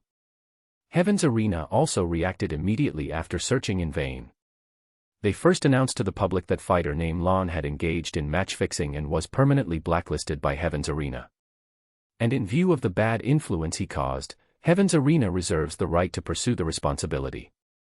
That being said, except for some ordinary people, no one else took this statement seriously. No matter how many statements you make, they are just statements unless you can bring out punishments and authority that will convince people. Many people are waiting to see the good show at Heaven's Arena. The Heaven's Arena also knows this and immediately contacts their partners, who have always been on good terms. However, when they wanted to entrust the Zoldyck family. I'm sorry, the goal this time is not simple. If you want to entrust it, you need to pay a very high price. The butler Goto on the phone was very polite and gave an astronomical figure that the Heavens Arena could not accept at all. This figure is not just a pain in the ass, and it even made the helmsman of the Heavens Arena suspect that the Zoldyck family wanted to seek their industry. In view of our previous good cooperative relationship, I would like to give you a friendly reminder. In order to maintain customer relations, Goto kindly reminded that man is not simple. It is best not to do anything else that provokes him. Otherwise, it may bring quite serious consequences. No matter how high the price the Zoldyck family asks for, their professional ability level is definitely worth the money. They have never heard of them asking for a sky-high price before, and their ability to identify targets is also unmatched by very few people. Even they said that there would be quite serious consequences. For a while, the people in Heaven's Arena also considered it carefully. At this time, at the luxurious residence in Kukuru Mountain in the Dentora region. Having said that, the Heavens Arena should not act rashly. Silva Zoldyck, who is tall and has fluffy silver hair like a lion king curled on his shoulders, said in a deep voice. Who knows, the thing that this world lacks most is fools. Zeno Zoldyck, who was sitting on the sofa with one leg raised, put down the teacup in his hand. If they really want to die, it is their freedom. We just need to put aside our relationship as much as possible. Silva Zoldyck nodded, his eyes still sharp. But father, is the news brought back by Illumi true? What if it's true? What if it's false? Zeno Zoldyck stroked the teacup in front of him. He knows Nanaka's existence is an indisputable fact. What he revealed has ensured that he is extremely risky target. In this case, it's not that we don't dare to target him, but... The two long white whiskers at the corners of his mouth shook, and the old fox showed a shrewd smile. They have to offer enough value for us to bear this risk. Even if my career as a killer ends with me being twisted into a knot, I hope to get a price that matches this ending. The Heavens Arena cannot afford the price that would cause the tragic death of the previous head of the Zoldyck family. Naturally, there is no business to discuss this time. Not to mention whether the Heavens Arena will choose to restrain itself. On the other hand, Lon has safely returned to the area of the Nostrade family. There was no ambush or attack along the way, and it was very safe. Woof. When Lon stepped into the mansion, he was greeted by someone. It was the well-trained dogs. Squala, who got the news through the dog, hurried over, and when he saw Lon, he immediately nodded and bowed to greet him. Leader. The security work is good. After taking a glance at the surroundings, Lon knew that he was attentive. Didn't you tell me to take care of the young lady before you left? Squala immediately responded with a low laugh. I must complete your instructions seriously, even if I risk my life. It's rare that you still remember my words. Lon could see that he was not telling the truth but was indeed guarding this place seriously. His professional ethics can be trusted, but... Your strength seems to be still the same. Just by looking at him, Lon knew that Squala's none was still the same. Squala choked and didn't answer. After Lon left, without anyone to supervise him, he did not train much. Either he was accompanying his dog, or he was thinking about his girlfriend, Eliza. How are the others? Lon knew his temper very well and didn't say anything more about his behavior. Everyone is fine. Squala was relieved to see that Lon did not intend to pursue the matter. Shakmono Tessino and Ivlenkov have been following the lady to ensure her safety. Castro is still the same. Squala paused and wisely avoided talking about Castro's hard practice so as to avoid being found by Lon again. The boss is back and is in the house. Squala lowered his voice and reminded, he seems to have something to talk to you, leader. He also specifically told me to notify you as soon as you come and let you go to him. Is Light Nostrade looking for me? Lon recalled carefully, and it seems that there are no other major events in this year's timeline. After excluding the plot that affects the main line, it should be just a matter within the family or in the underworld. When Lon walked into the mansion, under the leadership of the old butler Charaba, he met Light Nostrade. Chapter 78, Selection of Shadow Beasts. In the room, the phonograph played classical music while Light Nostrade shook the blood-red wine glass in his hand and closed his eyes to enjoy this moment. Lon knew that he was not looking for any bad news. You're here, take a seat. Light Nostrade opened his eyes, and when he saw Lon, the corners of his mouth raised a curve. He smiled and warmly invited Lon to sit down. The old butler also brought a goblet. It seems that we have never had a drink together like this. Light Nostrade smiled, picked up the noble red wine next to him, and poured it for Lon. No. Lon nodded slightly, but boss, you can say what you want to say directly, don't do this to me again. Ha ha ha, I've been socializing with mafias outside for too long. I'm almost used to it. Light Nostrade smiled and knocked his head. Well, I won't say anything more to my own people. He closed the distance again and then started to talk about the main topic. Have you heard of shadow beasts? I have heard of it. Lon knew a little about this famous cannon fodder. Shadow beasts are the proudest combat unit under the command of the 10 Mafia Dons. There are 10 members in total, and each has their own unique nin ability. They are considered to be masters in the underworld, and they are almost at the same level in the outside world. They are almost at the level of the owner of the Heavens Arena. When they first appeared, they looked quite fierce. Then, Yuvajin killed nearly half of them alone. The rest were easily controlled by Phaeton. It can be said that they played the role of perfectly setting off the Phantom Troop. It's like this. For some reason, there is currently a vacancy in the Shadow Beasts unit, and the vacant one happens to be the share of one of the 10 Mafia Dons to which we belong. The 10 Shadow Beasts under the command of the 10 Mafia Dons naturally mean that each Oldman has his own Shadow Beast. Light Nostrade pondered for a moment. The higher-ups are looking for powerful masters from us to compete for this position of Shadow Beasts. Boss, what do you mean? Lon looked at him with a subtle look. Are you trying to get me to compete for this position? Yes, but not entirely. Light Nostrade took a sip from the red wine glass in front of him. You are my most trusted person. If you really become a Shadow Beast, who will protect me and Neon? He smiled and said, we are in the faction of the Ritz family, so what I hope is that you can help me go there, go through the motions, and find out which underworld family the master who became the Shadow Beasts came from. At present, I have gained a lot of presence on the top with Neon's ability, and naturally, there are many people who are jealous and slandering me. If the people recommended by these guys become one of the Shadow Beasts. Light Nostrade's eyes were gloomy. Even if we can't stop it, it would be great to know the news in advance. The number of Shadow Beasts is 10, and it won't increase. But it doesn't mean that they won't decrease. Every time it's time to dispatch Shadow Beasts, it means that they are facing difficult and thorny guys that are difficult to deal with. When fighting with such a character, even Shadow Beasts may be defeated. In the original book, when Worm dies, Porcupine, Rapid Dog, and others do not have any emotional fluctuations, and it is obvious that they are used to it. For this group of guys who are neither human nor ghost, Lon has no interest in becoming one of them. Not to mention that they all appear to be killed and are used as foils to highlight the Phantom Troop. But there is one thing that Lon cares about. According to some people's speculation, among the members of Shadow Beasts, there are creatures that are not human. It was mentioned in Dark Continent that there is a subhuman race. First, they look very strange, like animals. Second, they have peculiar physiological characteristics and have animal abilities. These statements are very consistent with Shadow Beasts. In addition, when Worm first appears, Melody hears a faint heartbeat from underground and says, "There's such a powerful heartbeat, is this from a human?" Even Melody has such a view, so this group of Shadow Beasts may really be related to the subhuman race. As a mafia boss all over the world, 10 Mafia Dons cannot be unrelated to the upper V5.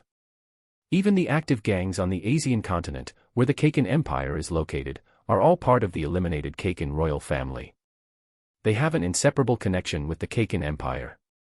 The biological father of Zhang Lei Hui Guoro, the third prince of the Kaken Empire who is currently quite competitive, is Nasabi Hui Guoro, a mafia from the Shiyu family. So, it is not difficult to understand that V5 is related to the 10 Mafia Dons of the underworld. Moreover, the place where the 10 Mafia Dons often gather and hold the underground auction once a year is Yorna City. It belongs to one of the V5, the city of the Sahirda United States. V5, the United States of Sahirda, Federation of Akama, Mimbo Republic, Kukanyu Kingdom, and Bejaros Union. These 5 countries have also challenged the Dark Continent on a national scale in the past, but in the end they all returned empty-handed. So, it is not difficult to understand that they brought back some subhuman race. I know. Lon, who was quite interested in this aspect, planned to take on this task, time, place, how to get there. I was right about you, Lon. The heaviness on Light Nostrade's face was swept away immediately. The location is in Urna City, near the Gordo Desert. You don't need to take risks, as long as you can stop our enemies, everything will be fine. He smiled, and a cold light flashed in his eyes, if possible. It would be best to kill those people there. Weakening the enemy's power is the most beneficial way for one side to develop. I'll try my best. Lon didn't say it firmly. Of course, you have helped me so much, I won't treat you unfairly. Light Nostrade took out 2 cards from his pocket. Over the years, Neon has been so naughty, and you have worked hard to protect her. A bank card was handed to Lon, and the other was a card of a certain family. Obviously, that was the enemy that Light Nostrade mentioned. Lon accepted it with pleasure, and it was what he deserved. Work also requires activity funds. Light Nostrade gave Lon a few more instructions, and then he and Lon picked up the wine glasses. To celebrate your success in the next action. Everything will go well. Ding. The 2 people's wine glasses collided with each other, and the blood-like liquid inside swayed gently. The smiles on their faces were reflected. Lon came back not long before he set out on a new journey. He also checked the situation of the family guards. Castro worked as hard as ever and was also seriously developing his own abilities and tricks. Lon gave him a little pointer to ensure that he was on the right path and didn't need to worry about him anymore. Chapter 79, Seeking Death. Castro's talent is very reassuring. Neon still has the same temper. After Light Nostrade gained many benefits through her fortune poems, for some of her requests, he tried to meet them as much as possible. However, Light Nostrade could not accompany her in time due to work reasons, which made her lose her temper every time. This time was no exception. After focusing on the selection of shadow beasts this time, Light Nostrade once again rejected Neon's idea of going out for a trip. In Lan's absence, Light would not let Neon go out casually. The last time Lon told him that there were people outside who could plunder and steal abilities, it really raised his vigilance to the highest level. Only when Lon was by her side could he be completely at ease. So, after Lon left, Neon could only stay at home, honestly. For this reason, Neon, who's sad and bitter, made a big fuss again, and after being exhausted, she fainted again. Well, it's just a daily occurrence. Urna City is a prosperous city. A river at the edge of the city is almost the dividing point. On one side are bright lights with drunkenness and extravagance in the atmosphere, and on the other side is the lifeless darkness and numbness. Starting from September 1st of every year, a grand auction will be held here. This auction will last for a total of 10 days. Here, all kinds of rare treasures will appear. There are underground auctions held by mafias, which specialize in auctioning shameful or incomprehensible items.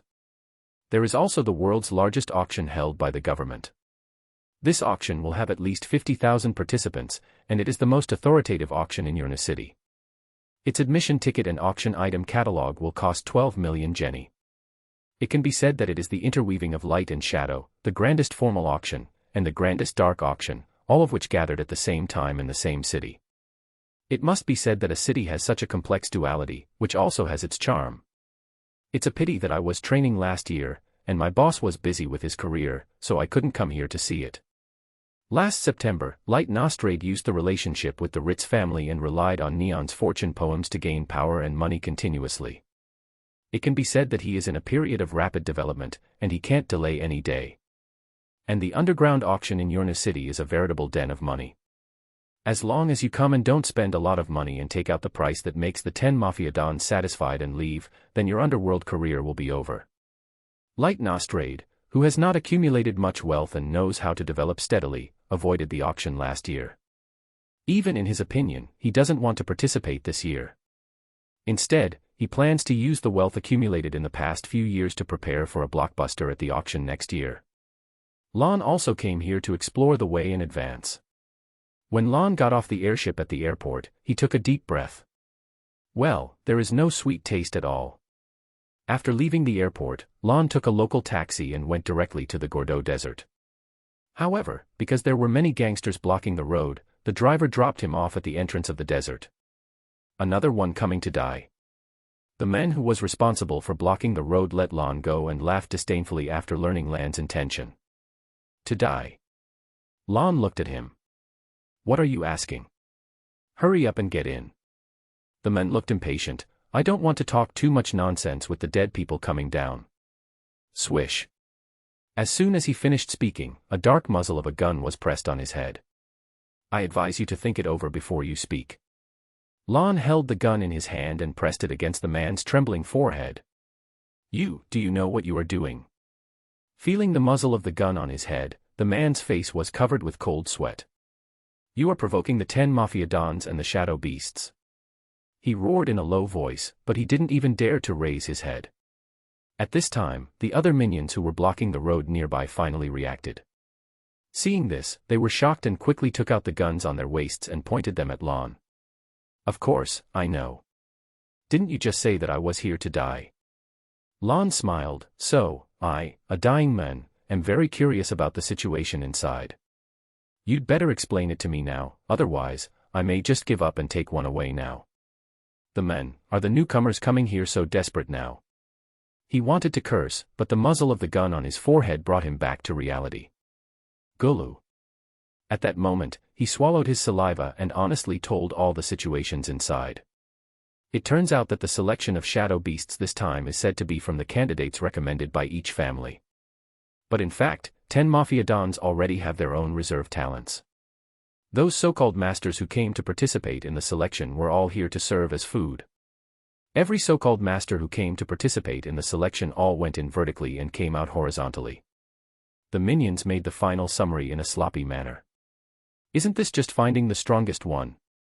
Lan always felt that this method was particularly familiar. With so many lives, the most powerful person was piled up. Lan thought of another point. Aren't they afraid that the people below will have opinions if they do this? That's 10 Mafia Dons. Who dares to have any opinions? The sloppy men were timid. Even if those masters were killed, it can be said that they were not as good as others. What's more, the only ones who came here were the small family who didn't know the inside story and fantasized about rising to the top in one step. The well-known mafia families like the Ritz have not made any moves. Does the Ritz family also know the inside story? But they did not tell Light Nostrade the details. That is to say, weaken the strength of the families below. Lan understood instantly. Letting the families below send their most powerful subordinate here to die is equivalent to weakening their strength in disguise, which is beneficial to the control of the upper families, such as the Ritz family, over the lower families. But Light Nostrade should have established a good relationship with the Ritz family. There is no reason why he could not get this kind of news. Lan carefully recalled the communication with Light Nostrade. Judging from his tone of voice, facial expressions, and other aspects, Lan ruled out the possibility that Light Nostrade knew about it in advance but deliberately let himself die. And no matter from which aspect, he had no reason to do so. So that means, did the Ritz family deliberately not tell Light Nostrade? Interesting. Lan has almost guessed a little truth about the matter. It seems that Light Nostrade's momentum of rising with Neon's help is too fast, and the Ritz family can't help but want to restrict him. No matter how good the relationship is, if they are threatened, they would suppress them. Chapter 80, First Encounter with the Shadow Beasts. It's easy to think about the cause and effect. Lan patted the minion's cheek with the gun body. The last question, have the people sent by the Adra family arrived? The Adra family is the family's enemy. Now Lan has reason to suspect that this Adra family is likely to be a means for the Ritz family to check Light Nostrade. There are too many families coming, and I can't tell who is whose. The cowardly minion said with an ugly face. Isn't your duty here to block the road and check the identity? Seeing his speechless look, Lan knew that these guys were slacking off again. Indeed, when he was about to go in, no one came to ask for his information. Good answer. Lan fulfilled his promise and put the gun away from his forehead. Puff. The cowardly man immediately rolled and crawled away. Kill him for me. While retreating, the ferocious look returned to his face again, and he said hysterically. Bang. Bang. Bang. Bullets were flying out one after another, and the other minions around who had already drawn their guns emptied their magazines directly. The fierce bullets flew to the ground, raising a burst of dust. but firepower from guns that can't cause damage is just like a toy. In the dust, as the voice sounded, a bullet came back at a faster and more violent speed. Puff. A gorgeous blood flower bloomed on the chest of the minion who fired the first shot. Then, bang. Bang. One bullet after another hit the minion around on the chest as if the god of death was waving his sickle and collecting the lives of everyone present. Puff plop. Each blooming blood flower represented the fall of a minion. Until there was no living person standing on the entire field. One person, 25 gold coins, the harvest is not bad. The dust dissipated, and Lon put away the gun. The characteristic brought by death and taxes, the reward of 25 gold coins for killing one person, was also piled up into a small mountain of gold coins in his storage space. Gold is a very convenient trading and circulation commodity as long as it is in a civilized city. I didn't even kill you, and you were about to call for someone to shoot me directly. Lon glanced at the cowardly man who was lying on the ground while shivering with a pale face and legs that could no longer move and obey his commands. An unknown liquid had long flowed out between his legs. When he saw Lan's eyes sweeping over, he immediately trembled with fear. Then, gah. His eyes rolled back, a large amount of white foam kept coming out of his mouth, and there was no breath on his body. He was scared to death. Lon directly crossed the mess on the ground and headed deeper into the desert. Only a gust of dust blew over, covering the group of people lying on the ground with a thick layer of sand. The further Lon walked, the more familiar this area seemed to him. When he walked to the place where the crowd gathered and saw the cliff, he suddenly realized. Isn't this the place where Yuvajin killed people in the future? When the Phantom Troop killed everyone at the auction house, and after leaving in a hot air balloon, they landed here. Then there was the first appearance of Rabid Dog, Porcupine, and Worm from the Shadow Beasts.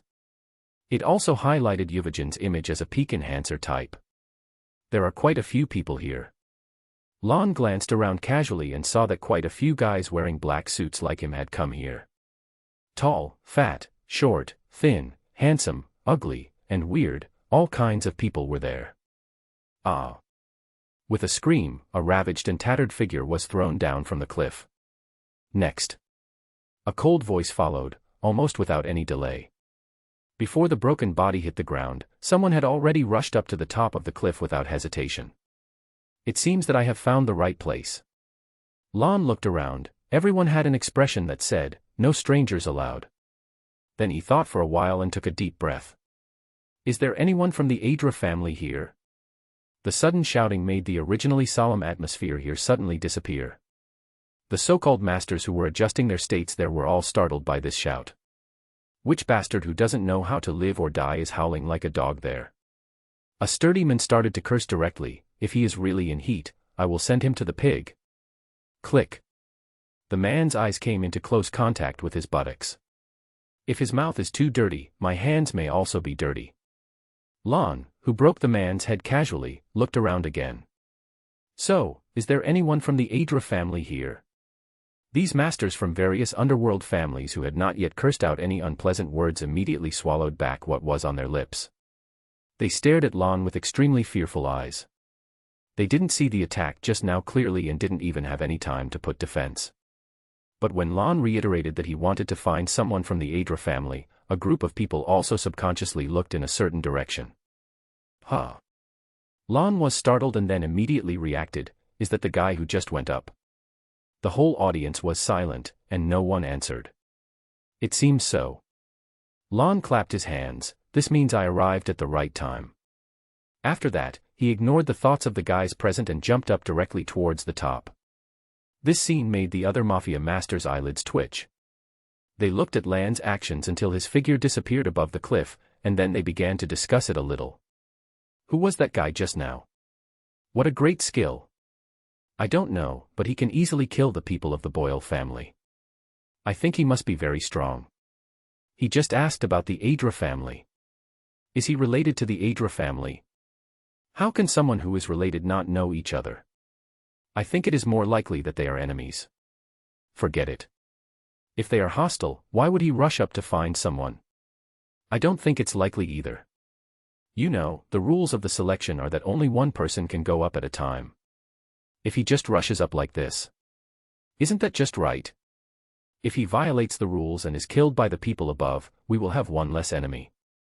That's true. No one reminded Lon of the rules of the selection at this time.